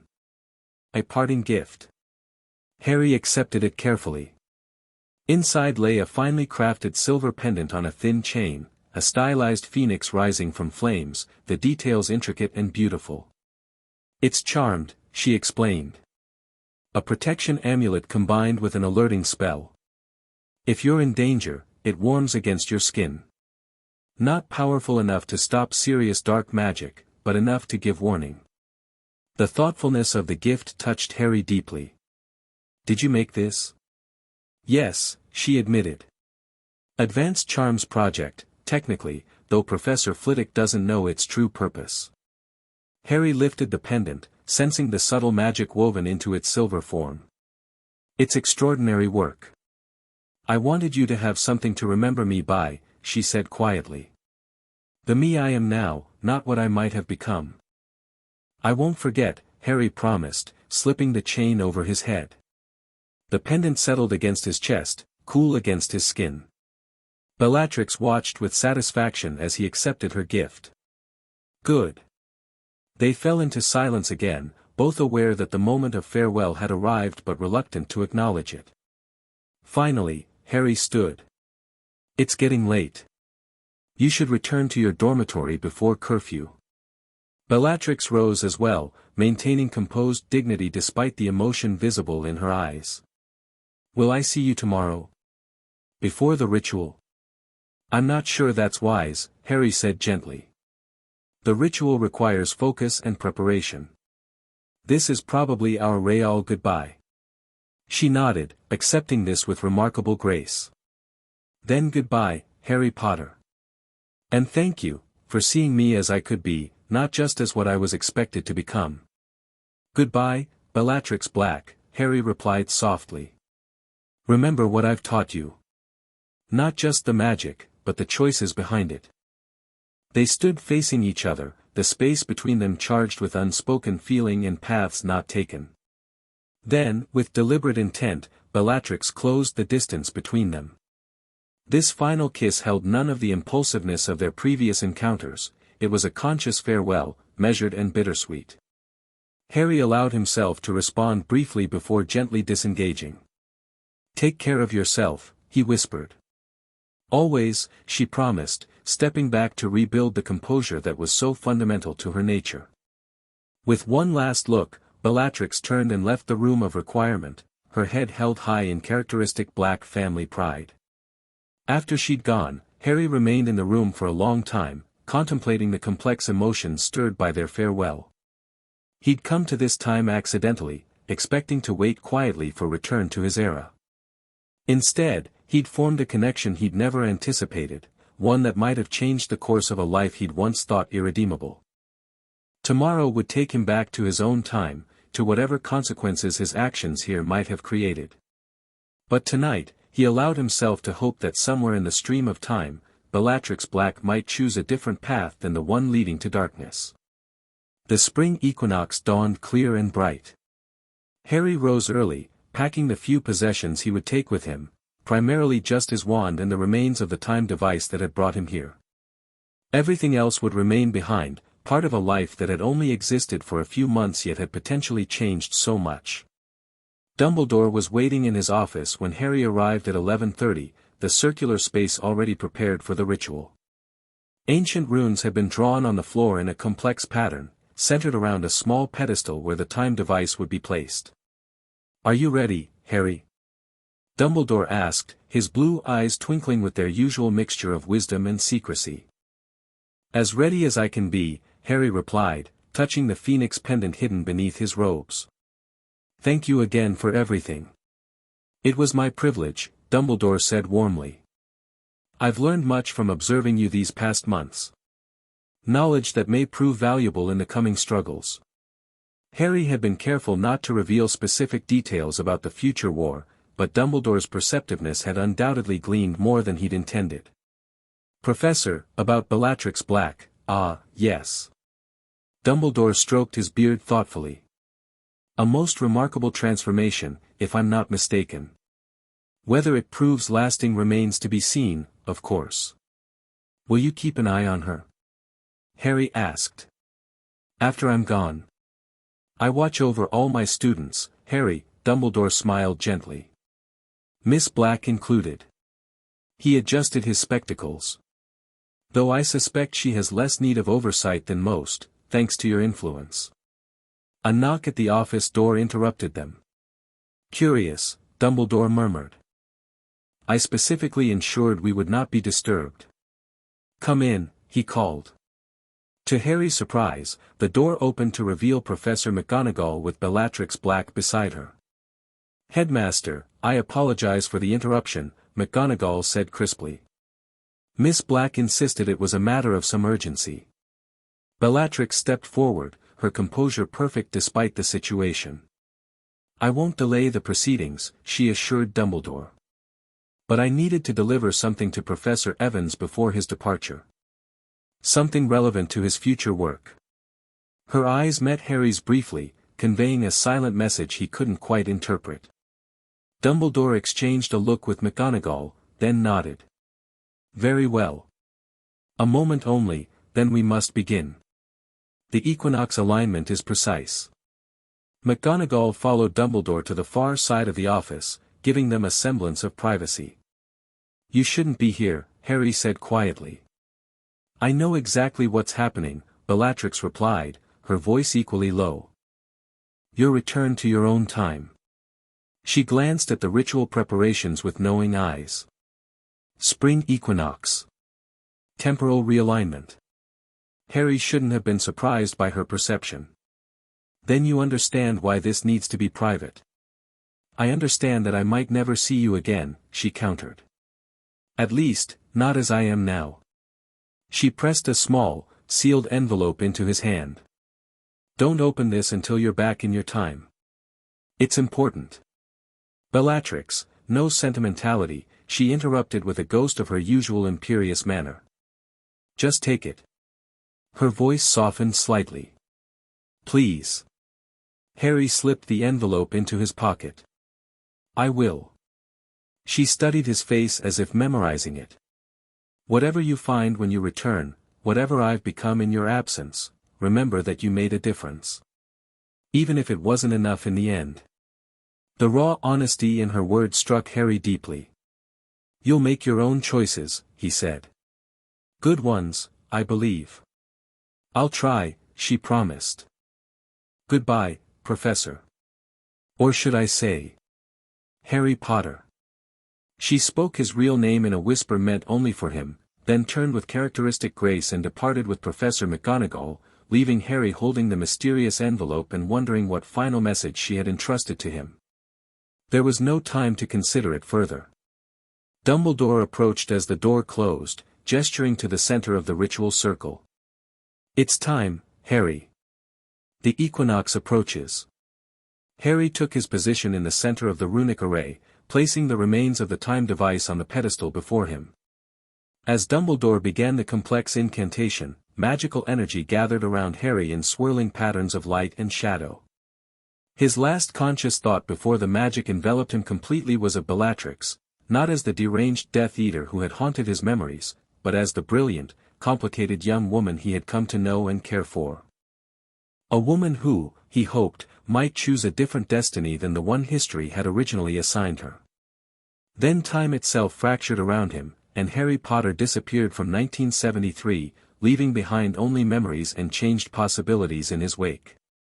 Chapter 3, Changing Fate. Light splintered around Harry as the temporal magic reached its crescendo. The room, Dumbledore's office from 1973, seemed to stretch and compress simultaneously, reality bending as time itself reconfigured. Pain lanced through Harry's body, every cell feeling like it was being pulled apart and reassembled. The phoenix pendant Bellatrix had given him burned against his chest, almost as if it were fighting against the temporal displacement. Then darkness. Followed by voices, familiar, concerned, present-day voices. "Harry. Merlin's beard, he's awake." Ron's voice, deeper than it had been in their school days, but unmistakably Ron. "Give him space." Hermione's practical tone, commanding as ever. Harry forced his eyes open, the world swimming into focus around him. He was lying on the floor of the back room in the Nocturne Alley shop where the time device had activated months ago, or seconds ago, from his friend's perspective. "What, how long was I gone?" he croaked, struggling to sit up. Ron and Hermione exchanged confused glances. "Gone. You've been unconscious for maybe 30 seconds, mate," Ron said, helping Harry to a sitting position. "That artifact exploded, there was this weird green flash, and you dropped like a stone." Harry stared at them, processing this information. Months of his life, teaching at Hogwarts, training Bellatrix, everything that had happened in 1973, had apparently taken no time at all in the present. "The smugglers?" he asked automatically, his aura training reasserting itself despite his disorientation. "Secured," Hermione replied. "Team 2 caught them trying to flee through the front. You got the worst of it when that prototype malfunctioned." Harry's hand moved to his chest, feeling the outline of the phoenix pendant beneath his aura robes. It was real. He hadn't imagined any of it. "I need to check something," he said, struggling to his feet despite his friend's protests. "Harry, you should sit down," Hermione insisted. "You took a direct hit from an unstable temporal artifact." "In a minute," Harry promised, already moving toward the door. "I need to confirm something first." He pushed past concerned colleagues into the main shop area. Everything looked exactly as it had before his temporal displacement, smugglers being processed, confiscated items catalogued, routine aura procedures following a successful raid. But had anything changed in the timeline? Had his months in 1973 altered history in any meaningful way? "Potter." Head Aura Robards approached, scowling. "What are you doing on your feet?" "Medical team is waiting outside." "Sir, I need to access the archives," Harry said urgently. "Historical records from the First Wizarding War." Robards' eyebrows shot up. "Whatever for?" "And it can surely wait until you've been cleared by medical." "It's connected to the artifact," Harry explained, trying to sound reasonable despite his desperation. "I saw something when it detonated." I need to verify some historical details immediately. Robard studied him skeptically before sighing. Fine. Use the secure flow in my office to access the Ministry archives. But report to St. Mungo's afterward, understood? That's an order, Potter. Yes, sir. Thank you. Minutes later, Harry emerged from the flue into the Ministry's historical archives, a vast repository of magical records, case files, and official documents spanning centuries of wizarding history. The archives were quiet at this hour, with only a few dedicated researchers working at well-lit tables between towering shelves of records. Harry moved purposefully toward the section dedicated to the First Wizarding War, his heart racing with anticipation and dread. Had anything changed? Had his influence on Bellatrix altered her path in any meaningful way? He pulled the first relevant file, Known Death Eaters, Inner Circle, 1970 to 1981. His fingers trembled slightly as he opened it, scanning for the familiar name. There it was, exactly as he remembered, Bellatrix Lestrange, née Black. Married to Rodolphus Lestrange in 1975. Joined the Death Eaters shortly thereafter. Tortured the Longbottoms to insanity. Imprisoned in Azkaban. Escaped. Killed Sirius Black. Died at the Battle of Hogwarts. Harry's heart sank. Nothing had changed. Despite everything, the training, the conversations, her promise to choose a different path, Bellatrix had become exactly the Death Eater he remembered. Had it all been futile? Or had his experiences been some elaborate hallucination created by the temporal artifact's explosion? No, the phoenix pendant beneath his robes was real. The envelope in his pocket was real. He had truly been to 1973, spent months there, formed a connection with young Bellatrix Black. Yet the major historical events remained unchanged. Refusing to accept defeat so easily, Harry expanded his search, pulling every file related to Bellatrix's activities during the war. There had to be something, some small deviation from the history he remembered.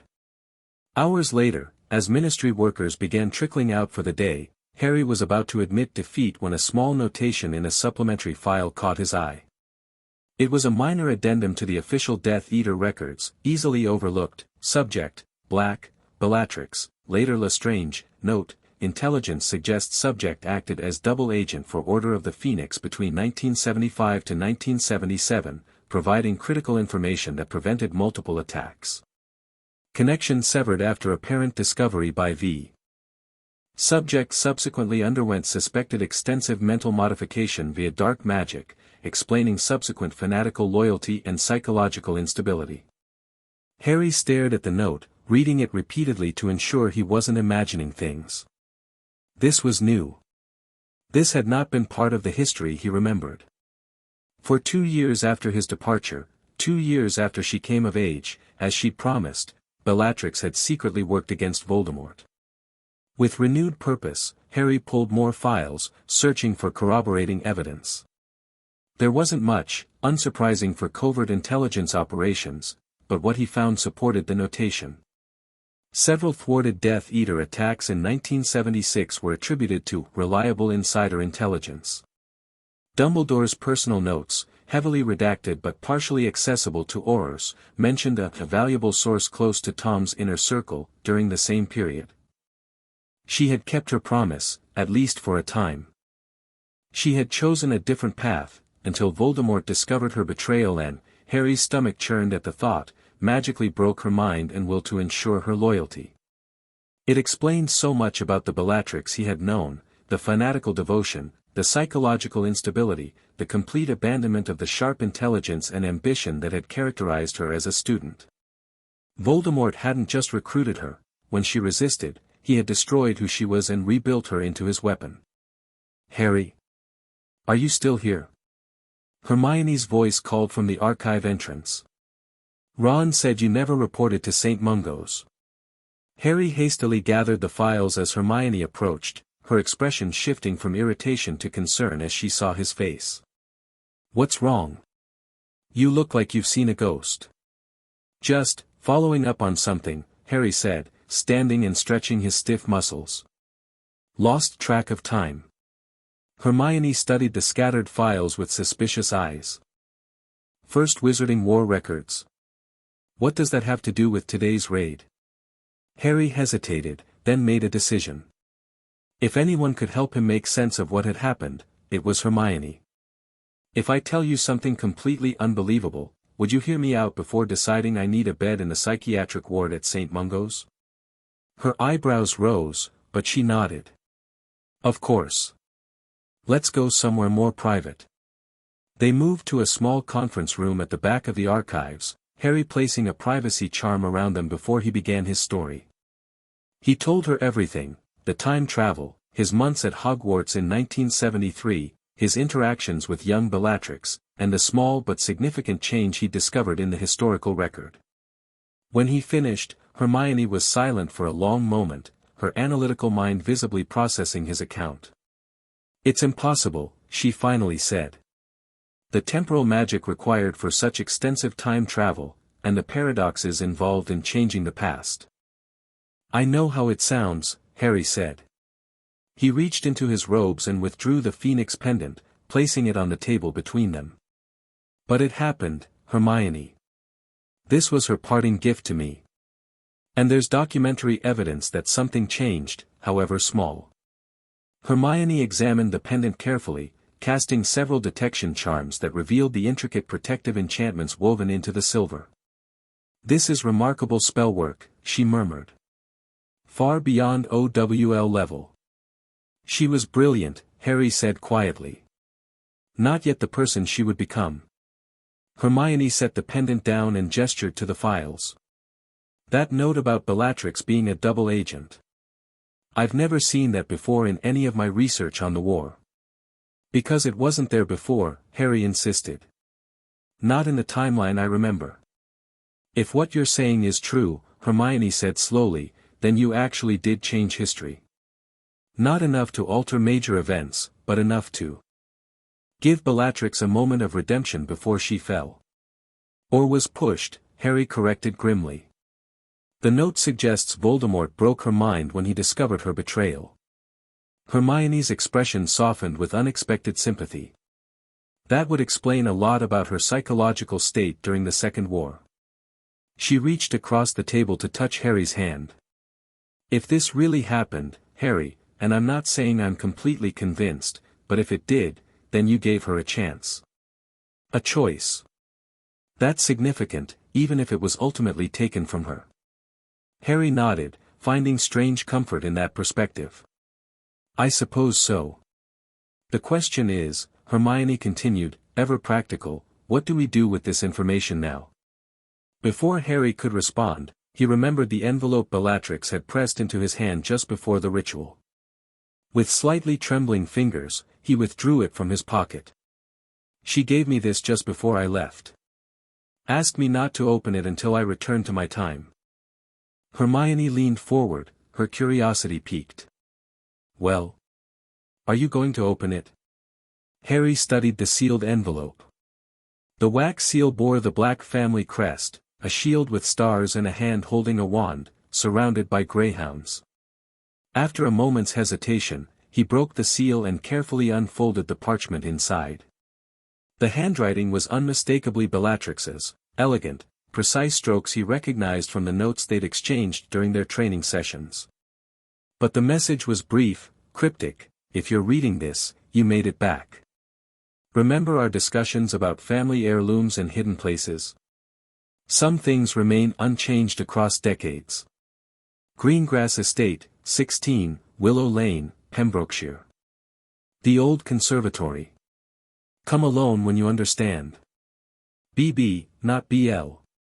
Harry read the message twice, confusion evident on his face.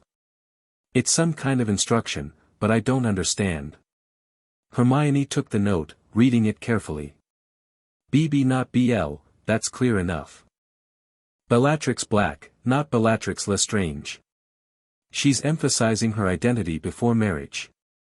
But the rest? We never discussed family heirlooms, at least not specifically.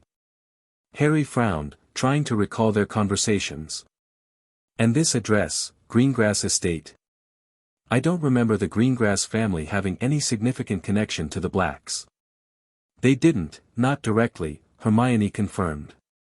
Though Daphne Greengrass was in Slytherin with us, and her younger sister Astoria eventually married Draco Malfoy. Harry's brow furrowed in concentration. Wait, there was something. During one of our training sessions, Bellatrix mentioned her family had hidden important items across various allied pureblood properties to protect them from Ministry raids. He looked up suddenly. Could she have left something for me to find? Something that would survive decades? It's possible, Hermione said thoughtfully. Magical preservation techniques could certainly maintain an object for that long, especially in a wizarding property. Harry stood, a new determination filling him. I need to go there. Today. Harry, wait, Hermione cautioned.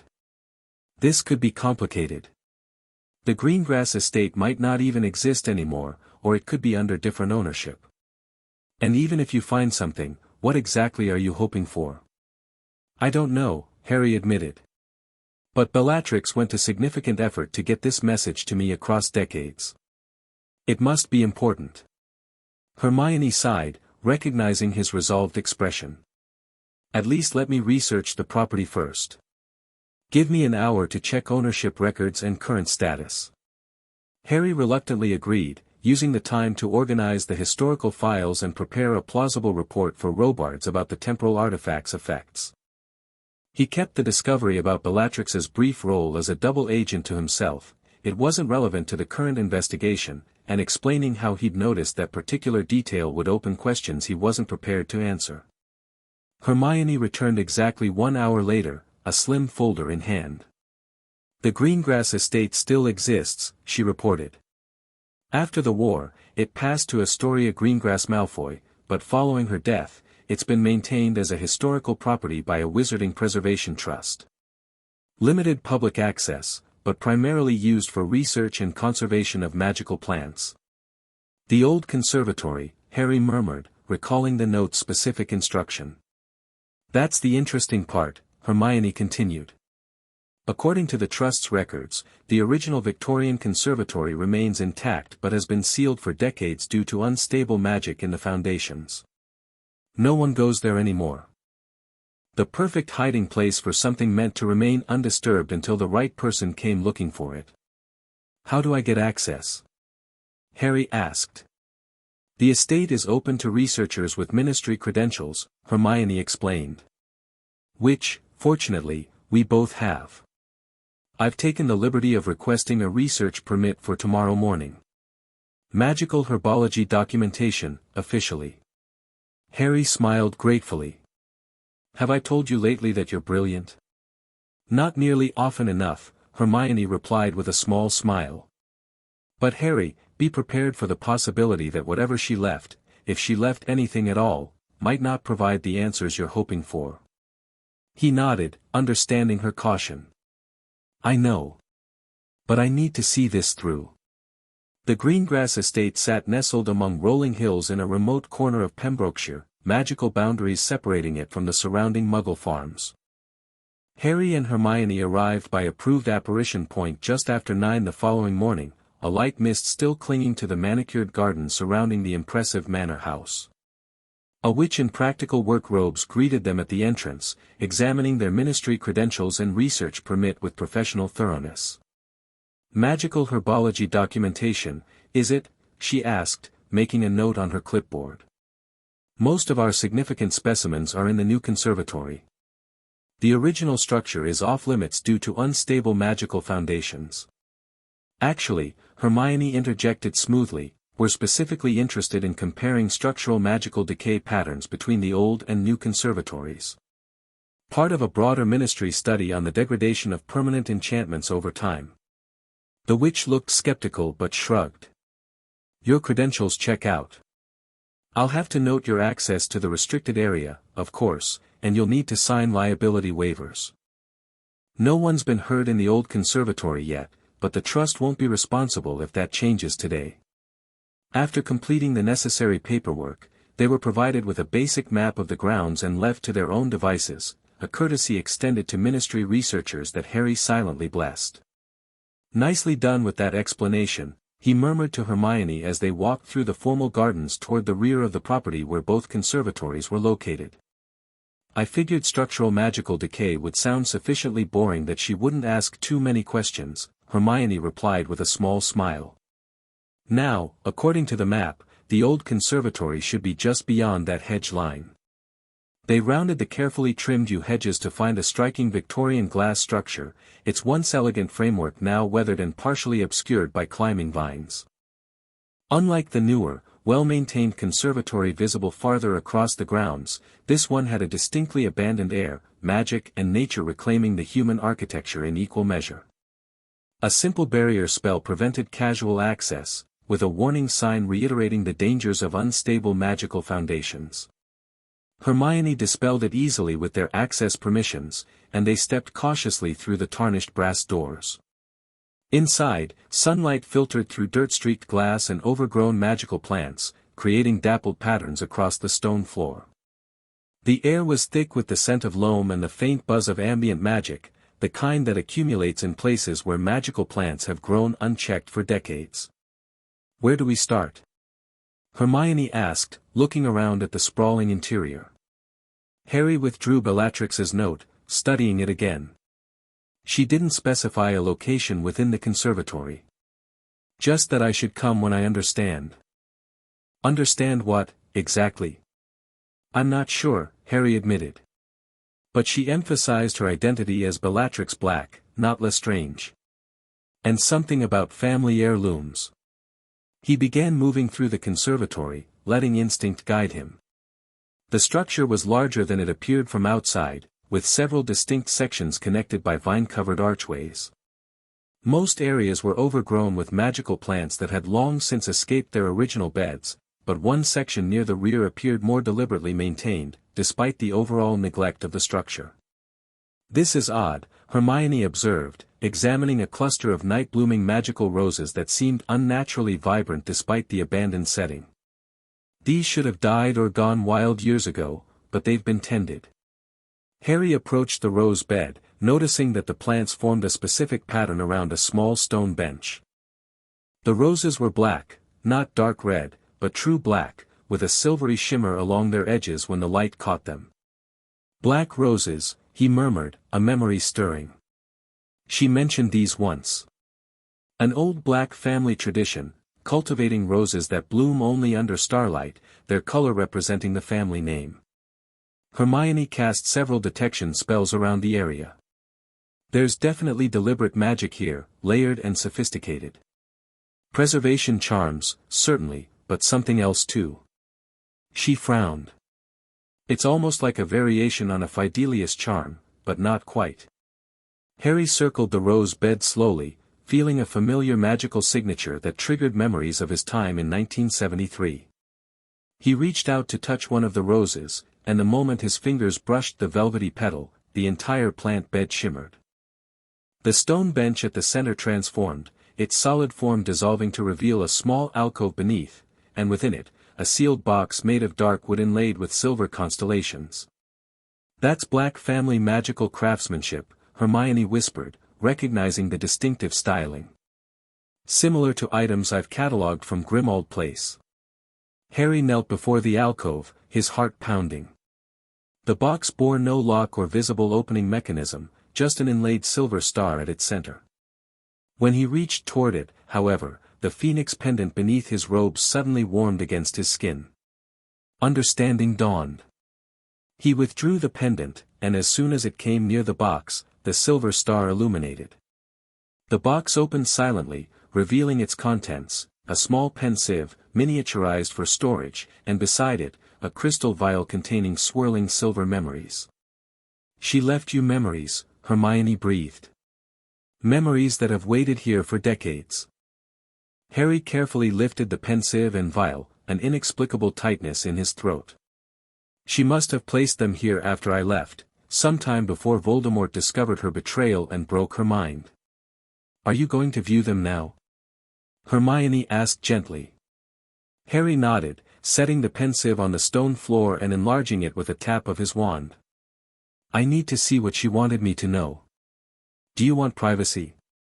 He considered briefly, then shook his head. Stay. I might need your perspective afterward. With careful movements, Harry uncorked the crystal vial and poured its silvery contents into the pensieve. The memories swirled, shimmering with that distinctive quality that suggested significant age. These were old memories, preserved through decades by powerful magic. Taking a deep breath, Harry leaned forward and plunged his face into the swirling surface. The world tilted and reformed around him. He found himself standing in a familiar setting, the room of requirement at Hogwarts, configured as their private training space. Before him stood Bellatrix Black, perhaps a year or two older than when he'd left her, now around 18 or 19 years old. She wore elegant dark robes with the Black family crest, her hair arranged more formally than during her school days, but her face still held that fierce intelligence he remembered. She looked directly at the viewing point, as if she could see Harry himself. "Hello, Harry Potter," she said, her voice exactly as he remembered. "If you're seeing this, then several things have happened. You made it back to your time, you found my note, and you figured out where I hid this message for you." A small, proud smile crossed her features. "I knew you would. You were always cleverer than you let on." She began pacing the room in that characteristic way of hers, energy barely contained. "I'm recording these memories approximately 2 years after you left. 2 years that have been enlightening." Her expression hardened slightly. "Everything you warned me about was true. Voldemort, the Death Eaters, my family's expectations, all of it unfolded exactly as you described." She stopped, facing the viewing point again. "After you disappeared, I followed the path we discussed. I excelled in my NEWTS, applied for a mastery program, and managed to delay the marriage arrangements with Rodolphus Lestrange. But my father's patience had limits. Eventually, I was formally introduced to Lord Voldemort." Her expression became complex, disgust mingled with reluctant admiration. "He was everything you said he would be, charismatic, powerful, persuasive. He spoke of magic in ways that would have captivated me completely had I not been forewarned." She smiled thinly. "Thanks to you, I saw through the facade to the manipulation beneath. I recognized his tactics because you prepared me for them." The scene shifted to show a different memory, Bellatrix in formal evening robes at what appeared to be a pure-blood gathering, with a handsome, charismatic Tom Riddle conversing with her in a private corner. Harry could see the calculated charm in his expression, the subtle magical aura he projected to enhance his persuasiveness. "I played along," Bellatrix's voice continued as the memory unfolded. "I allowed him to believe I was flattered by his interest in my magical potential, honored to be considered for his inner circle. And when he finally invited me to join his followers officially, I accepted, with appropriate enthusiasm and gratitude." The scene shifted again, showing a memory that made Harry's blood run cold, Bellatrix kneeling before Voldemort, receiving the dark mark. Her face showed reverent dedication, but Harry, knowing her as he did, could detect the carefully controlled revulsion beneath her performance. "I became what I needed to become," her voice explained as the memory played. "A devoted follower, eager to prove my worth. Rodolphus was delighted, his recruitment efforts had succeeded, and our marriage proceeded as planned. The perfect pure-blood union in service to the Dark Lord." The scene returned to Bellatrix in the room of requirement. "But it was all a performance," she said, her voice lower now, intense. "From the moment I joined, I began feeding information to Dumbledore. Selective details that wouldn't immediately reveal my position as informant, but enough to thwart several significant attacks." She smiled grimly.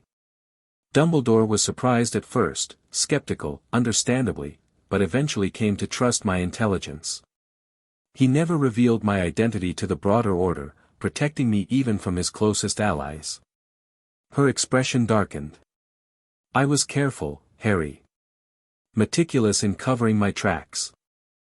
But in an organization built on paranoia and power, secrets rarely remain secret forever." The scene changed to show Bellatrix in what appeared to be a dungeon chamber, face bloody and clothes torn. bound to a chair with magical restraints. Before her stood Voldemort, his handsome features twisted with cold fury. "He discovered my betrayal 7 months ago," her voice narrated as the silent scene played out. "Not through any mistake of mine, but through another spy within the Order itself." The interrogation was thorough. Harry winced as the memory showed Voldemort raising his wand, Bellatrix's body arching in silent agony under what was clearly the Cruciatus curse. "I resisted as long as I could," her voice continued, steady despite the horrific scene. "The mental compartmentalization techniques you taught me helped me withstand more than would have otherwise been possible. But eventually, he broke through." The scene shifted again to show Bellatrix strapped to a stone altar, surrounded by Death Eaters in full regalia. Voldemort stood at her head, performing complex wand movements while chanting in what sounded like ancient Greek. "He didn't kill me," her narration explained. "That would have been merciful. Instead, he used a combination of ancient magic and legilimency to restructure my mind, to reshape me into the fanatical follower he desired. He called it purification, removing the contamination of doubt and independent thought." Harry watched in horror as the memory showed dark magic swirling around Bellatrix's head, entering through her eyes, nose, and ears while she screamed soundlessly. When the magic finally dissipated, she lay still for a moment before sitting up with a new expression, one of adoring devotion toward Voldemort that made Harry's skin crawl. "What you're seeing is the creation of the Bellatrix you knew in your time," her voice explained as the disturbing scene faded. "The madwoman, the fanatic, the monster.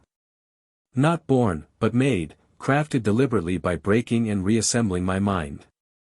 The scene returned to Bellatrix in the room of requirement, but her appearance had changed subtly. She looked tired, with dark circles under her eyes and a new tension in her features. "I'm recording this memory during a brief period of lucidity," she explained, and Harry suddenly understood the change in her demeanor. "The mental restructuring isn't perfect, it requires reinforcement, especially in the early stages. During the gaps between treatments, pieces of my original self resurface. I don't know how long these periods will last, or if they'll eventually disappear completely." She moved closer to the viewing point, her dark eyes intense. "I wanted you to know that I tried, Harry. I made the choice you hoped I would. For 2 years, I actively worked against Voldemort from within his organization. I saved lives. I made a difference, however small." Her voice softened. "I also wanted you to know that what happened between us, the connection we formed, the understanding we shared, was real. It changed me in ways that even Voldemort's mental magic couldn't completely erase." She glanced over her shoulder, as if worried about being discovered. "I don't have much time. These moments of clarity grow shorter with each treatment. Soon, I suspect the Bellatrix you knew, the real me, will be gone completely, replaced by his creation." With visible effort, she straightened her posture, composing herself. "I've arranged for these memories to be preserved and hidden where I believe you'll eventually find them.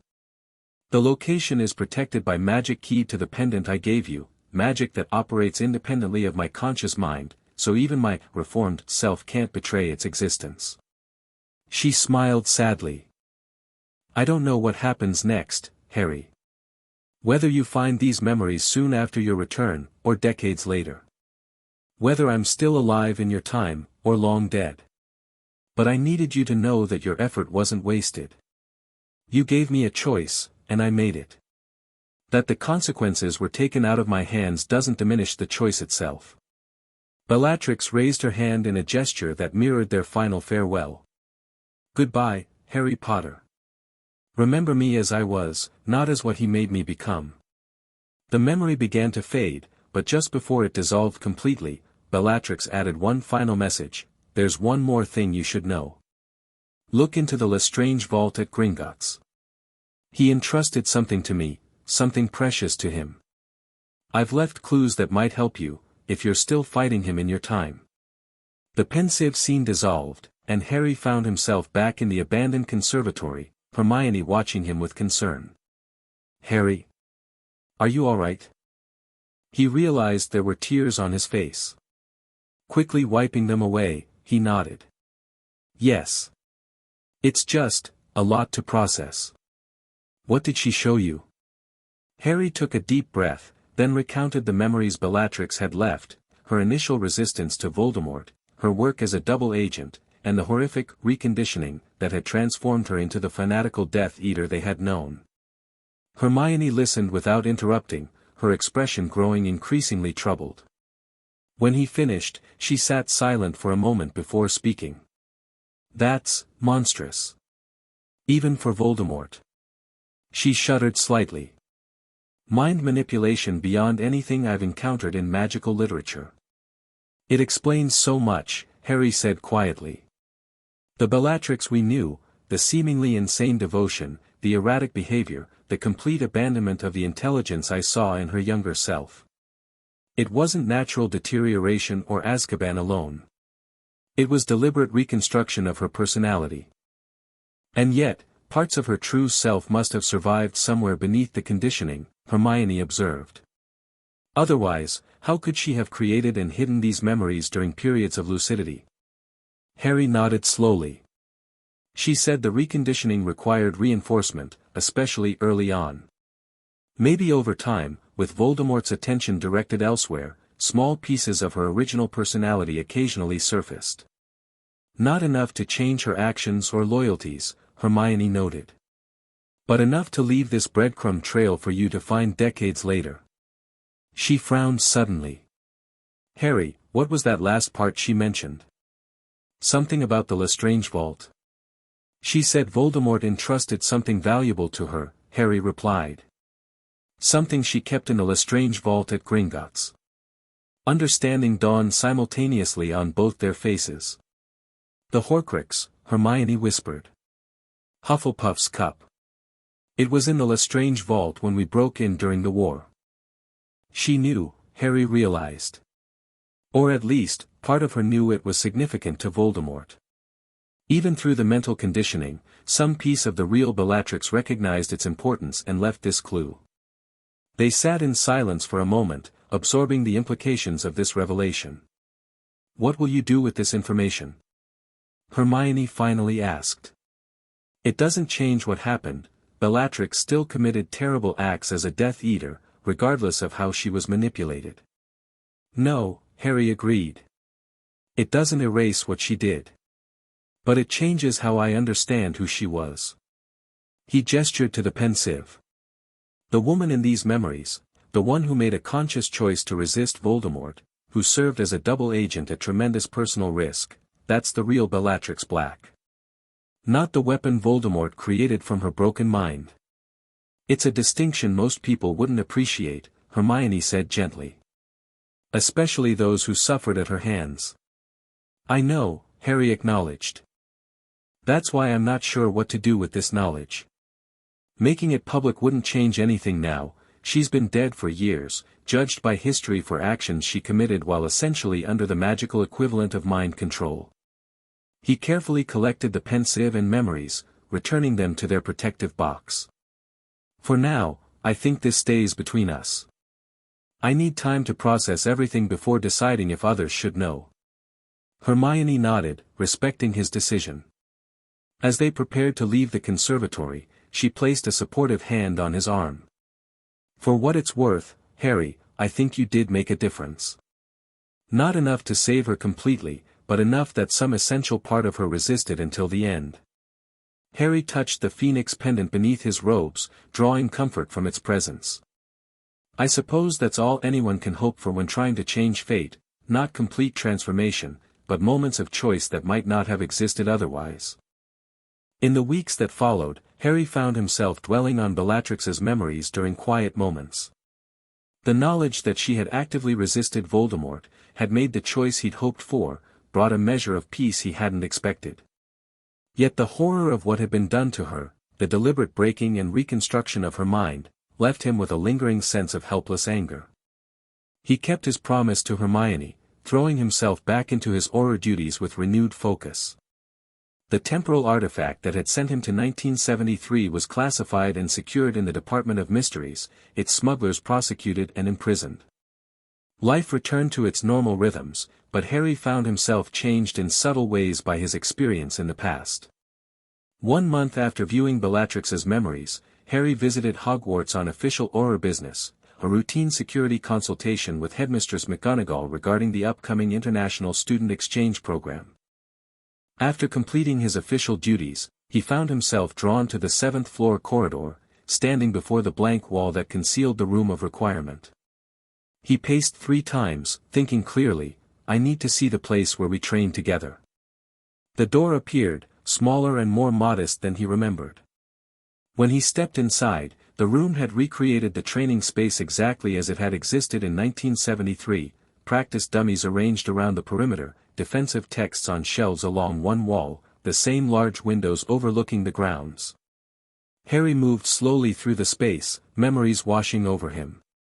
Here was where he'd first demonstrated real combat magic to an impressed young Bellatrix. There was where she'd kissed him impulsively after demanding to know the truth about her future. Every corner of the room held echoes of their time together. I thought I might find you here. Harry turned, startled to find McGonagall standing in the doorway. The headmistress entered, her sharp eyes taking in the room's configuration. A training space, she observed. Though not one I recognize from current curriculum. Harry tensed slightly. Just revisiting old memories. McGonagall studied him with that penetrating gaze that had intimidated generations of students. Mr. Potter, I may be getting older, but my memory remains quite intact. Including memories from 1973, when a mysterious Professor Evans appeared on our staff for several months. Harry's heart skipped a beat. Professor Albus performed memory modifications on most staff and students before your departure, McGonagall continued calmly. A necessary precaution against temporal complications, he explained. But he left my memories intact, with instructions to keep them private unless you someday indicated knowledge of those events. You remember, Harry said, astonished.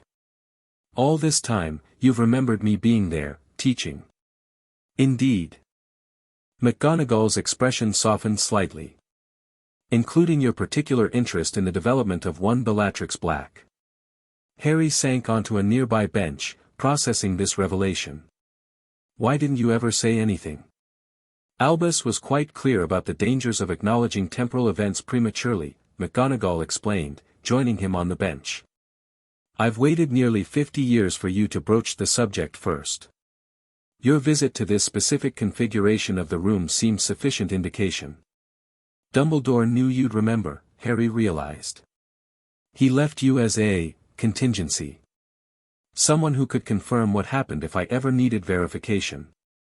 Precisely. McGonagall nodded. Though I suspect recent events have already provided that verification. Harry looked at her sharply. What do you mean? The Auror office isn't the only department that monitors unusual magical activities, Potter, she said with the faintest hint of amusement. When powerful preservation charms at the old Greengrass estate suddenly activated after decades of dormancy, certain individuals took notice. You know about the memories she left, Harry concluded. Not their specific contents, McGonagall clarified. But I knew of their existence. I helped her conceal them, after all. Harry stared at his former professor in shock. You helped Bellatrix hide the memories. But that would have been during the First War, when she was already a Death Eater. During one of her periods of lucidity, McGonagall confirmed. She came to me in early 1977, desperate and disoriented. The mental conditioning was already well established, but temporarily weakened due to Voldemort's extended absence abroad. Her expression grew grave.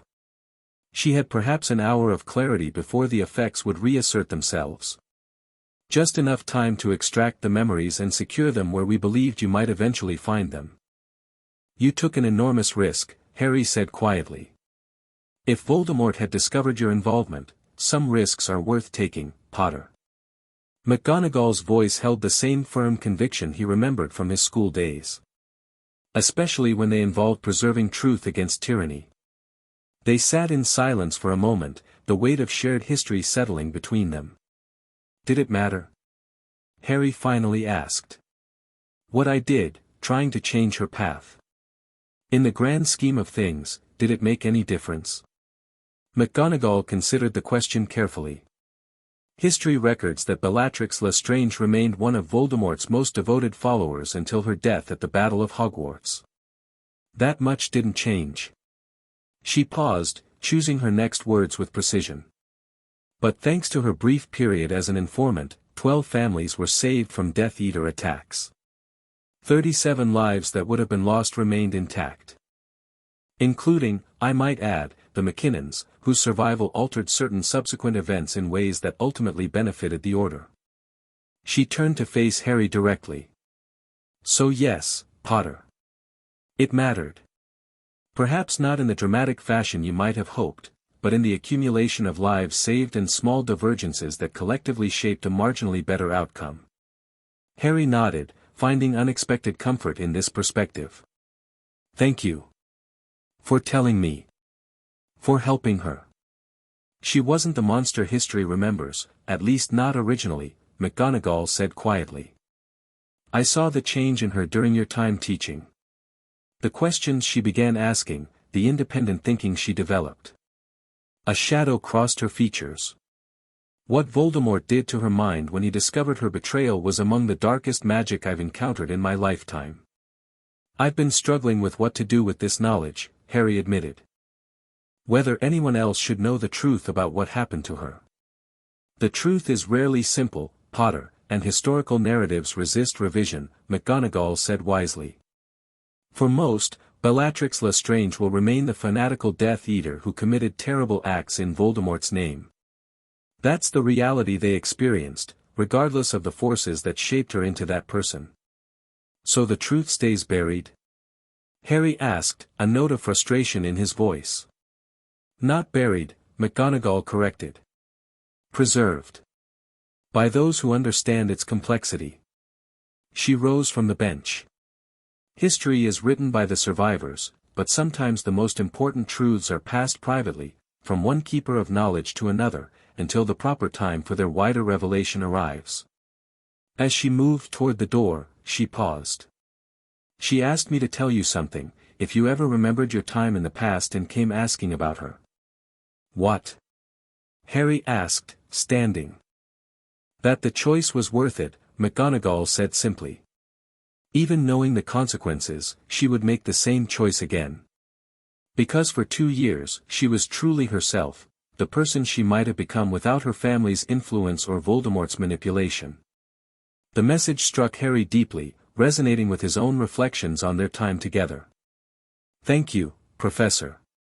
McGonagall nodded and departed, leaving Harry alone with his thoughts in the room that had witnessed the beginning of Bellatrix's transformation nearly 50 years earlier. 3 days later, Harry stood before the Black family tapestry in the drawing room of Grimmauld Place. Though he had lived in the house for years after the war, eventually he had donated it to become a home for wizard children orphaned by the conflicts. He remained on the board of trustees, however, and still had access when needed. His eyes traced the complex branches of the ancient family tree until they found her name, Bellatrix Black, connected by a golden line to Rodolphus Lestrange, her death date precisely recorded during the Battle of Hogwarts. The tapestry showed nothing of her brief resistance to Voldemort, nothing of the mental reconditioning that had transformed her from resistant double agent to fanatical follower. History, as McGonagall had observed, rarely captured such complexities. A soft pop announced Kreacher's arrival. The elderly house elf, who had chosen to remain at Grimmauld Place even after its conversion to an orphanage, bowed creakily. Master Harry is examining the noble Black family tapestry, he observed in his bullfrog voice, now weakened with age. Yes, Kreacher, Harry replied. I've been thinking about Bellatrix lately. Kreacher's rheumy eyes shifted to her name on the tapestry. Mistress Bellatrix was once the pride of the Black family, he croaked. Before the Dark Lord changed her. Harry looked at the house elf sharply. What do you mean, changed her? Kreacher's ancient face twisted in what might have been discomfort or sorrow. Kreacher saw. When Kreacher still served the noble house of Black. Mistress Bellatrix would come to visit her mother, and sometimes she was different. Different how? Harry asked quietly. Sometimes she was the cruel mistress who delighted in pain. Other times. Creature's voice dropped to a whisper. Other times she would look at Creature with different eyes. Sad eyes. Once, when no one was watching, she told Creature, "Remember who I was before, little elf." Someone should. Harry knelt to bring himself to Creature's eye level. You knew. You could tell when it was the real Bellatrix and when it was the version Voldemort created. Creature nodded slowly. House elves see what wizards often miss, Master Harry. The changes in magic, in spirit. His gnarled hand reached up to touch the tapestry. The tapestry shows only names and dates. Not souls. No, Harry agreed softly. It doesn't show what truly matters. After Creature departed to attend to his duties, Harry remained before the tapestry, lost in thought. Finally, he drew his wand and approached Bellatrix's name. With careful, deliberate movements, he cast a complex charm, one he had spent the past days researching and perfecting. A subtle shimmer passed across her portion of the tapestry. To casual observation, nothing had changed. But when Harry touched his phoenix pendant to the fabric, Bellatrix's name briefly illuminated with a different light, and beneath it appeared additional text in elegant silver script, visible only to those wearing or touching an object connected to her true self. Bellatrix Black, 1951 to 1998, resisted darkness. Chose light. Remembered. The text faded after a moment, returning to invisibility, but Harry knew it remained within the tapestry's magic, a hidden truth preserved for those who might someday understand its significance. It wasn't public vindication or historical revision. It was something more personal, more meaningful, acknowledgement of the choice she had made, the resistance she had mounted, and the person she might have been without Voldemort's interference. As Harry left Grimmauld Place, the phoenix pendant warm against his chest, he felt a sense of completion he hadn't expected. Bellatrix's fate had indeed been changed by his intervention, not dramatically enough to alter the major course of history, but significantly enough that lives had been saved and truth preserved. Some might call that a small victory in the grand scheme of wizarding history. But as he had learned through years of fighting darkness, sometimes the most important victories were the small ones, the individual choices that rippled outward in ways that couldn't be fully measured or appreciated until long afterward. Bellatrix Black had chosen differently because someone had shown her a different path was possible. That her choice was eventually taken from her through dark magic didn't diminish its significance or the brief period when she had fought against the darkness that would eventually consume her. In the end, Harry reflected, perhaps that was the most any of us could hope for, not to control fate entirely, but to exercise meaningful choice in the moments that matter most.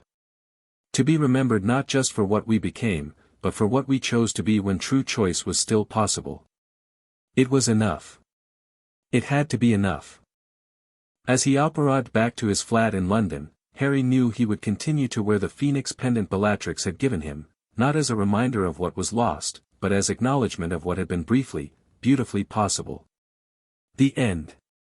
Thank you for watching this video. Please be sure to subscribe to our channel and like this video.